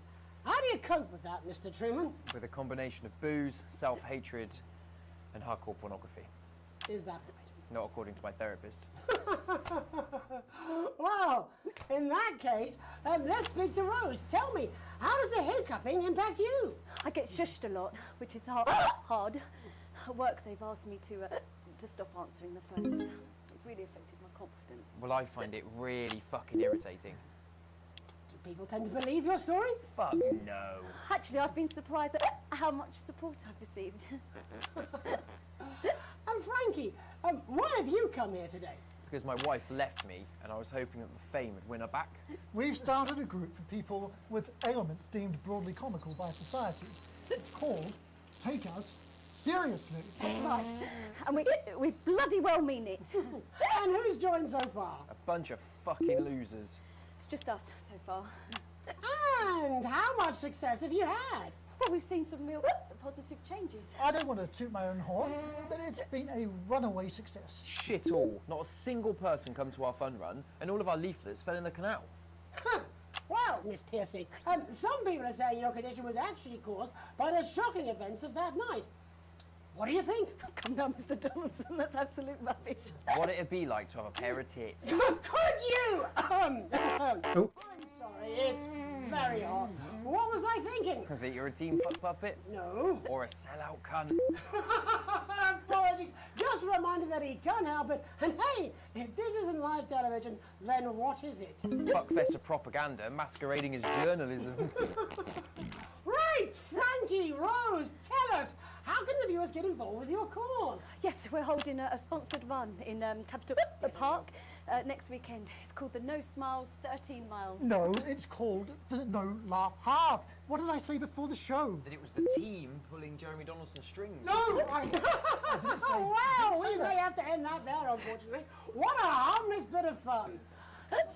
Steady on! This is exactly what I'm talking about. We demand respect. Yes, well, later, I'll be talking to Professor Pumpkin, a ginger tabby with a world-class pair of penalty paws.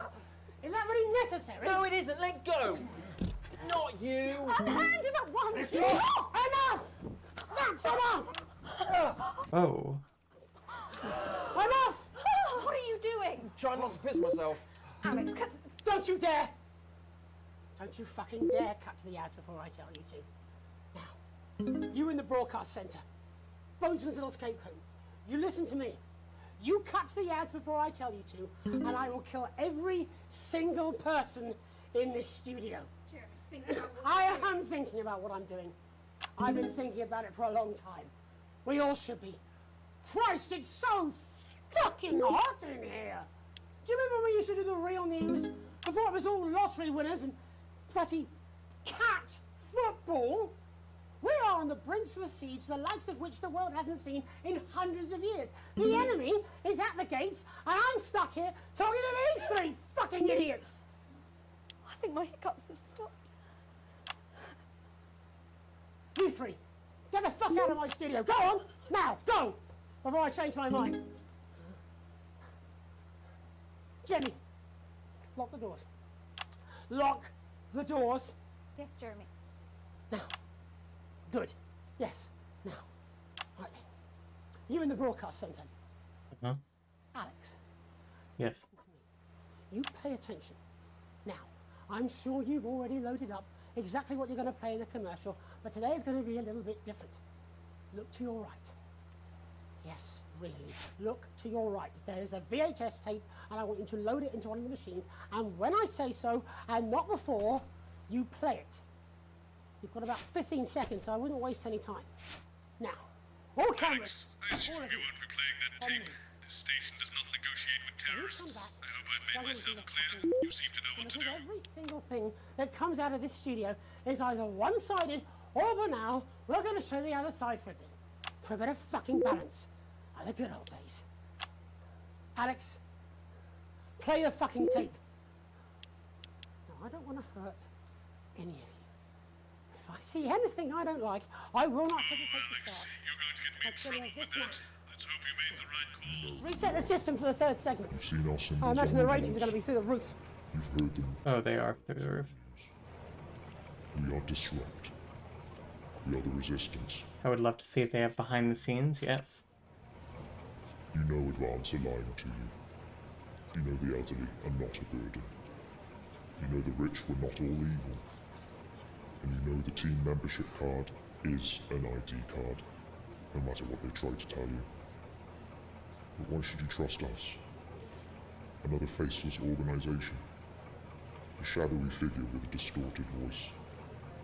You've seen it so many times in the movies. Well, this is not a movie. Oh, it's Alan James. My name is Alan James. I used to try and shock people for a living, for entertainment. But now we live in a time where perhaps you need to be shocked. Why did you disguise your voice? You need to wake up. Advance are coming for our freedoms. They are coming for the fruits of our labours. They will take our wealth. They will euthanize our parents, and smiling throughout. They will turn our children against us if we voice our concerns. But you don't have to accept it. A great many people already won't. You can resist. You can disrupt. Find us. Talk with us. Join us. What now? It isn't hard. I don't know. We're everywhere. This wasn't what I planned. I mean, some of it was. I had speech, look. This was unexpected. This was unexpected. So what now, Jeremy? It was supposed to be your day off. God, please, don't do any more stupid things today. How long? How long, Jenny? You're already live. Welcome back to the National Nightly News. Joining me, unexpectedly, for what I very much imagine will be my last broadcast, are two new guests. Jenny works here at the National Nightly News and is someone I consider, well, a friend. And next to her is... What's your name? Andy. Andy's a policeman. Only we don't call him that anymore. He's a community cohesion official. Officer. Sorry? It's community cohesion officer, CCO. And how's that feel, Andy? Being rebranded? It's good. it's not about confrontation anymore. You know, the force had its fair share of problems. The team doesn't have as many. But it still has some. I couldn't say. Couldn't or wouldn't?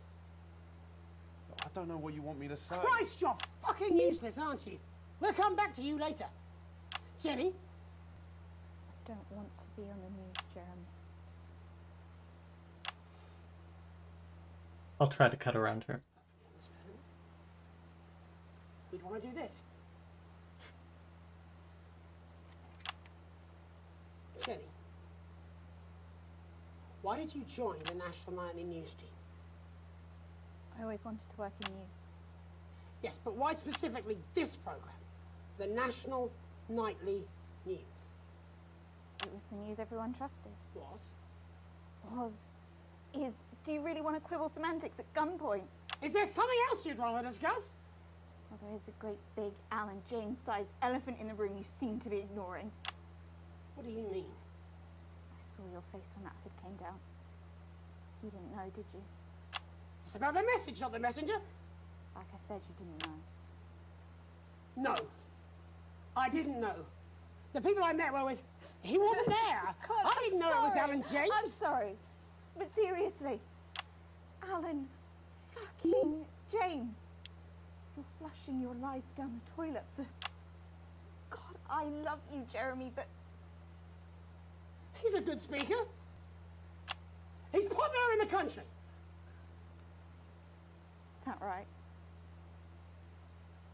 Look, forget Alan James. There is still something deeply wrong. And you know it, Jenny. And you know it, Andy. And you at home, you know it too. Meanwhile, I'm interviewing a guest who stinks of shit. Patrick is paddling about in shit. And Robin is literally interviewing someone who collects the fucking stuff. I mean, it's not sophisticated, but what a metaphor. We are sleepwalking our way into oppression, and the news isn't saying anything. We're not saying anything. Says who? Alan fucking James. What are all those scientists working on at Grantham Downs? What are they testing Grantham Downs. at Aldergrave? Andy, your turn. Make yourself fucking useful.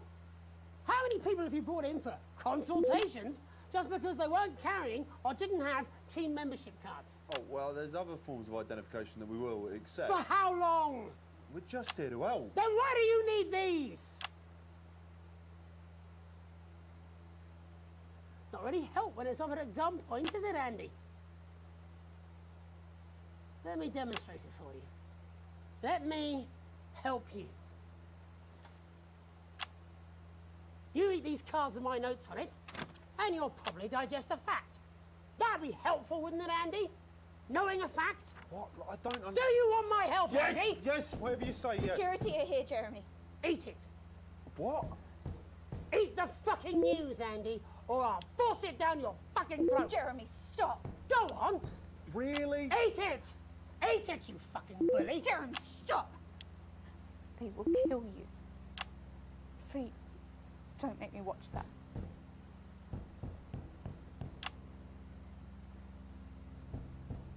Of course. You're right. Sorry. Sorry, everyone. You can put the card down now, Andy. You can go now. You too, Jenny. Fuck off over there. And nearly done. All cameras on me. Oh, this will make editing easy. This new regime of ours is so seductive. I understand that. But before we all hand off our freedoms, should we ask to whom we're handing them over? Don't you want to know what's being done in your name? How many people were transitioned last month? A record high. Again, if you care. Shouldn't someone ask Advance how they plan to deal with this blockade? How many years or months of supplies we have? Why aren't we asking these questions? Advance is not going to be pleased with this broadcast. There's a cat backstage dressed as a fucking goalie, for Christ's sake. I really wish that we got to see cat football. Anyway, that's why I arranged for you to see that broadcast in the last break. I didn't know it was going to be him, but I guess that just about sums it up. We are all up Ship Creek with a paddle made of Alan fucking James. Christ, it's all so fucking pointless. I was going to quit tonight. Take a holiday. Try something else. Out of the limelight. I'm going to say possible trigger warning suicide. They're nice. Never tried it. I loved the news. And now, well... God, Jeremy, don't! I've tried my best to be honest with you, but this just isn't the news anymore. And I'm Cut to the sorry. ads. I've lost this Alex. fight. Alex, think of the consequences. I've let you down. Please, we can't show All this. of you. Cut to the ads. My name's Jeremy Now! Donaldson. Do it now! If you can. Somehow. And I envy you if you can.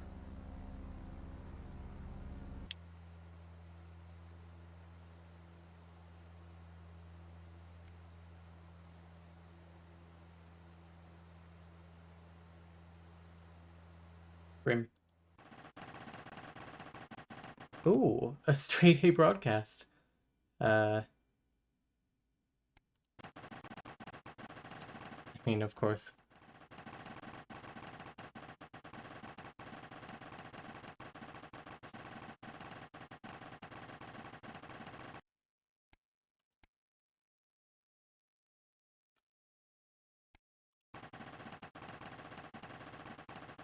I've received a generous bonus. Shares are up.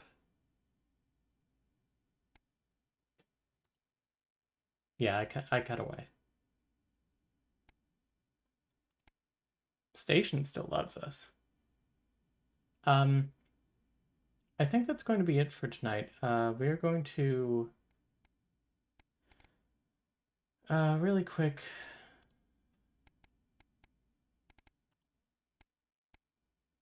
It's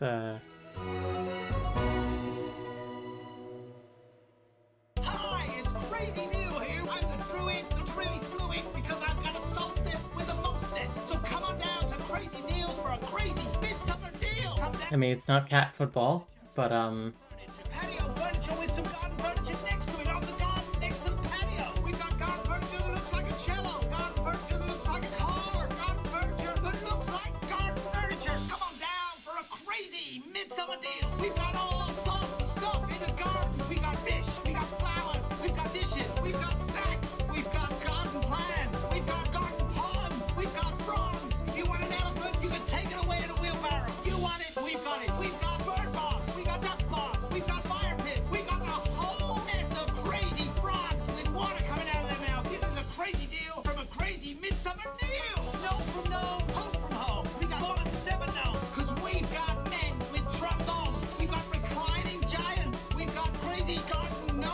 I'm interested to know how much of this commercial is improv. Buried in your back garden. Come on down to Crazy Neil because we've got a head start for you. And guess what? It's 50% off engraving. I'm not even making a profit. I'm making a laugh. Future cosplay. Crazy Neil Deal Summer Deal Show. Yeah!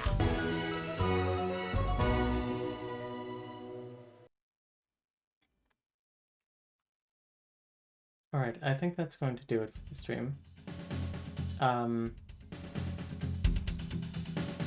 One more little commercial.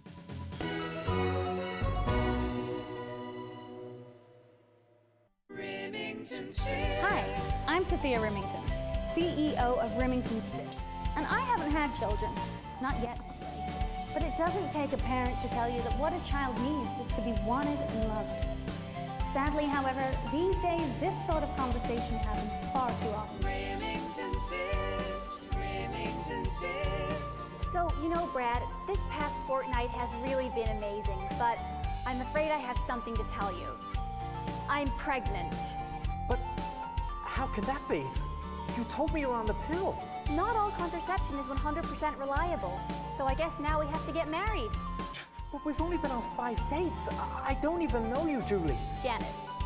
Marriage and children seem to be a pretty big decision to make in a wine bar, Janet. There has to be a better way. Now there is, young lovers. Now you can be doubly safe with these. This is Responsibility, the world's first male contraceptive pill. Now men don't have to worry about difficult things like commitment anymore. In our almost entirely successful human trials, we found that there are only occasional side effects, so I'm allowed to say they're safe to take. Responsibility, because children shouldn't be by accident. And let's face it, condoms suck.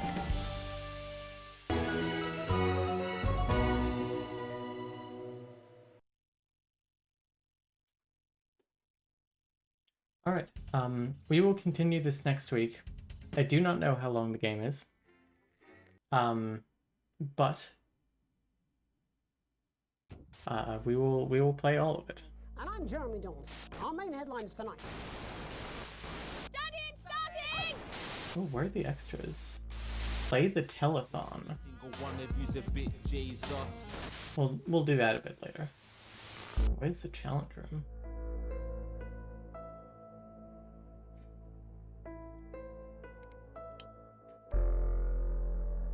Oh, there are all these interesting little challenges. It's funny.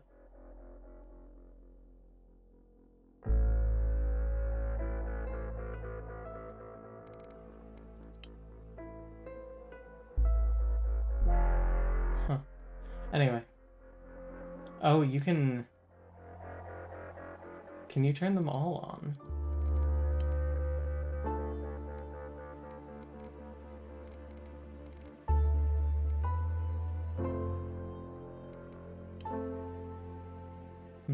Anyway, thank you for joining me tonight. This was a lot of fun. I